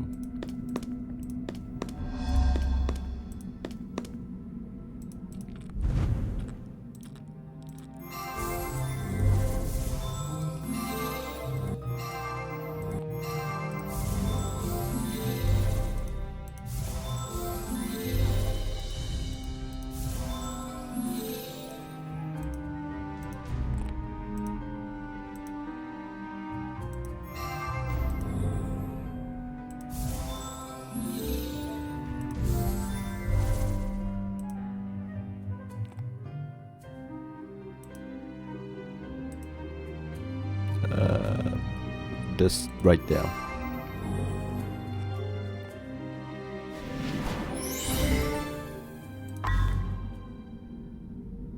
Why did I open that?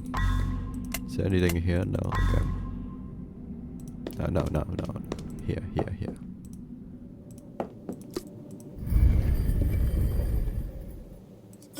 That refused that, so I could do this well.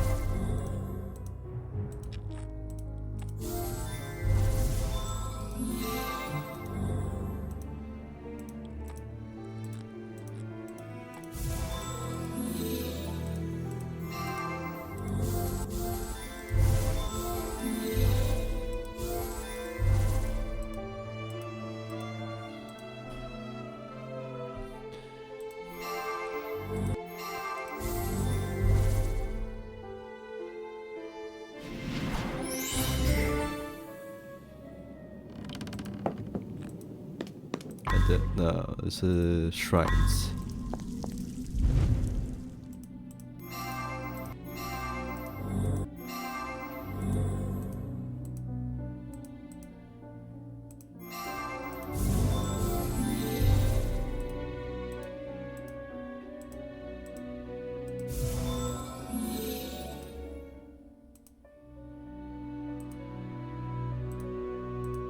I wonder if like this here is just painted over clip art to like give a sense of the photorealistic art style.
Okay, at that.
I can't spot these items at all. I don't know what chapter I'm on. 4.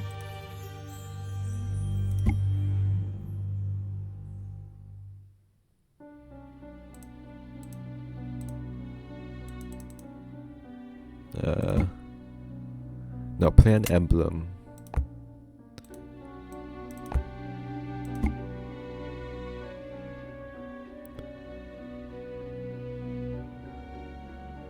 I thought this, that said shield emblem. I thought that said a different word.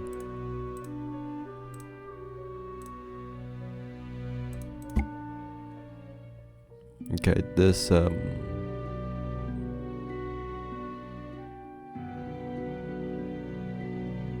green, yellow.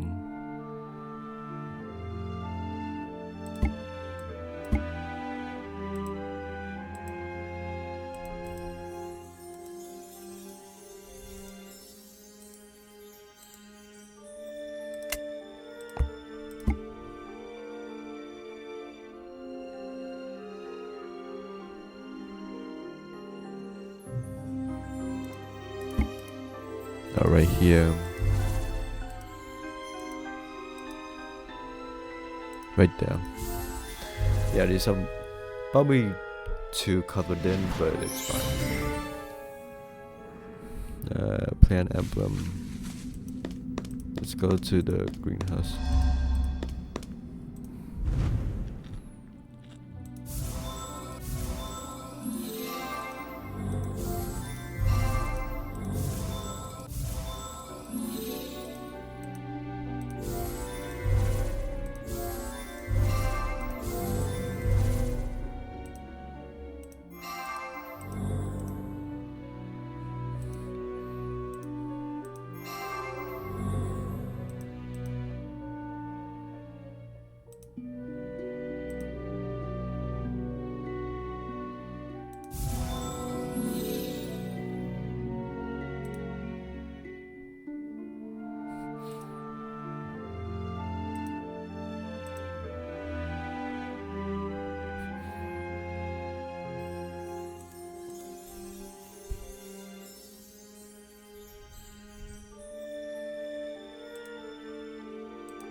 any areas though.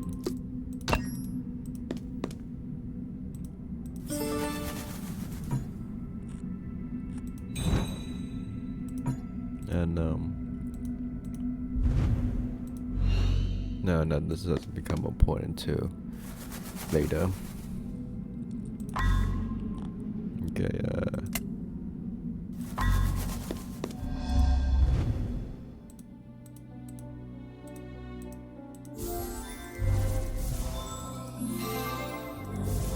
we're about halfway through the game, and we're halfway through an hour-ish, so I think we're on good pace.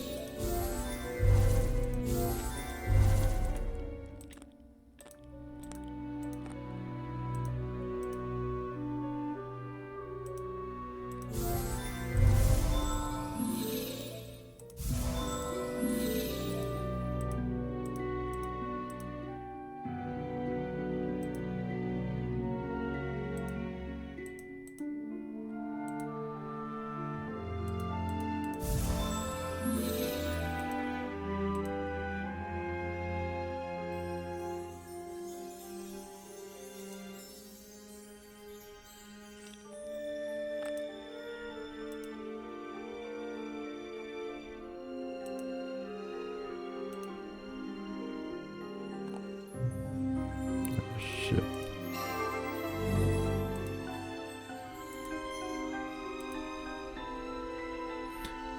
No,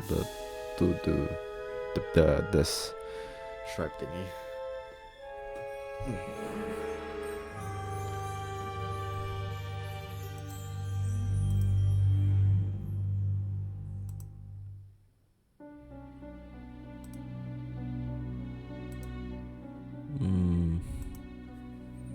Where art thou?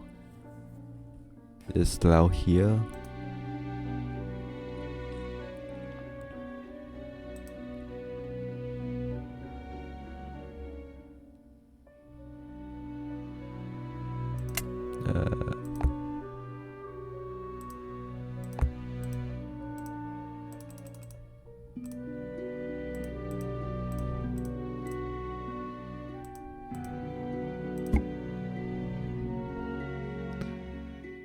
Oh, it's like here. I thought that was a leaf or something.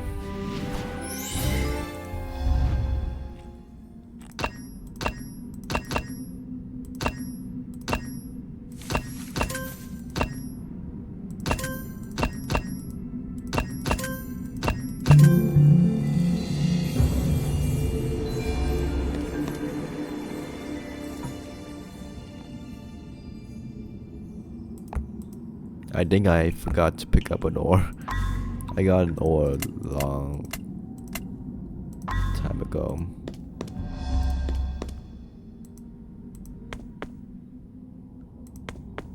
In my other playthrough.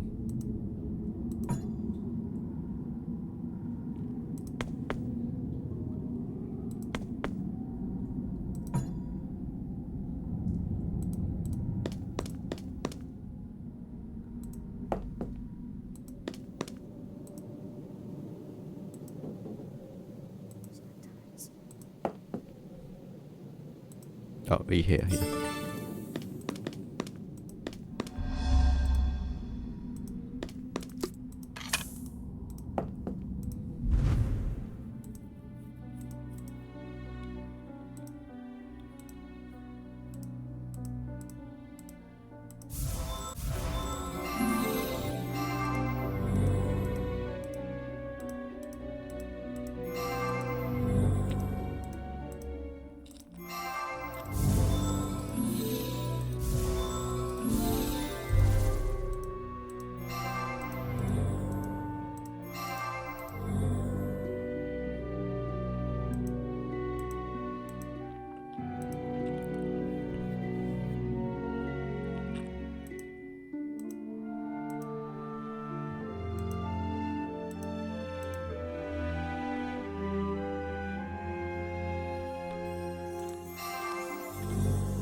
Not right there. Let's crown the corporate mascot.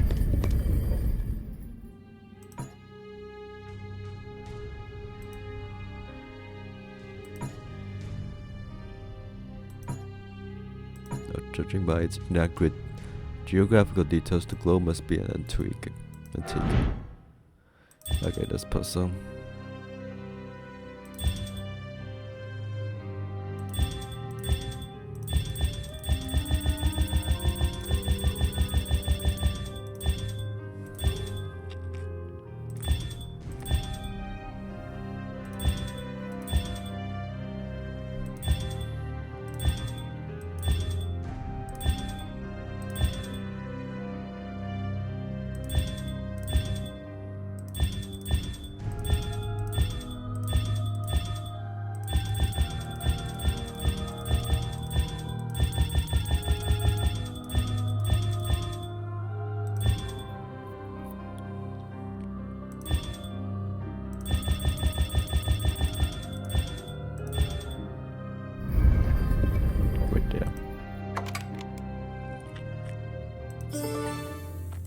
Clam. Hit the wrong thing. Take this.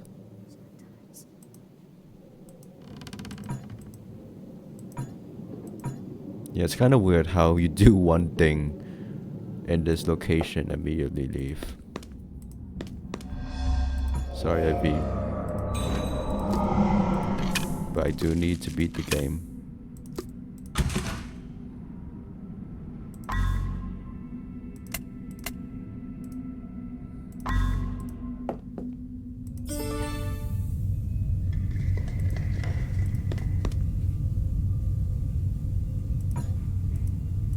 Is there anything here?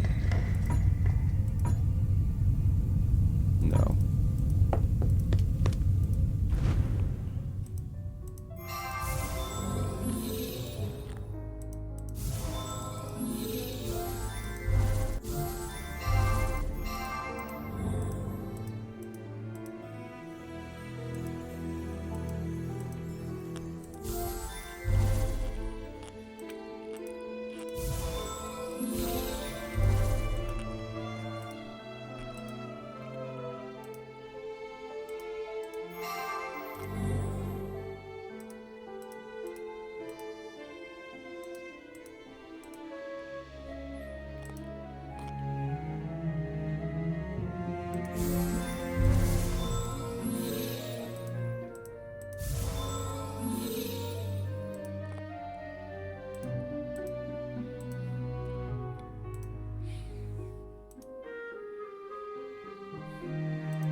No, right here. Drink some water.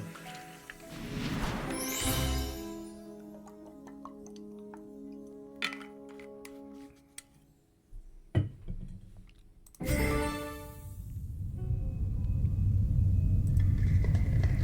don't know why this specific display is broken.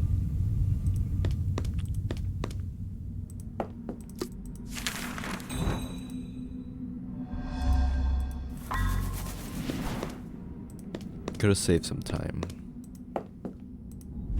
but it's fine.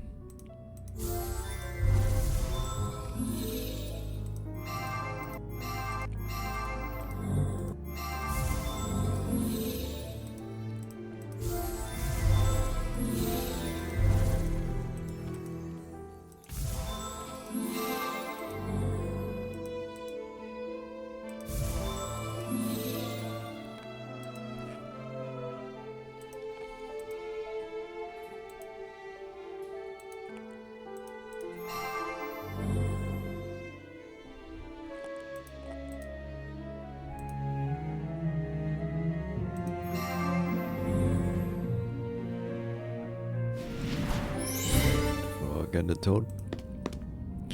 Let's make this frog pig.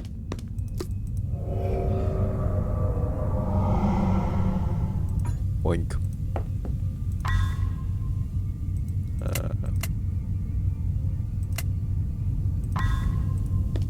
And let's immediately go back to the same place.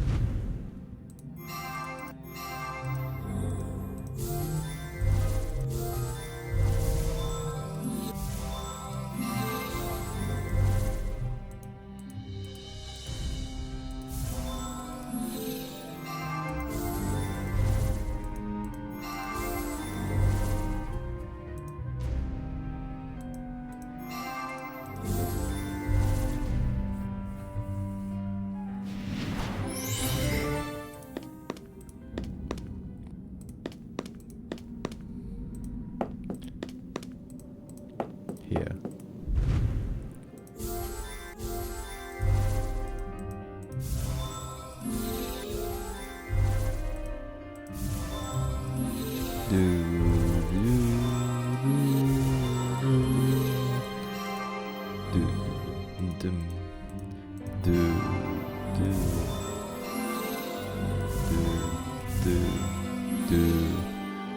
I love it when you finish a hidden object scene quickly. It's actually pretty satisfying.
Why did I look at that? I know where to go. Hilo IV again. It's a good thing IV only appears at specific points and not just stay still. Well, I guess Briar Rose was kind of the same thing. Because she couldn't keep her energy for long, so I guess it's kind of the same thing with Ivy.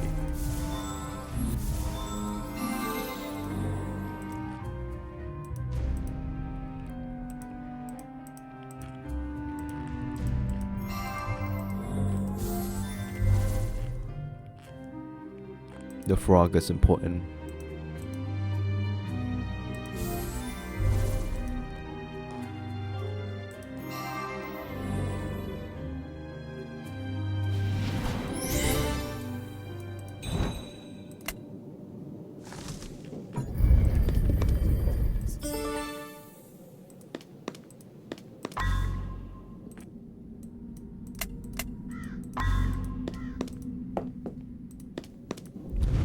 This.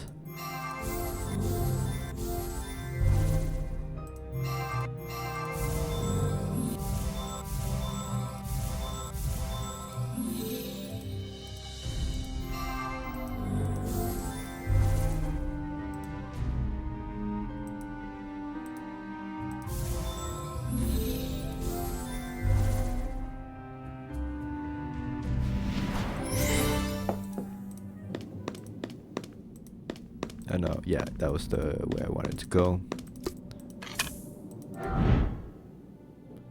It makes a loop.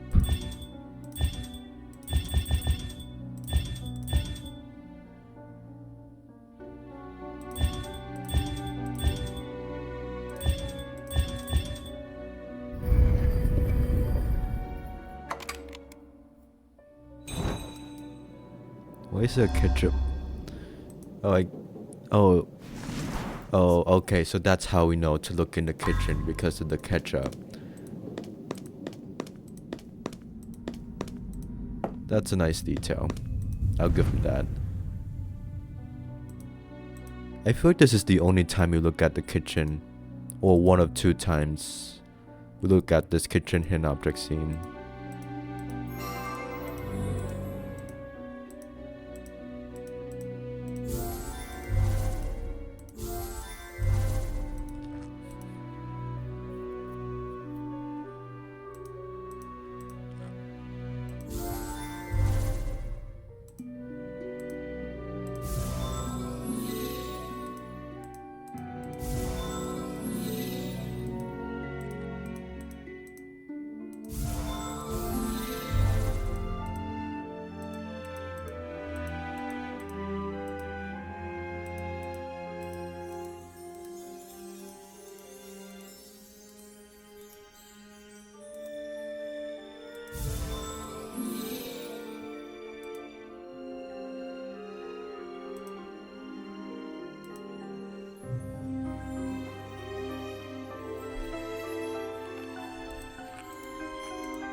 Here, need to look for the corner thingy.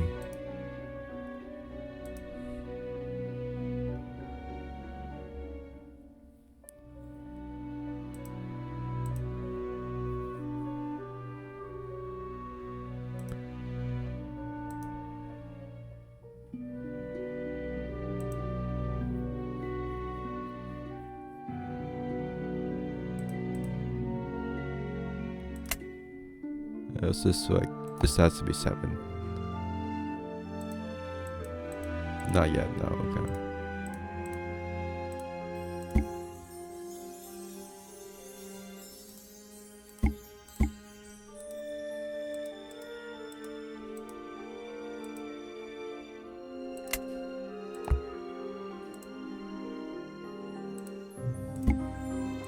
No, wrong one.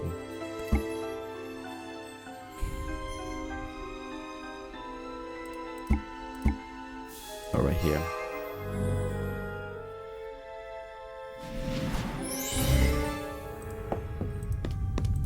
Access this guy.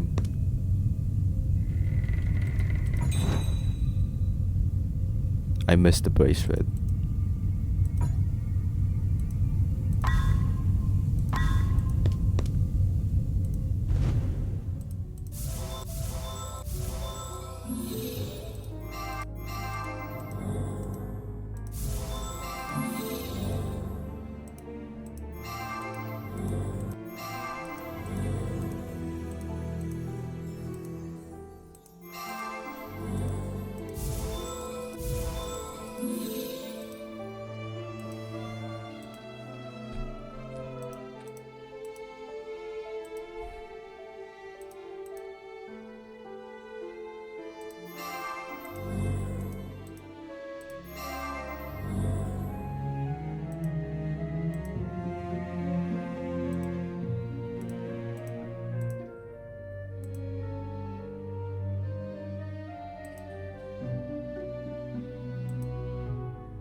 Where is thou?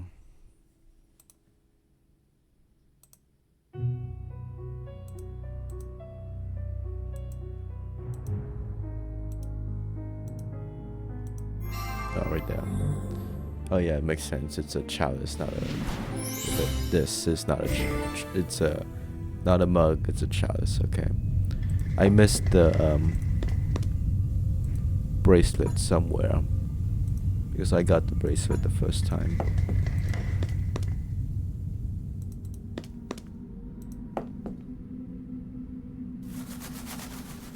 Okay, that scared me a bit there.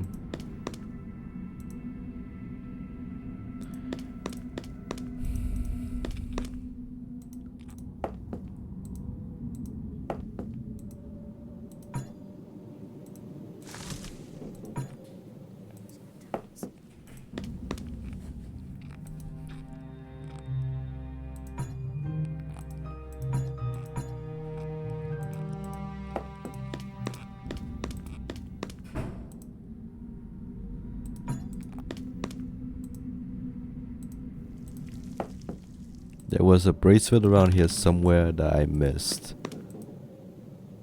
The question is where?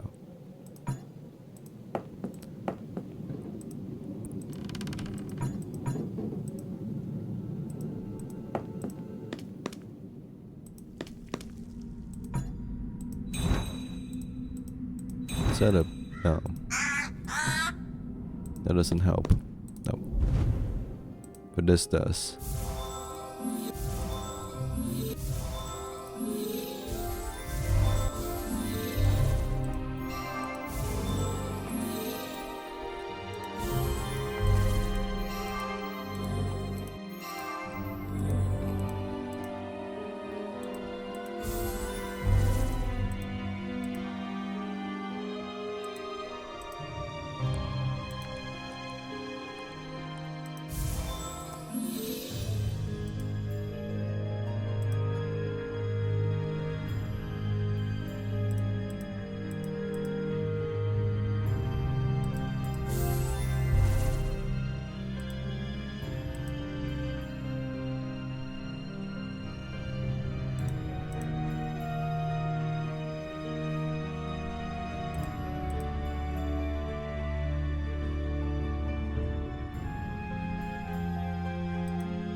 Got that.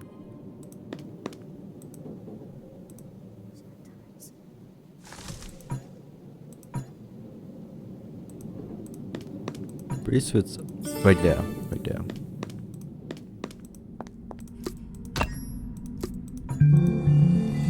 Unlock that.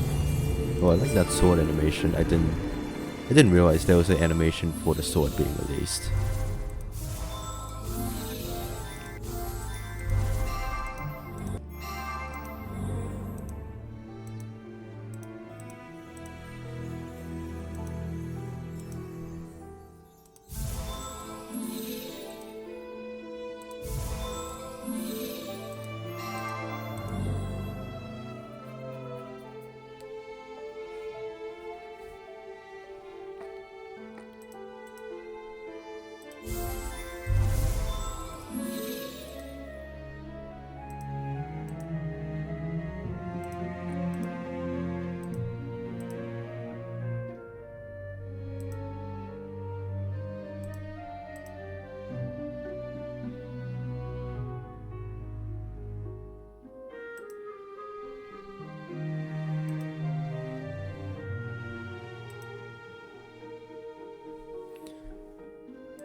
And the other piece.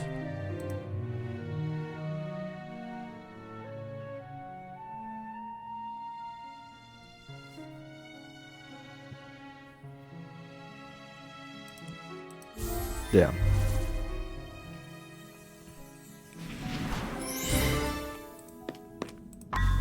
This unlocks garden and yeah.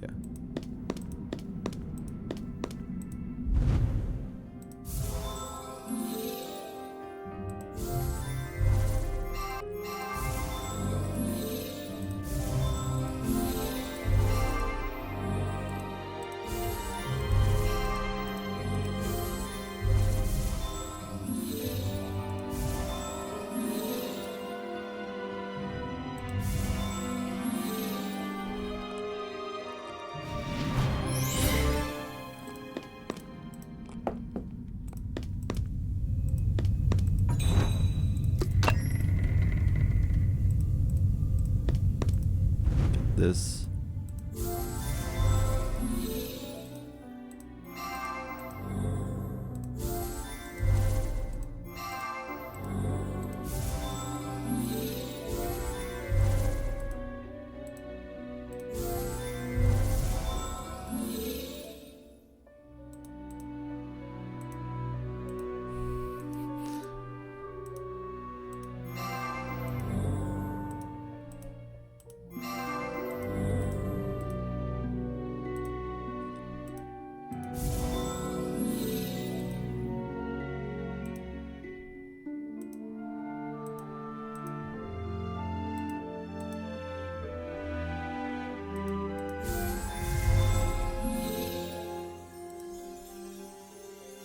This fire isn't moving at all, I just realized.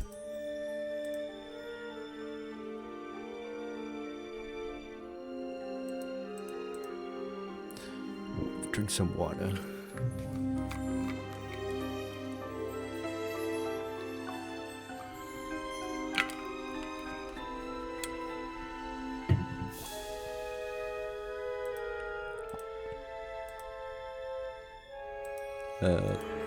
The tile.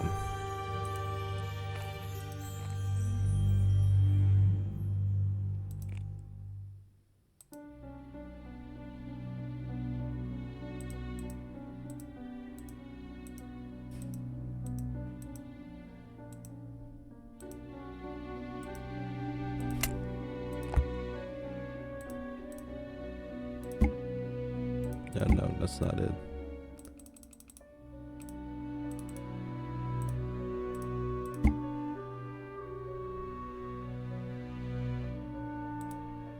Isn't that obvious? No, I was looking at the wrong thing.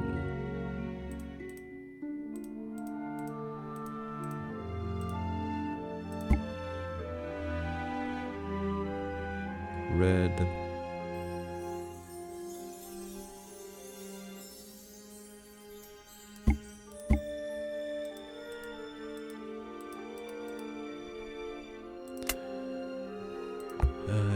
I think I skipped over this puzzle because I didn't get the bracelet before. I hope that doesn't cause issues. What the fuck is this? Why is this square so small?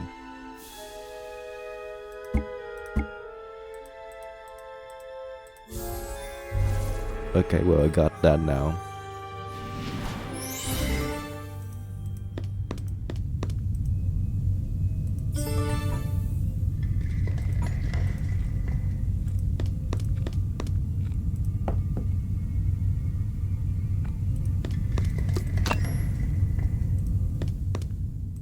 Does this unlock this now?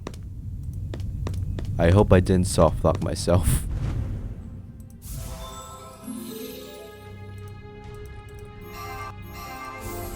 Or that I just get the later thing and I'm being paranoid.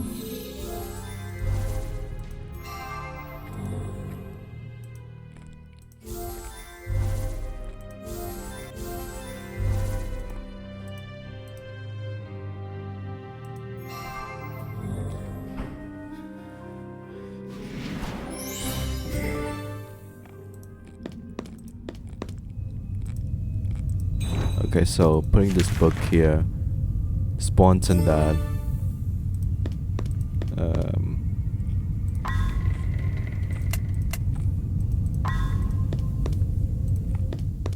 Put this book here.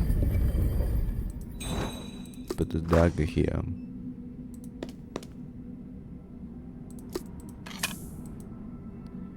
Okay, this unlocks this.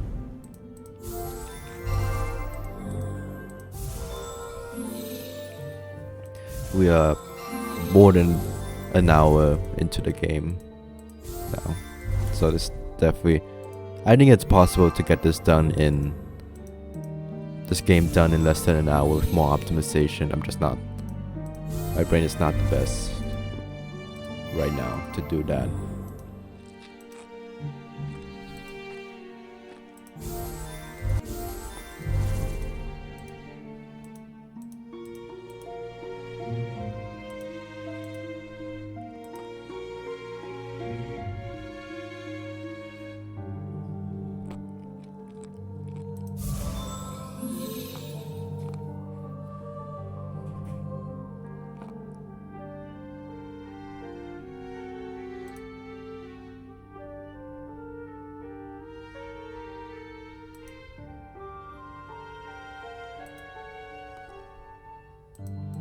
Right there.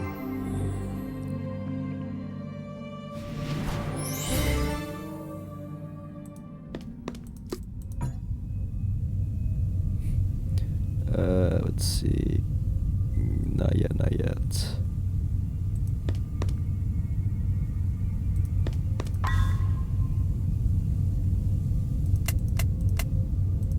Okay, I think I locked myself. I'm good. I think I just did that in object scene late.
Okay, get this where I'll open that in just a bit.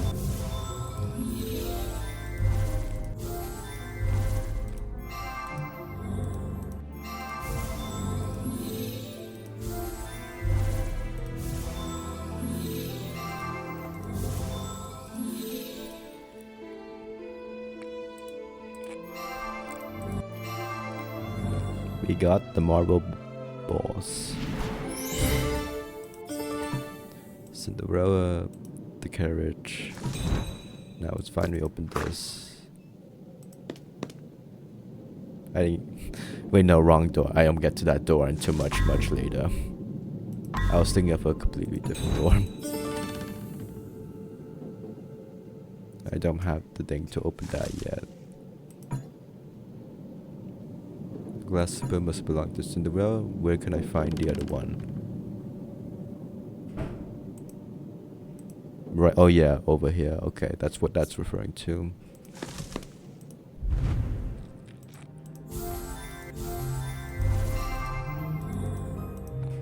Agnes was the Princess Cinderella's name from the 5th game.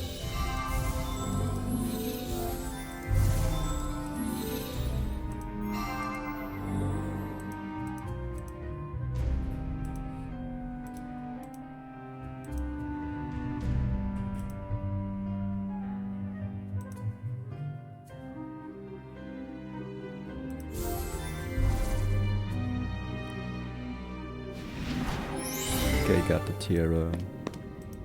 This is open to the palace.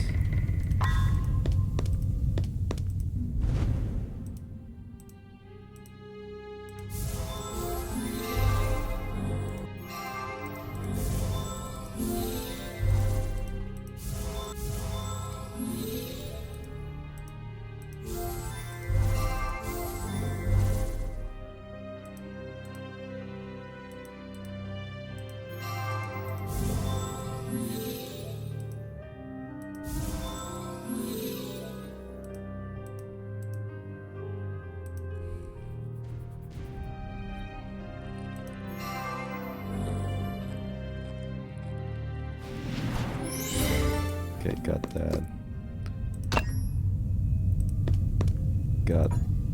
I can't do anything here actually yet.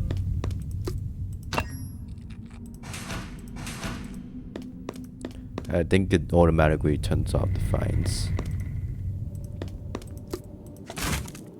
Open that. That looks completely different from the outside, but okay.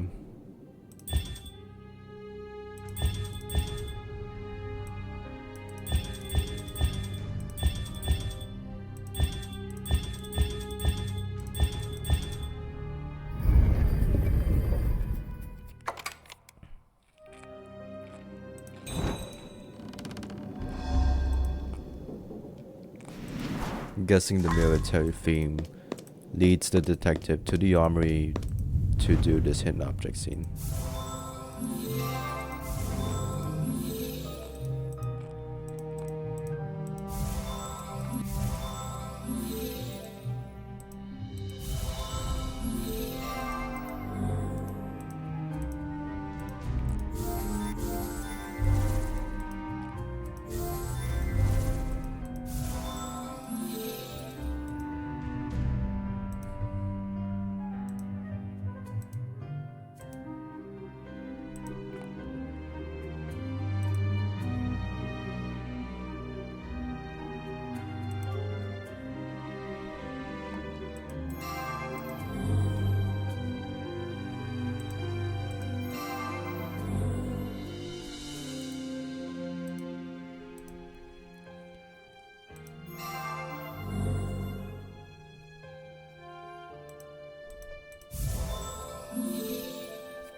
Prince James looks a bit different in that portrait than he does when we see him.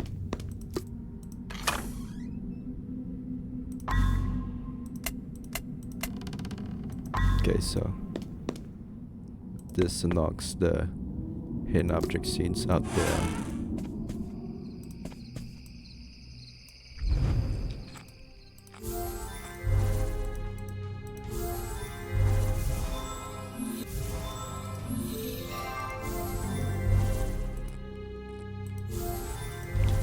I will say I am grateful I am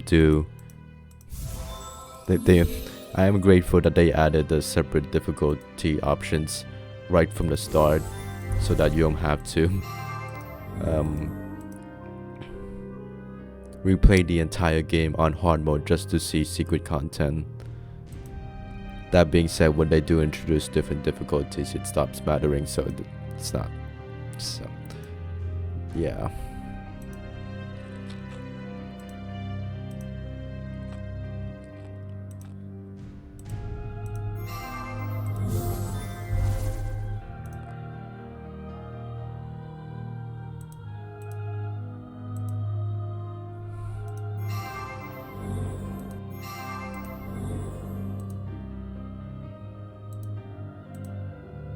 Again, why do we need this stand? We don't need it. We just need the hammer. We don't need the gems either. Just use the hammer raw.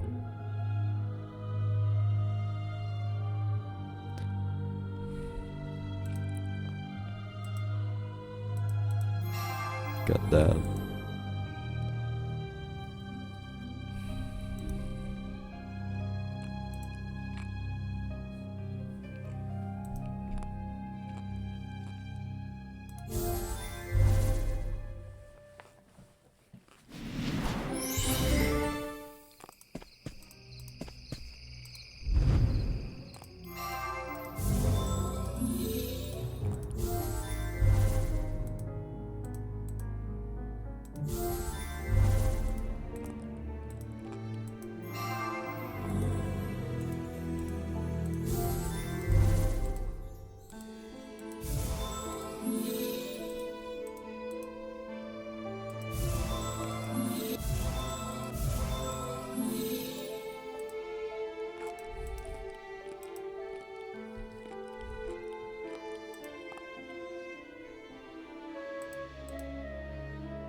Dun dun dun dun dun. Dun dun dun dun dun. There we go.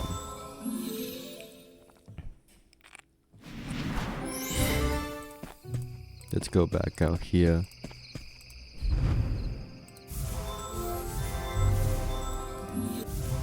Do we really need the red beads?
Come on, where art thou? Oh, right there. I like it when I see it on my own without referring to the strategy guide.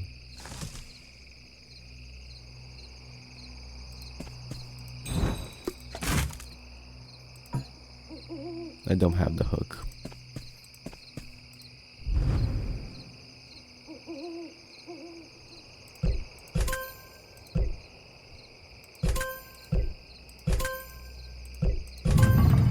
Got that. Did I miss the hook somewhere?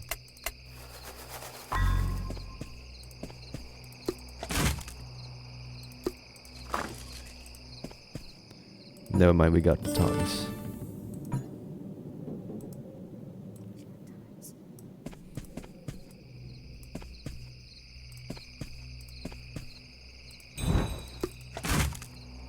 We got the blueprint. Wonder why James hid the blueprint to the cottage in there.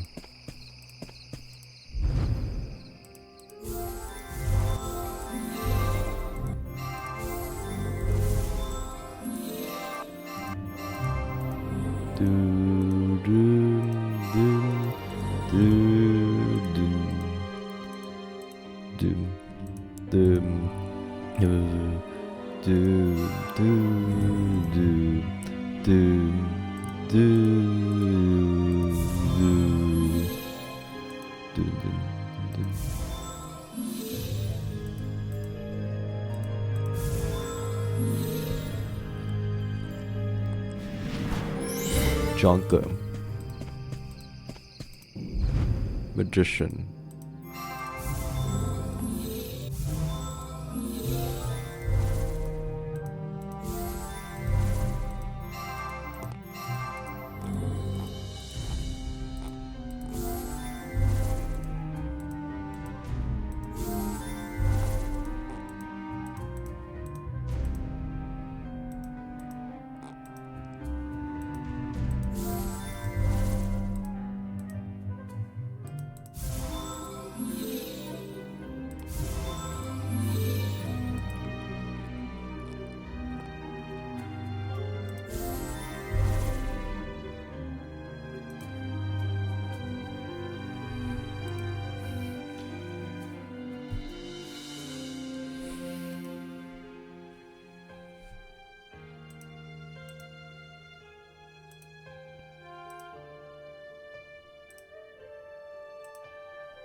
No, that ain't it. Yellow, yellow, yellow, yellow. It's on the gun. Yeah, it's well hidden. It looks like it could be part of the gun itself. I keep forgetting this loop.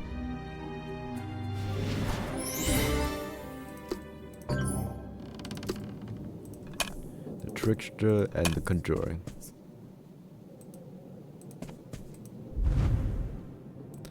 Do the chapter titles just not show up for the hard mode version? Because I haven't noticed the chapter titles showing up. Oh no, oh no, never mind. This isn't, because that's not a new chapter. That's like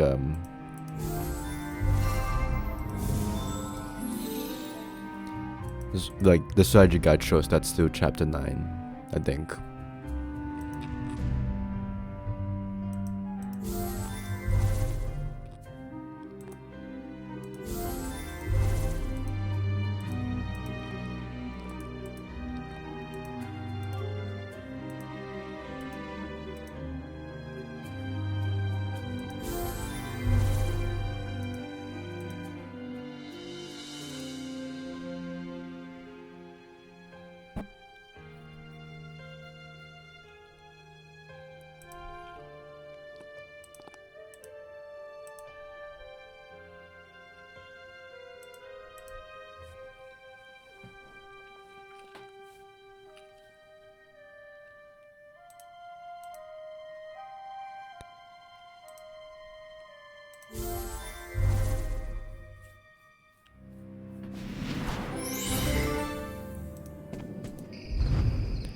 Rose Potion, this may or may not be the last hidden object scene of this main game.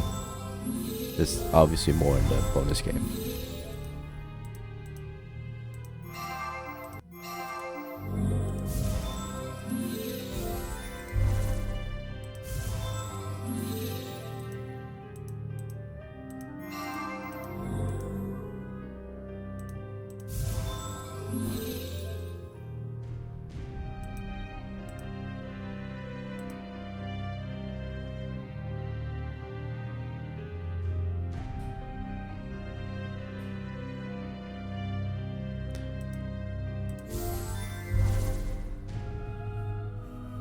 Almost there.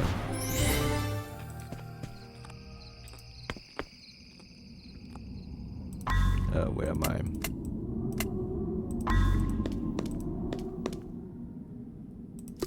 Here.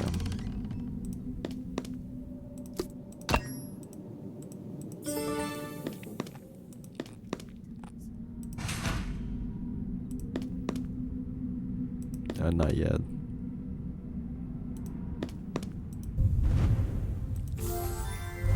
Soon.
My body is beginning to hallucinate.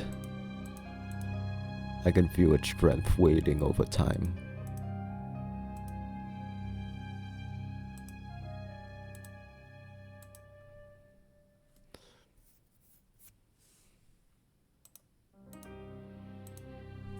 Oh, there.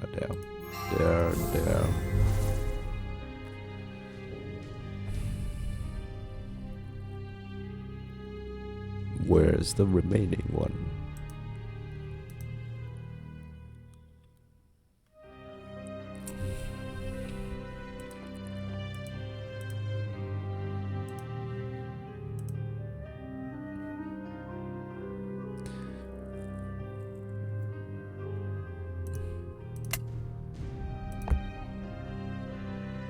No, it's not the last hidden object scene. Just spoiled the hard mode thingy.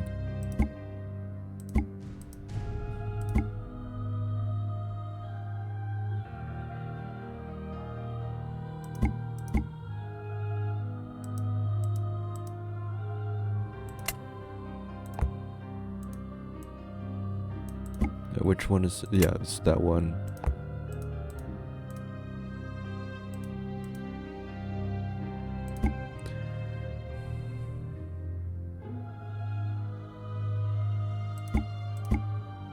Right there.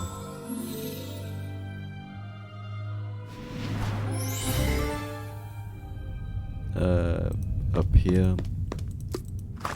Activate that.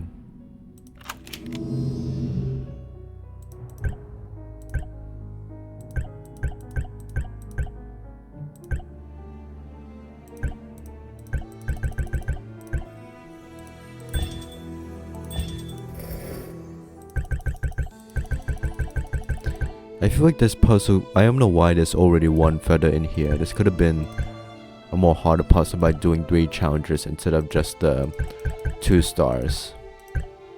But that's not it.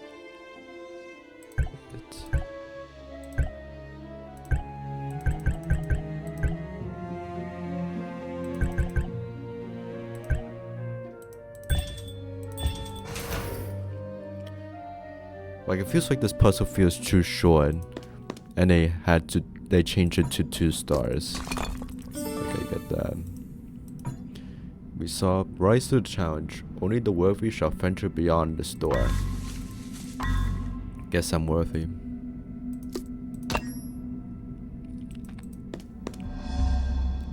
Hello there. So this is the spirit of Snow White. I don't know what's up with that, because we learn next game Snow White is very much alive and well. So, like, it's a young Snow White, not even the old Snow White, so yeah. The portrait and plaque of Snow White are frozen. Let's visit. Check out the Princess Ivy. The plaque reads, "Princess Ivy, my first love, how I yearn to be with you forever. With your forever." A portrait of Little Mermaid. She gets named as Nada. Or Naida. Reads, "My darling from the sea, I will treasure the life we have shared." The portrait of Cinderella. Princess Cinderella, you taught me that even the most common woman can have the heart of a queen. That sounds like a late lesson to learn, like 3 wives in, but okay. Also, that's kind of a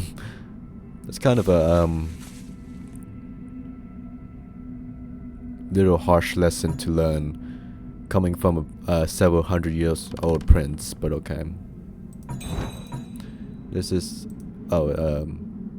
the Cinderella's name is Agnes Cock, according to the 5th game. This is the Swan Lake Princess. Its name Odette in the 11th game.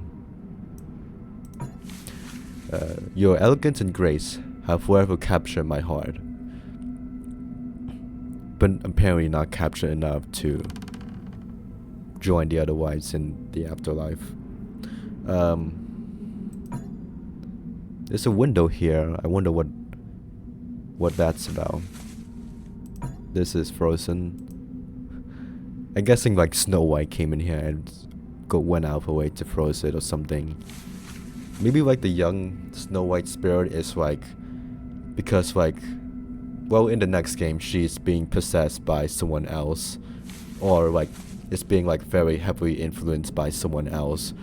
So maybe like this spirit was her outside of being possessed or something. Also get used to the portraits because they get reused a lot in especially the later games when the princesses get referenced or mentioned.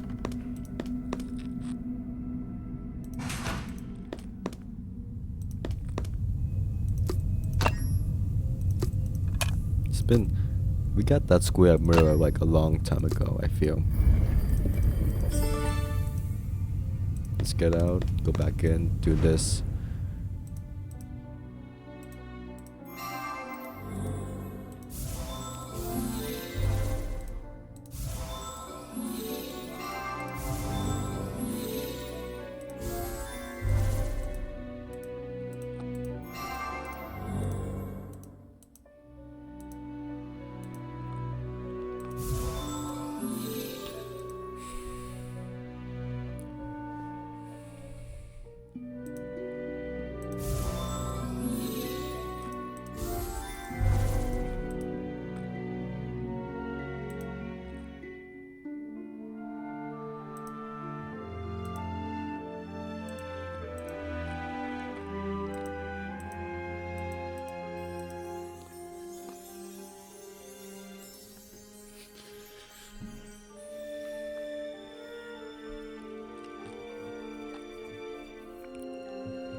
This and this.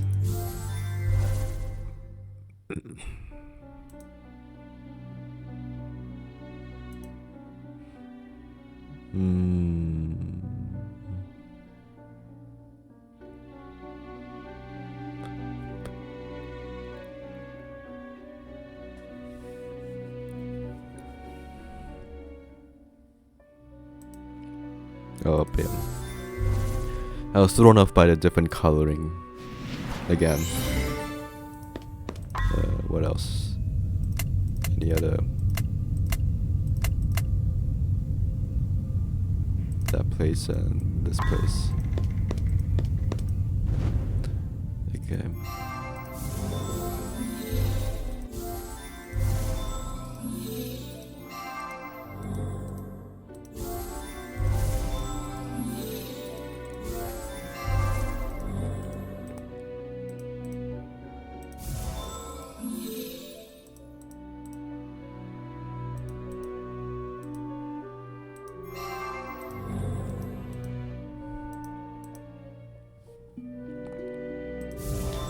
That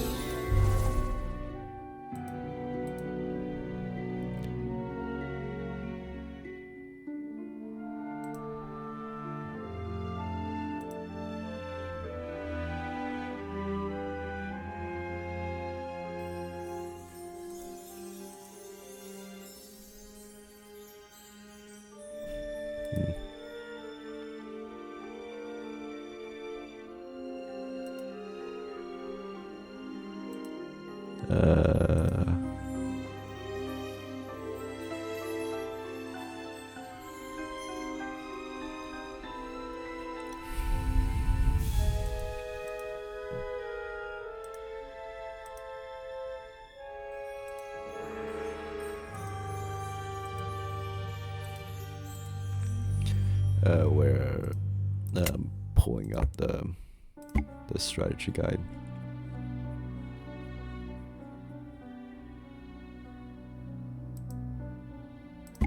Oh, up here. It's a little hidden behind the cobwebs, but got it now.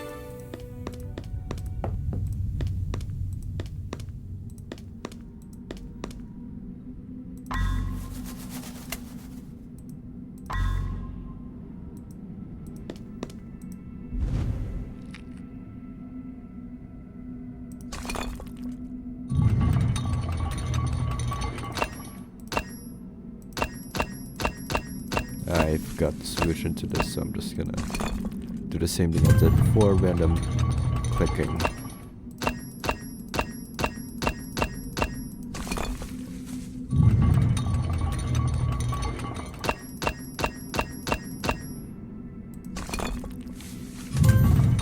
Okay, I think that's the luckiest random clicking I've gotten ever.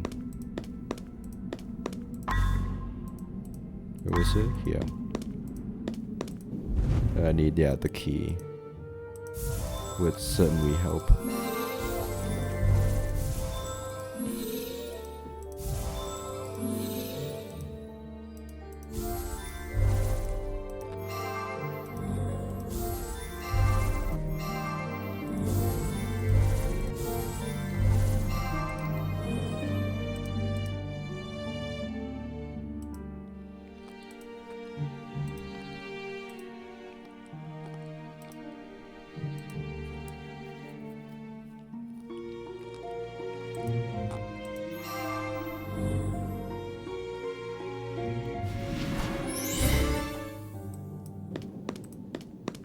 Let's go out here.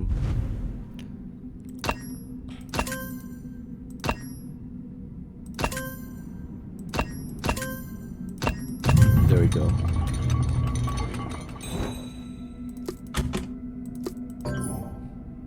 And now put this in first, then this.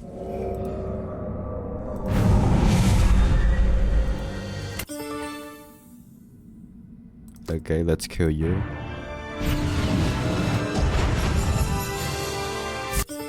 Okay, bye-bye. Lol, Lamau. Get out. No. This way. High rack.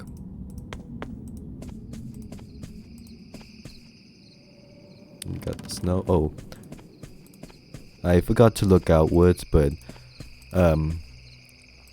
yeah, because all the Euphrates James is cursed, you don't see the frogs in the forest anymore, which is a nice touch. I forgot to mention that on my first playthrough, but yeah. Okay, can I do this puzzle? I remember the solution a bit.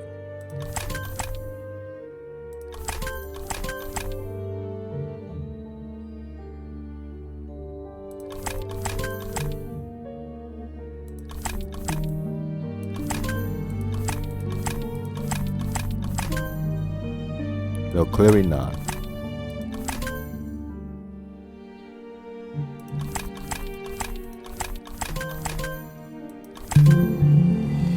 Okay, well, I did.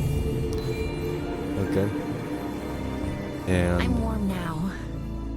Thank you for the blanket, Detective. You've rescued the Chancellor's daughter and ended the prince's curse. However, a greater evil looms upon the okay. About an hour and 40 minutes. It's rough for a speed run, but I'm not gonna do better than that, honestly. If you click on play here again, it just takes you back to the final location before you solve the puzzle. And for timestamp's sake, unlocking the, just for anyone who skipped up to this point, hard mode unlocks this location, which is the same starting location as the bonus game, which tells you why Princess Ivy Spirit was released, because you free Briar Rose in the first game. You also unlock this room of James dedicating to his wives, and whose images will get reused infinitely in the later games.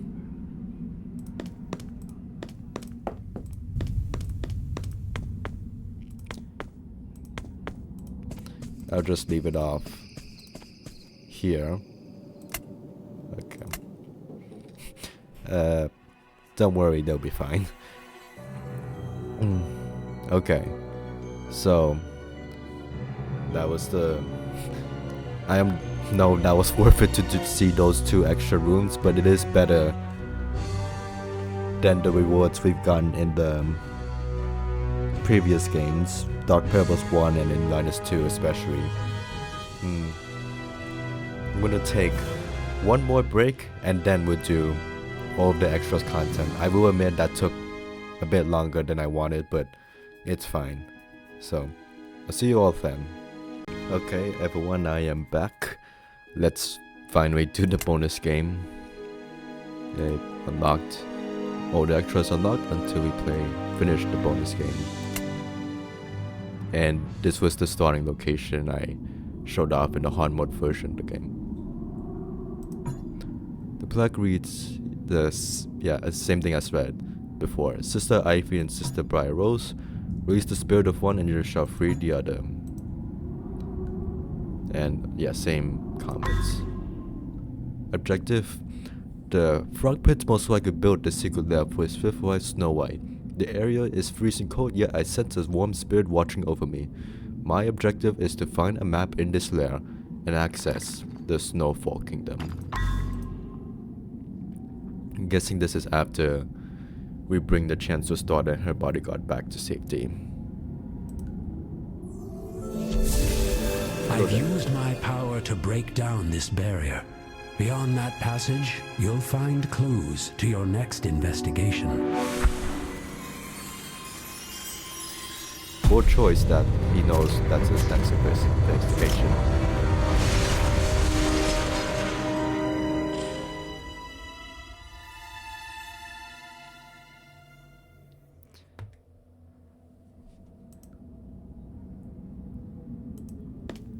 Also, I'm guessing James has like force powers or like the powers to break down ice. Thanks to being a ghost. I am also guessing that because of the curse involving the Snow White in the next game just causes any depiction of Snow White to be cursed. Hence like all the frozen themes in this game. The detective is too short to reach this key. This door is locked. Okay, honestly from this angle it looks like the detective is like 3'4" or something. Like Jesus, this makes the detective look like a gnome.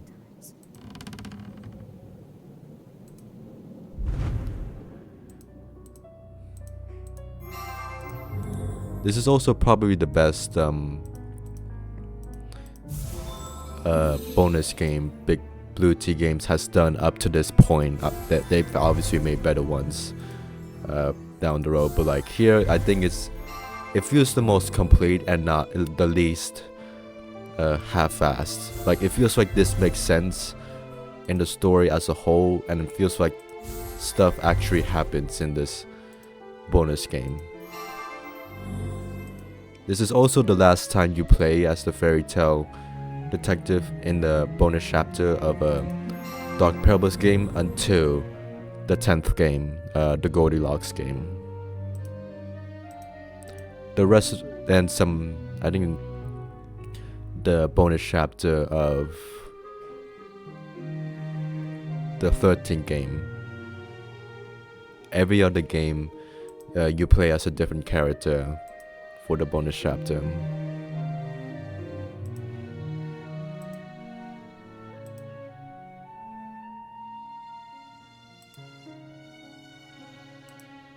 This is the same fairy, the dragon, on the dragonfly hidden object scene out in the forest.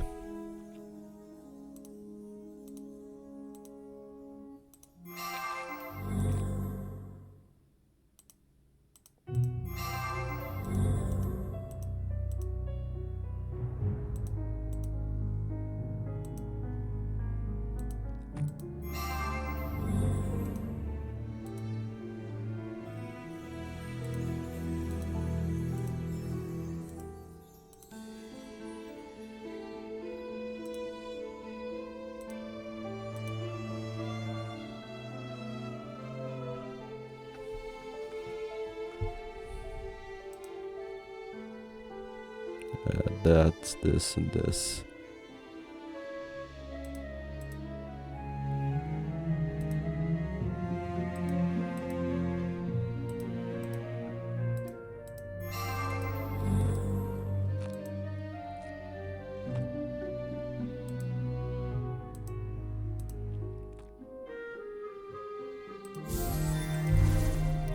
Yeah, I feel like you, like, maybe not colorblind, but I feel like you would have to like ignore color and just focus on the form to better identify the fragmented items, because it's a bit of a stretch to think of that as the same item as this because of how different the color is.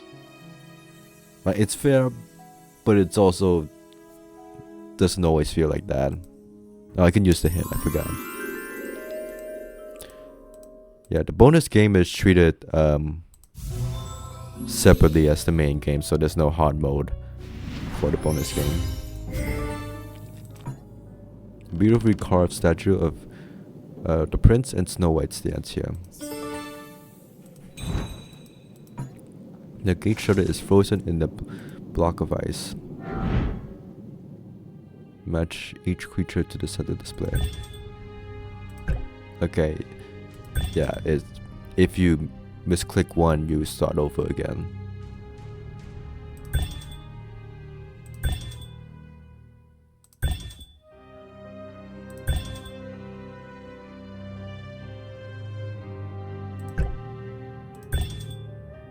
No? Okay. What is associated with Shifa?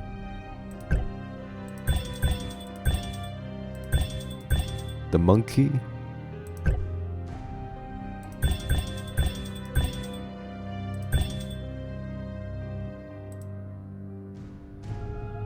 I've clicked on all of them.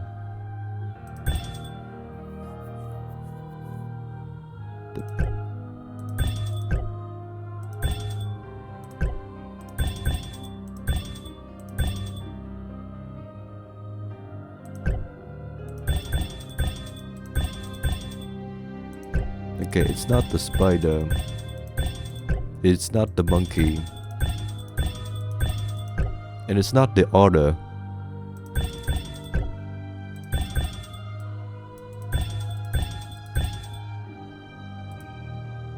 So what other animal could it be?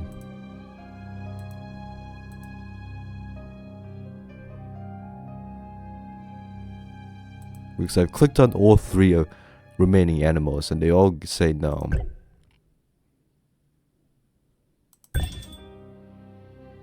Oh, that's evil. Yeah, so it does count. Okay, my bad. That's my bad.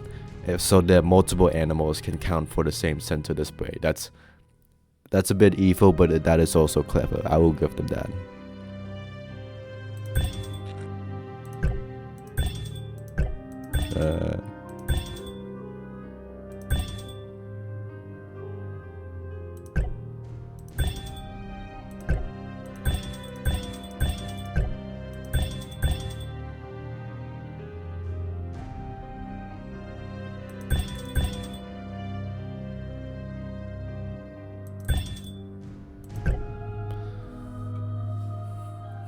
I would associate like a crab with a seashell.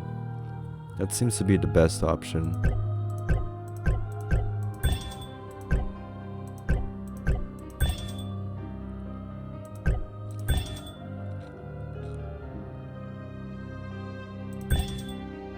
Wait, what does sea otters have to do with sand? Maybe they play around in sand, maybe? Oops. Wait, what?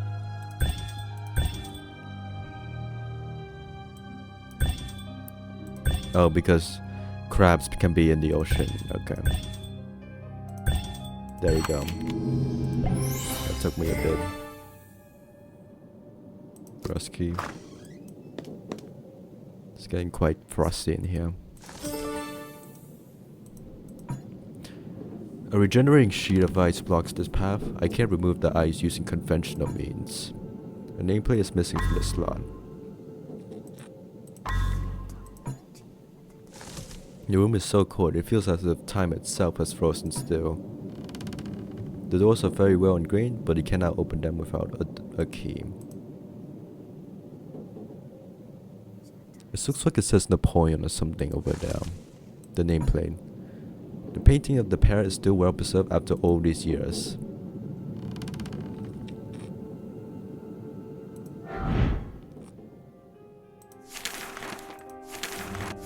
Open the box panel by solving the puzzle. I like that they use unique puzzles for the bonus game and not similar ones from the main game.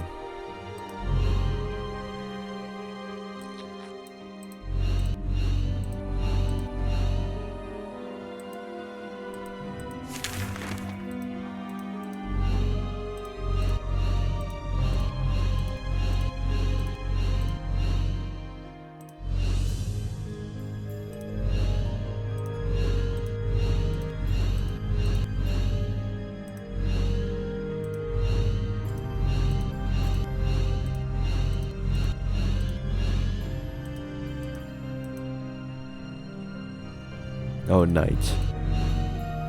Then the queen.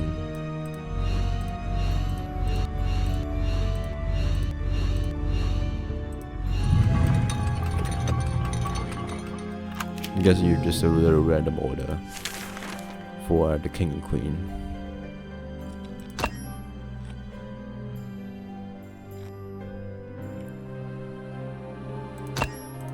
Wait, it's already in the right order.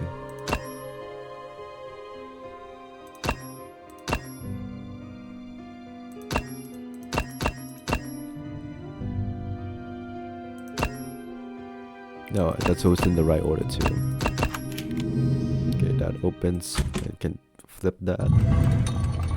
That unlocks cogs. Part of the chain is missing. Not anymore.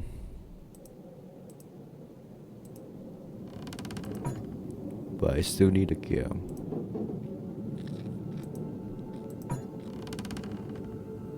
The code ambience feels like foreshadowing to the next game. It's a frozen atmosphere as well.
I need to drink water. My brain is getting mushy.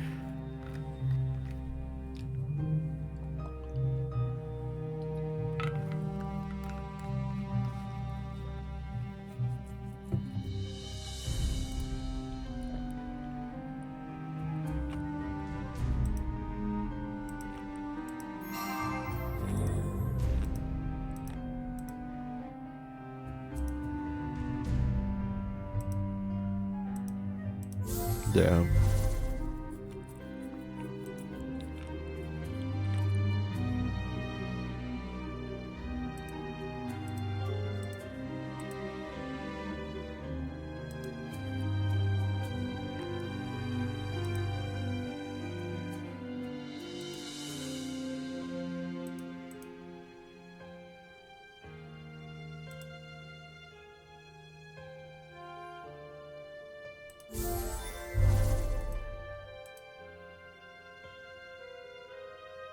Okay, There's a bunch of items.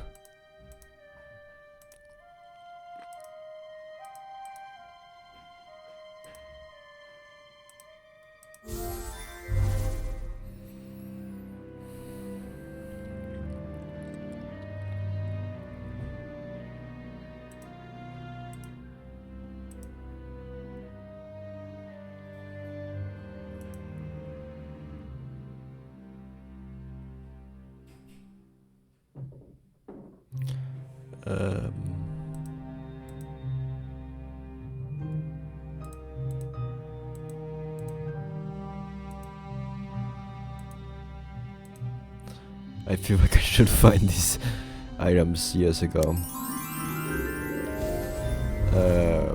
With that,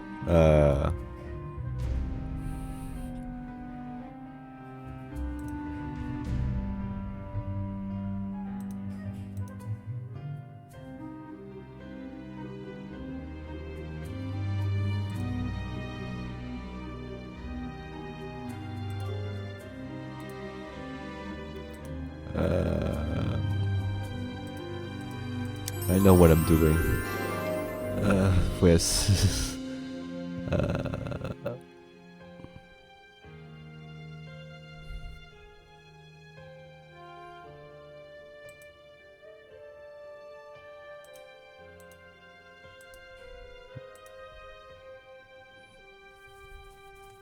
I genuinely cannot spot the last fragmented piece anywhere.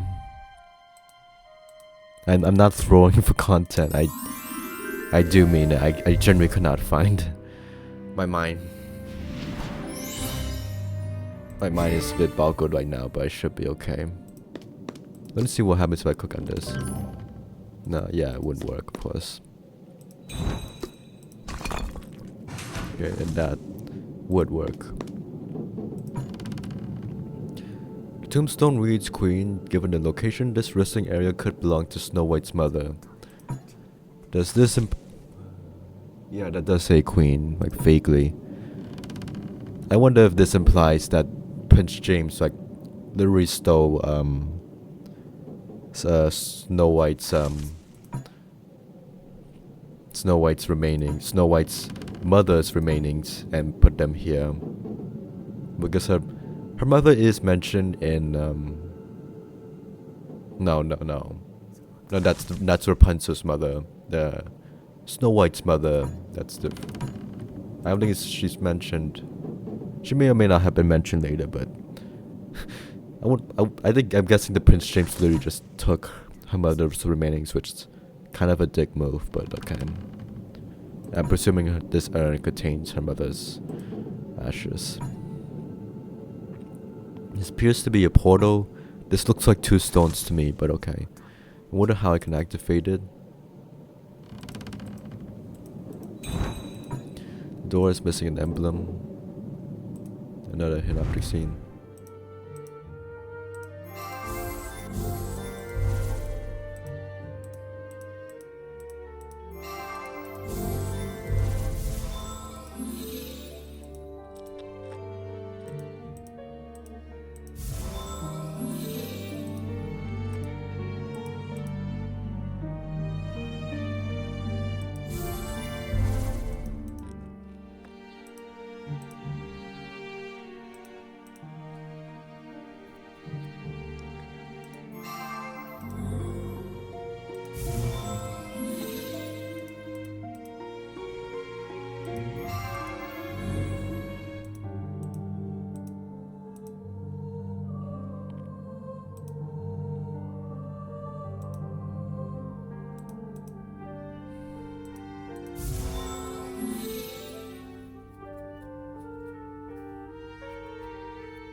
Okay, we got that nameplate, which is completely ineligible, unfortunately.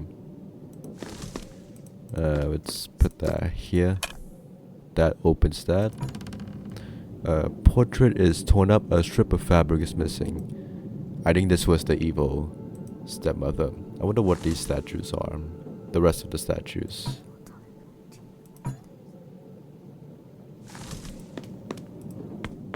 And there's nothing else out here.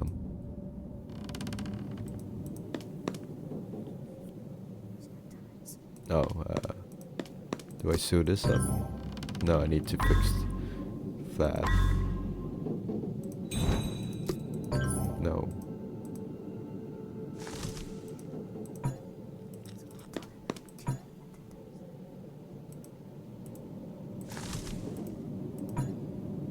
Statue arm.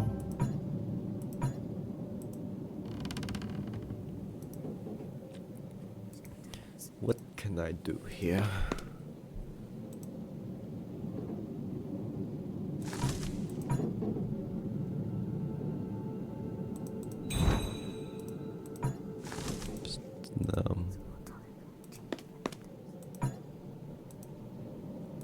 Okay, honestly, I'm not too sure of what exactly must I do. Do I put this here? No, that's missing a gear.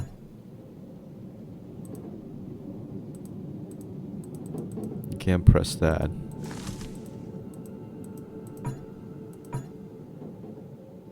Yeah, that's frozen still, I know. A strip is missing indeed.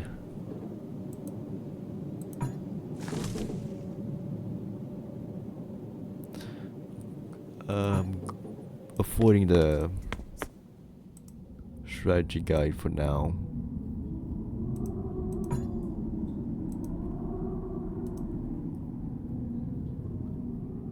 I'm guessing, oh yeah, I guess it makes sense that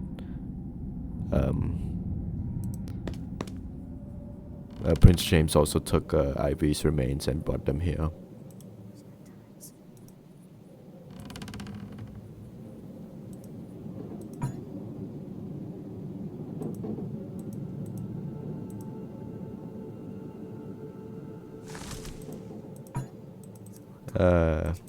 I noticed that there's no hotspot for clicking on the key, hanging key anymore.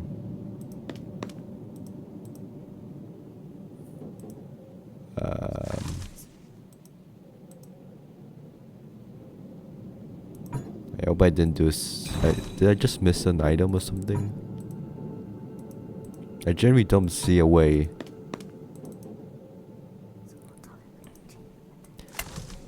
I hope I didn't soft lock. Okay. I did that. I did that. I got that. We did that. I did that. I did that. I did. Yeah, I did that. I did that.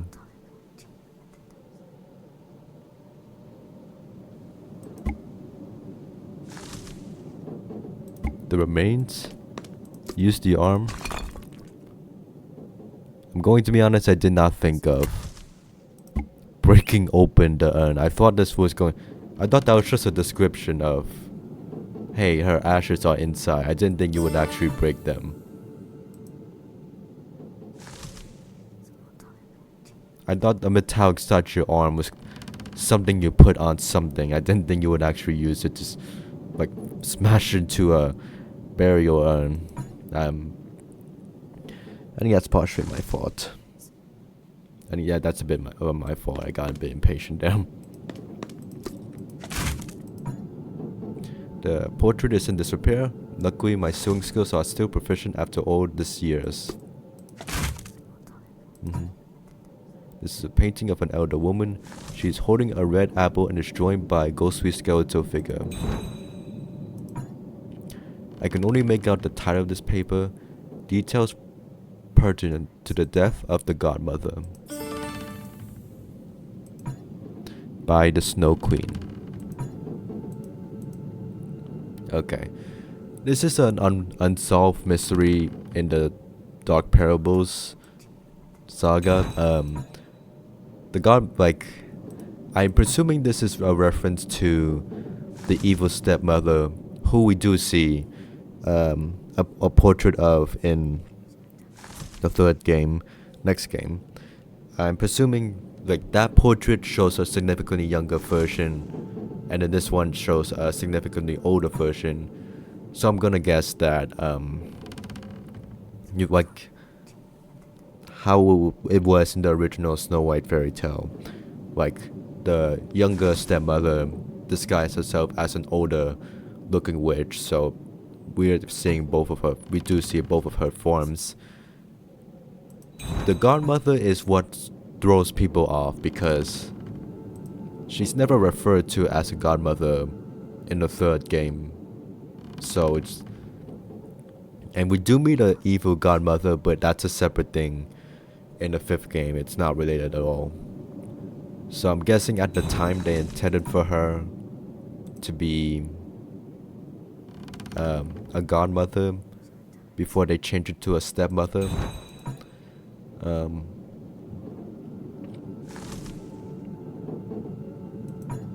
Details pertinent to the death of the godmother. Or it could refer to like the godmother in the last game, the evil godmother. Was it, wait, hold on. I'm getting my godmothers confused, hold on. Because like this, I think there's the evil godmother in the last game, and there's another evil godmother in the fifth game. And this refers to another evil godmother who may or may not actually be a godmother.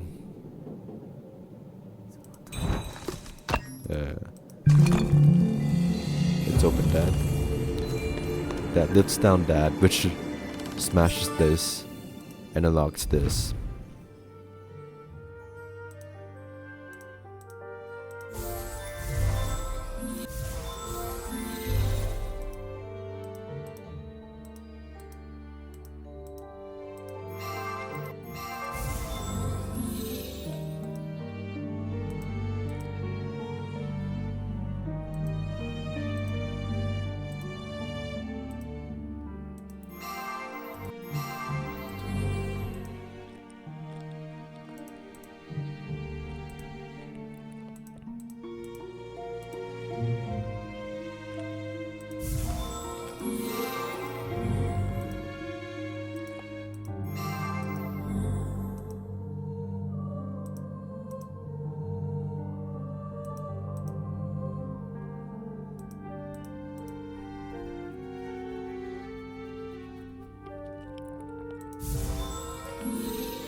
This or this.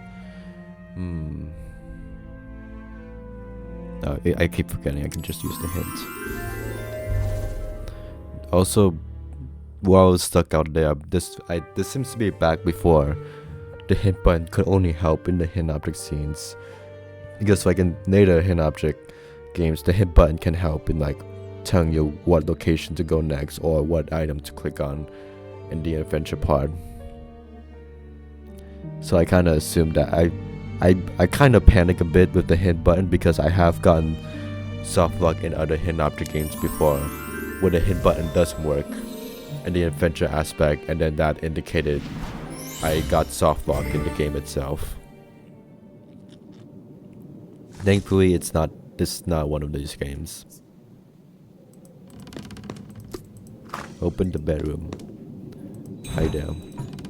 This is a well-painted portrait of Princess Snow White. I'm gonna take this. The whole room is freezing. I could be immobilized by the cold if I stay here too long. The moonlight projects a snowflake image. Perhaps something belongs here.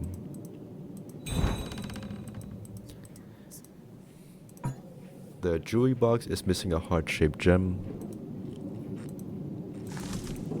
Shiny mirror.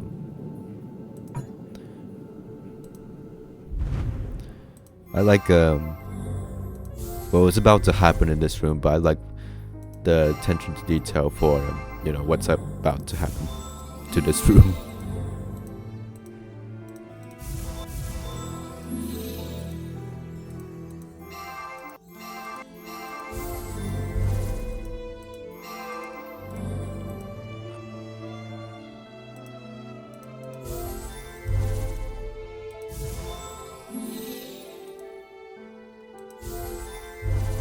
Okay, we got that part. Put that there. Maybe not combined yet.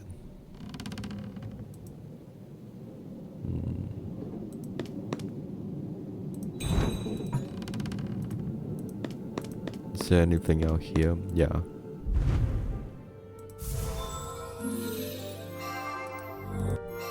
Square emblem.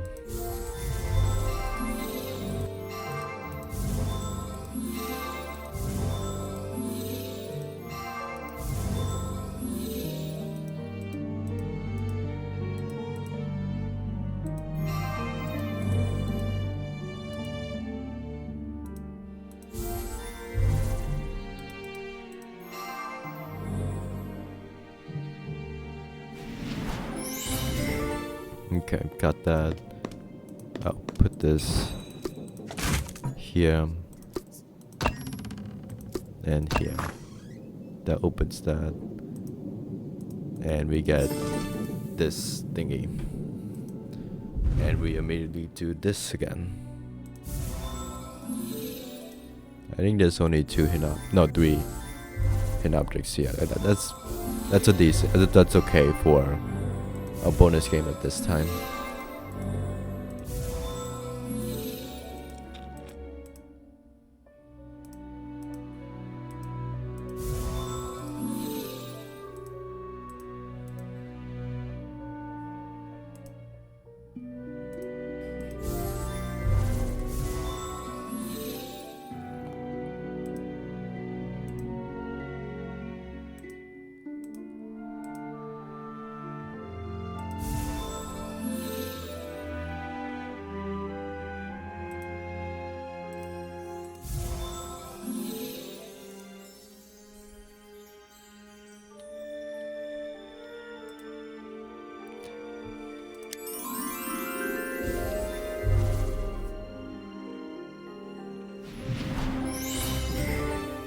Got that. And into here. And do this again. Quite a lot of hidden objects. Seeds.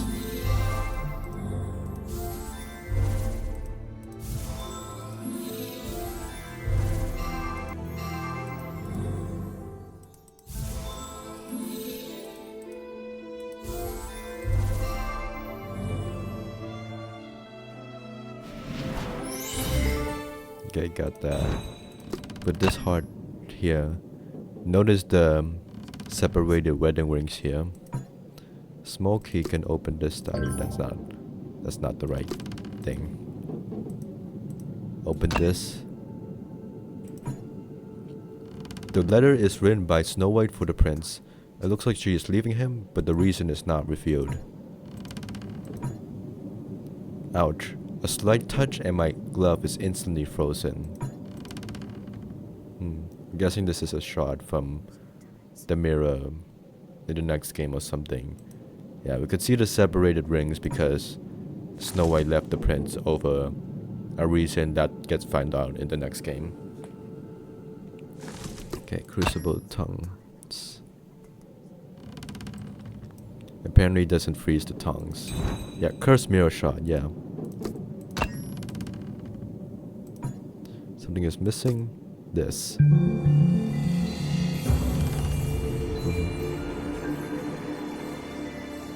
Yeah. Quite ominous. I would say Snow White in the next game doesn't look anything like this. I guess this is Snow White, the young Snow White getting corrupted, who becomes, when become older, becomes the corrupted Snow White we see in the next game. The portrait spewed off frozen shards everywhere. Luckily, I wasn't hurt.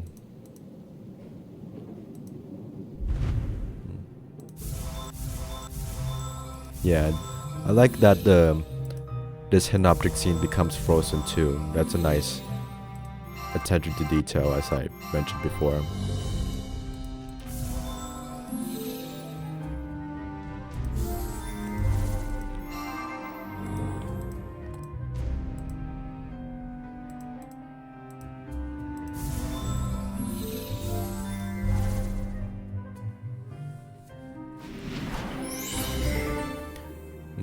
Got that. I like the snow. Yeah, it's definitely gotten more frozen out here too. Yeah, this has shut it down.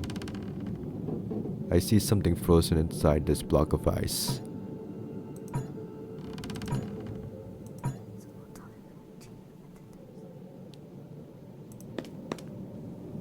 Yeah, that's... Yeah, I like how everything out here is frozen and snowing as well. The trail of ice seems to be following a direct path.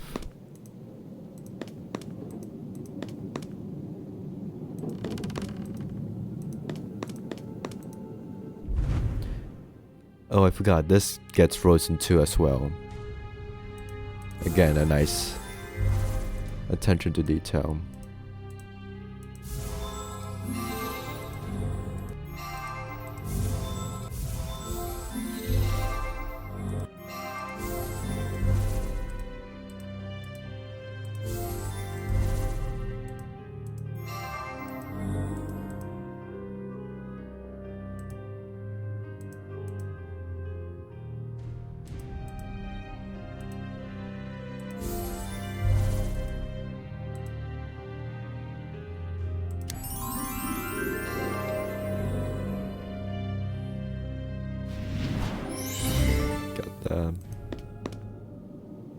Damn. This appears to be a portal. I wonder how I can activate it. Okay, apparently I can click on the area where the portal should be before the portal actually shows up. I was wondering. I think I noticed that in my first time playthrough too. Because you could click on the rocks and it comments about the portal even though the portal hasn't showed up yet.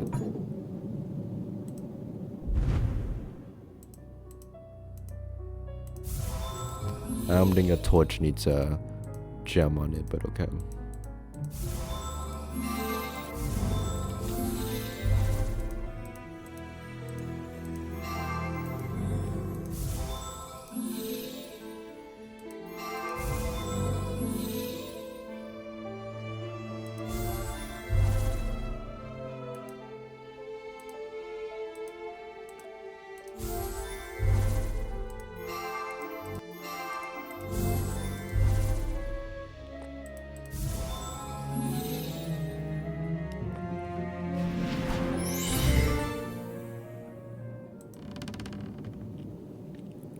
Snow for a burning... Oh wait, there's something over here.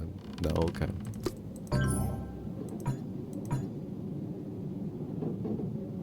Crack this portal? No, probably not a good idea to do that. Oh yeah, there was something here. I see something frozen. Okay, that unlocks. Unfreeze that to get the magic wand. We have the map, the compass, pickaxe, and the wand.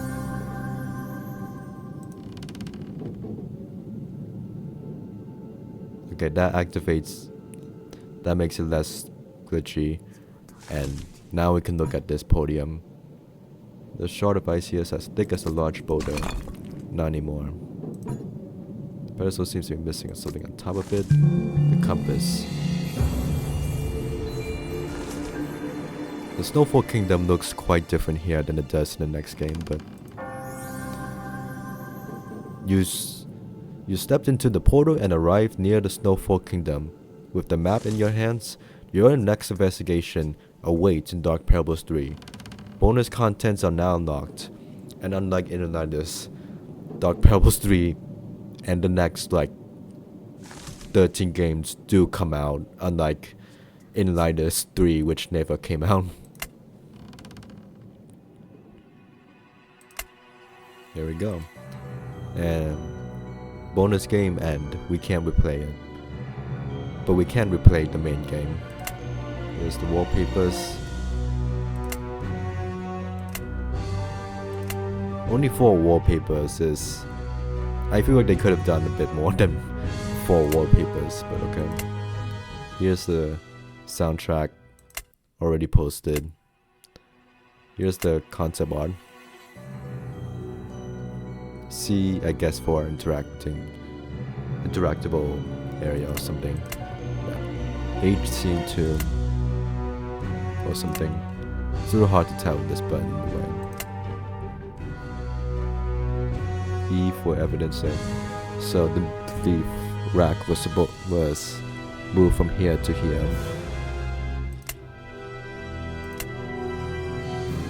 Yeah, that's like a massive upgrade from concept art, Jesus. Honestly, like this here looks good too. Like really good.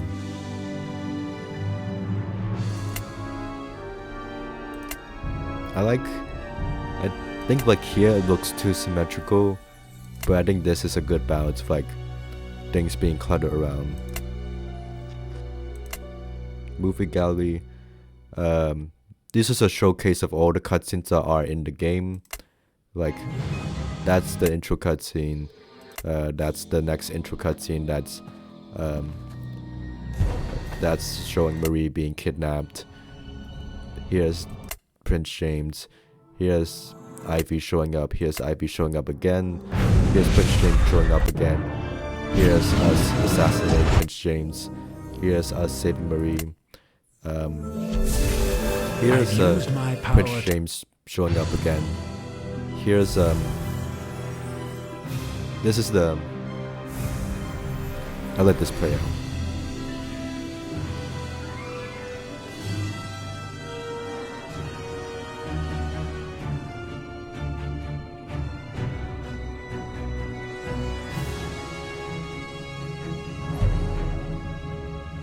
Dark Purple is the Exiled Prince. So that's the cutscene that plays if you play only the demo version of the game. So like on Big Fish games, if you use the trial mode of the game and you reach up to the point of the princess's shrines, that cutscene will play instead of the normal cutscene that plays when Princess Ivy shows the flashbacks of James's other wives. Like it's sort of like a trailer, in-game trailer for the rest of the game. I find it interesting that the locations like slightly move with the camera. Let's open. Many years ago, a princess by the countryside passed. Go back. Once upon a time. The Frog Prince. Many years ago, a princess by the countryside passed by a nearby pond and saw a large frog. The creature leaned towards the saw. The prince looked her in the eyes and croaked, "Kiss me, dear princess, and you shall undo my century-old curse." Curious to be approached by a talking frog, the princess gave it a small kiss, which magically transformed the frog into a tall, handsome prince. The two began courting and not much longer wedded. But unlike the passed down fairy tale, it never ended happily ever after. 800 years later, Edmonton, Ireland. So it changed location. And that is the story of the Frog Prince. Supposedly the prince is immortal, and after the loss of his beloved life, he wanders aimlessly through the forest. This is why the forest we are walking on is known as the Frog Prince Road.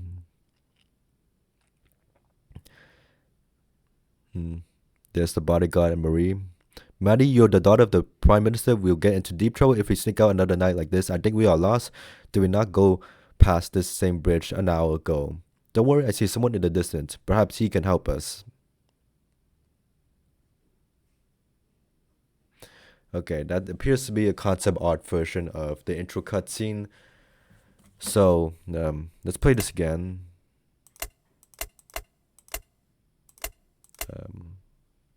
Come on. Yeah, right over here. It looks like the exact identical like story book image as it was in like the first game. Like when you open the game and the intro cutscene shows like a once upon a time for the Sleeping Beauty. It looks like that got scrapped for this game. And since that got scrapped for this game, this hasn't been done ever for the rest of the games. So interesting how one decision can impact a lot of different games. I do wonder. I feel like I could be wrong. Is the intro cutscene like says like shows like the two, but it's changed from Maddie to Marie, and I don't know if that's implying that there's a relationship between Marie and her bodyguard, because otherwise the two wouldn't be sneaking out. Or if it's just the two are just sneaking out to explore and her bodyguard is just there to protect her or something. And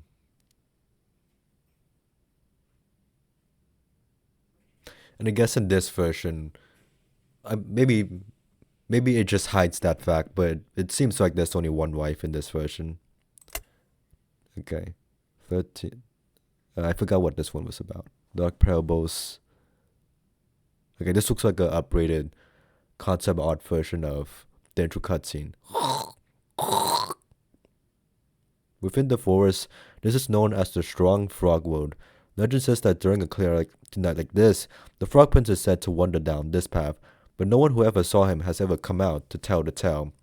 Madeline, we should head back. What should I tell the chancellor when her daughter is out late this night? Just wait a bit, I think we are getting close to something. Leaves rustling. Wait, I hear something. This area is forbidden. You should not have come here. There's Prince James. Books drop, finished.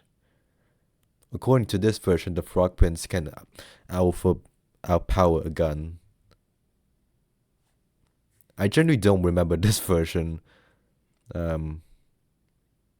So yeah, that's a bit of a different version. They went with the one of 12. Also, the presence of a modern day gun implies this does take place in the present day, which is interesting.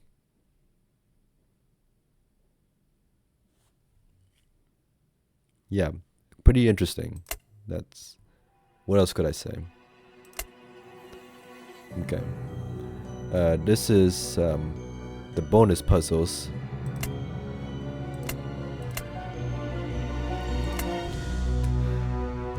Might as well. Yeah, this is different variations on the same ones we've seen in game.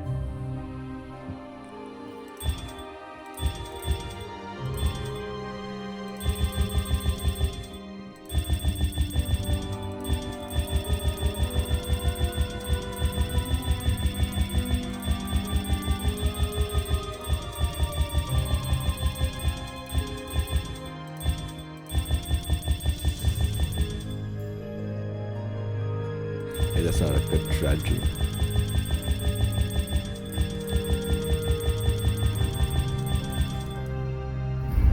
Okay, that's open. Do this.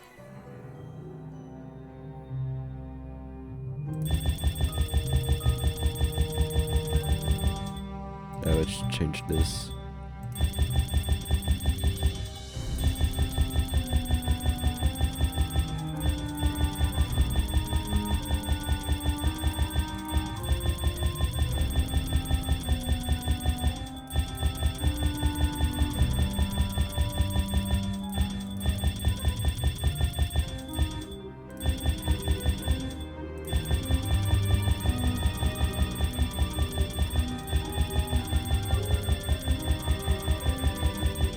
This is how this puzzle was meant to be played.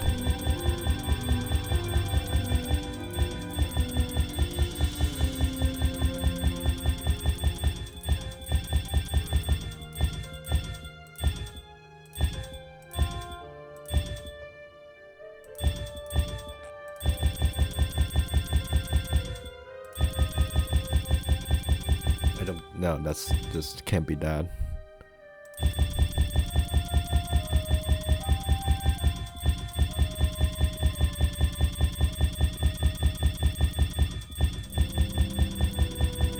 This is a pleasant sound effect to listen to repeatedly.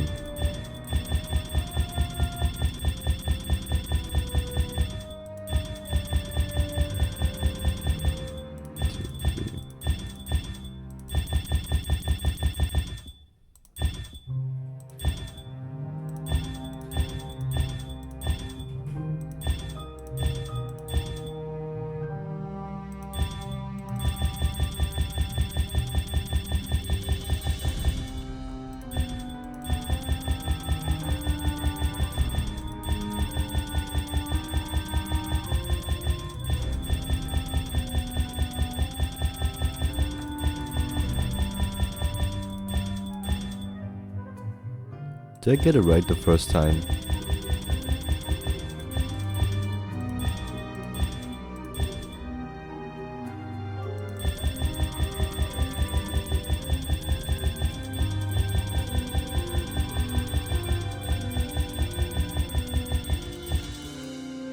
There we go.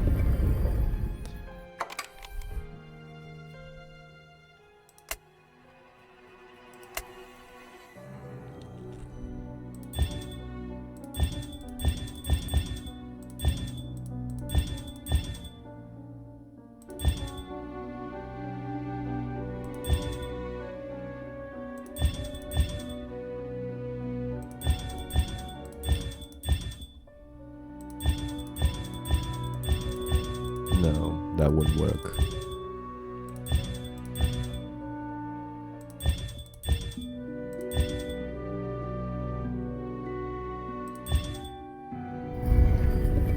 That would work.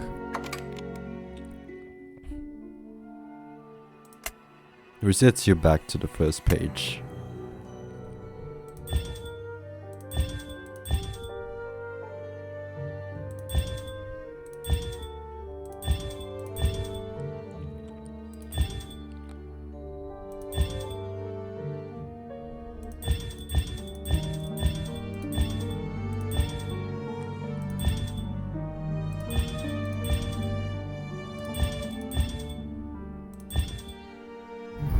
There we go.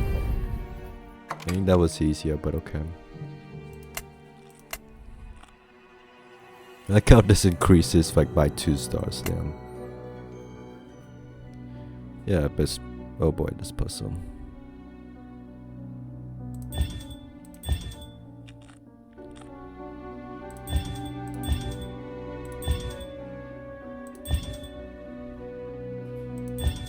Okay, can't be done. Can't be done.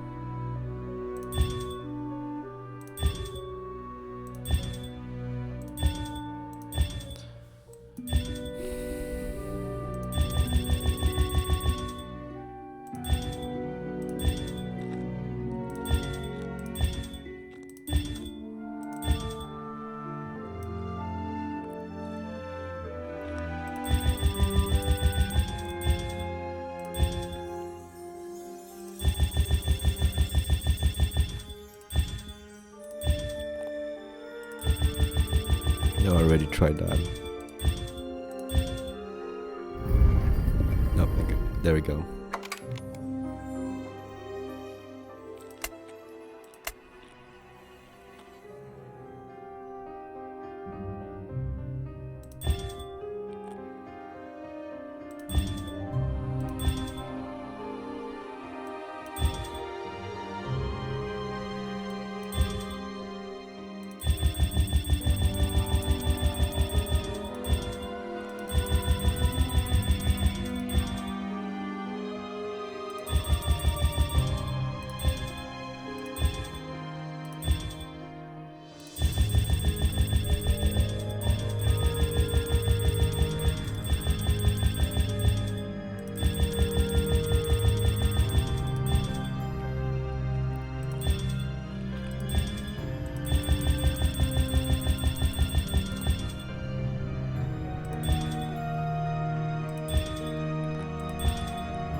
Tried that, I think. Did I try this already? I think I tried that already. I don't think I tried this yet.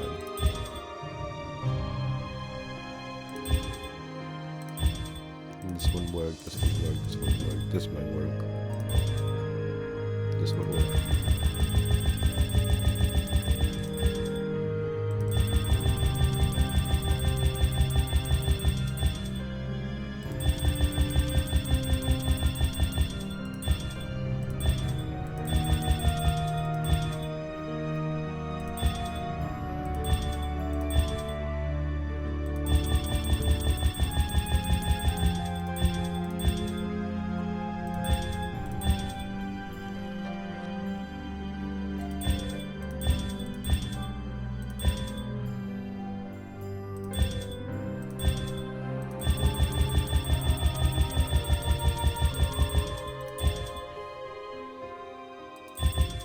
There we go.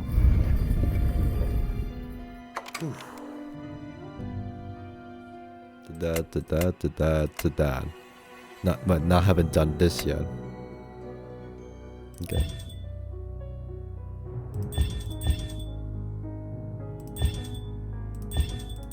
I think like this. Okay. I saw that it looked too symmetrical with those two parts, so I put them on opposite ends and I got the solution immediately.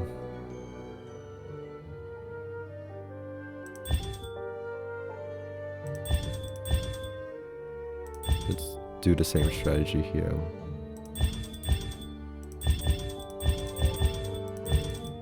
Yep, yeah, that worked. Okay, cool. Okay, did the bonus puzzles. Those are the last times the bonus puzzles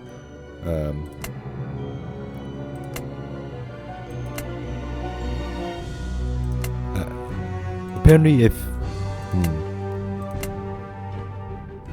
for some reason it was hovering back to the main game.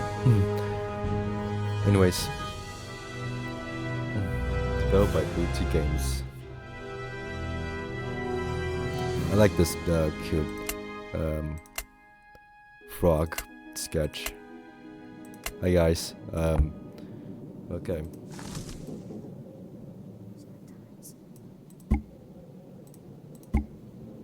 So yeah, I've just skimmed through the strategy guide real quick.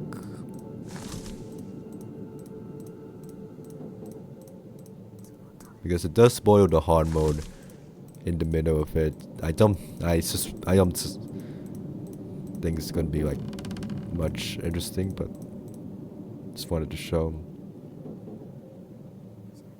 The steps for special section in hard mode have been added into the guide with spoiler alert in that section. Yeah, and you still show the image of it, so it doesn't really matter. Curse morphing objects. Yeah, this right here is kind of I don't really like how it describes it in words, like just show me the image, man.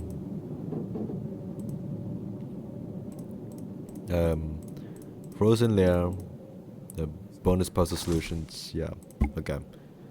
Hi guys. I'm gonna free this guy. I feel bad leaving these two alone.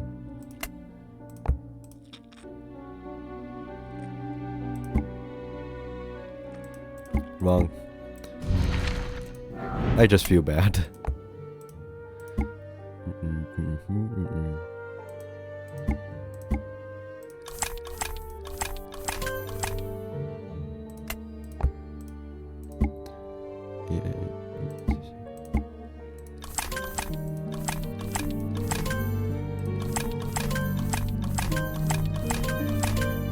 I think shit. Come on, hang on, guys. AA, BAC, AAA.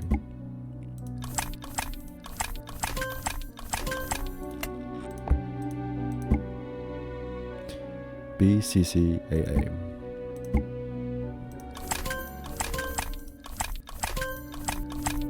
There we go. Okay, now you guys aren't drowning. I'm warm now.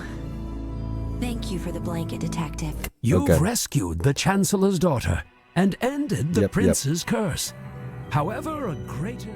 Also, it's a little funny how like Snow White literally just like all she does is in this game is just show up to her ex-husband's place,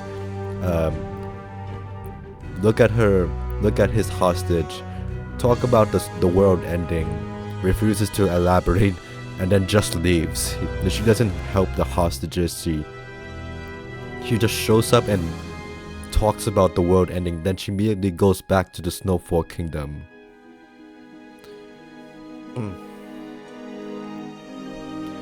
Yeah. Some of the... I would say that kind of...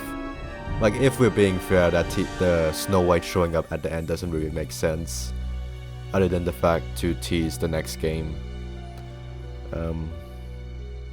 So I will say the teasers in the Blue Tea games, Dark Parables games, can get a bit heavy-handed at times. But again, we'll cross those bridges when we get there.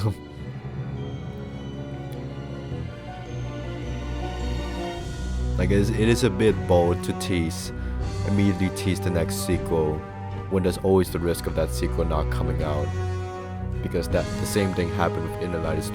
It got teased so much in Inner Light 2 that it just makes it not worth it because Inner Light 3 never came out. Anyways, outro yapping time. I need water.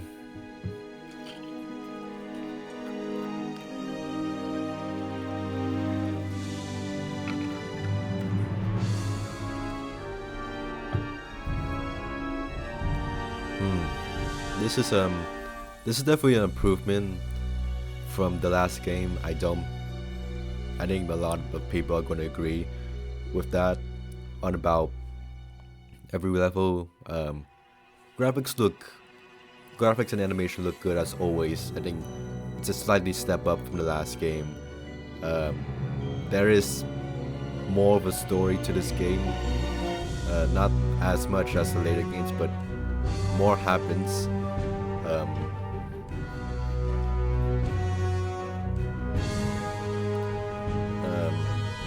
And the story is interesting. Like it's not like not like the most interesting, but like it is something intriguing. I think the later games would not reference this game's story as much as they would if it wasn't popular. So like this definitely would intrigue a lot of people. Like definitely the idea of the Frog Prince getting married with like 5 different fairy tale princesses is a unique concept, and it was handled fine here. I would like there's plenty of unexplained things. Snow White showing up at the end, the gravestone in the garden, the death of the godmother,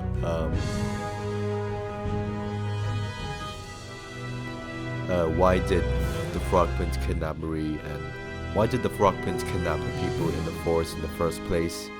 That it's not stated, but I feel like that should have been stated explicitly, even if you can kind of get it implicitly.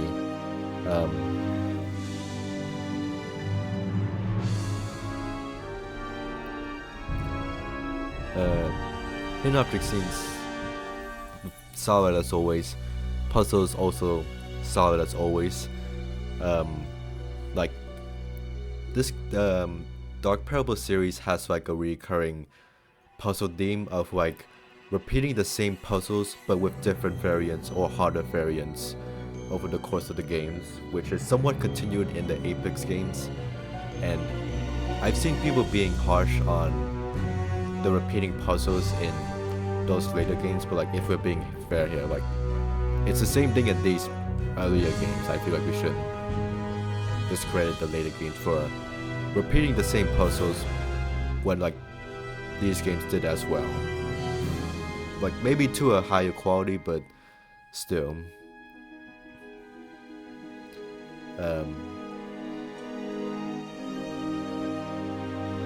yeah, I think I spent more than time on this than I expected again, but it's fine. Great soundtrack as always. Yeah, it's just good. It's just good. Like if you're enjoying hidden object adventure games, then yeah, this game is just good. It's solid. It's solid. Speaking of solid, I would give this a solid C tier. I will put it at the lower end of C tier. The lower end of solid C tier. Not C minus, but like the lower end of C tier. Along with slightly higher than Curse of Briar Rose, which I think is fair. So, I think that's all I have to say. So, thank you everyone for watching any part of this video. For the next game in this Blue 2 Games Marathon, I will be playing Macabre Mysteries. I think it was Curse of the Night Bird or something. Or Hummingbird. What? Curse of Something Bird. That's the next game in release date order. Before I then play Dark Parables, Rise of the Snow Queen, the third Dark Parables game. So look forward to those next games. And I'll see you all then. Bye bye.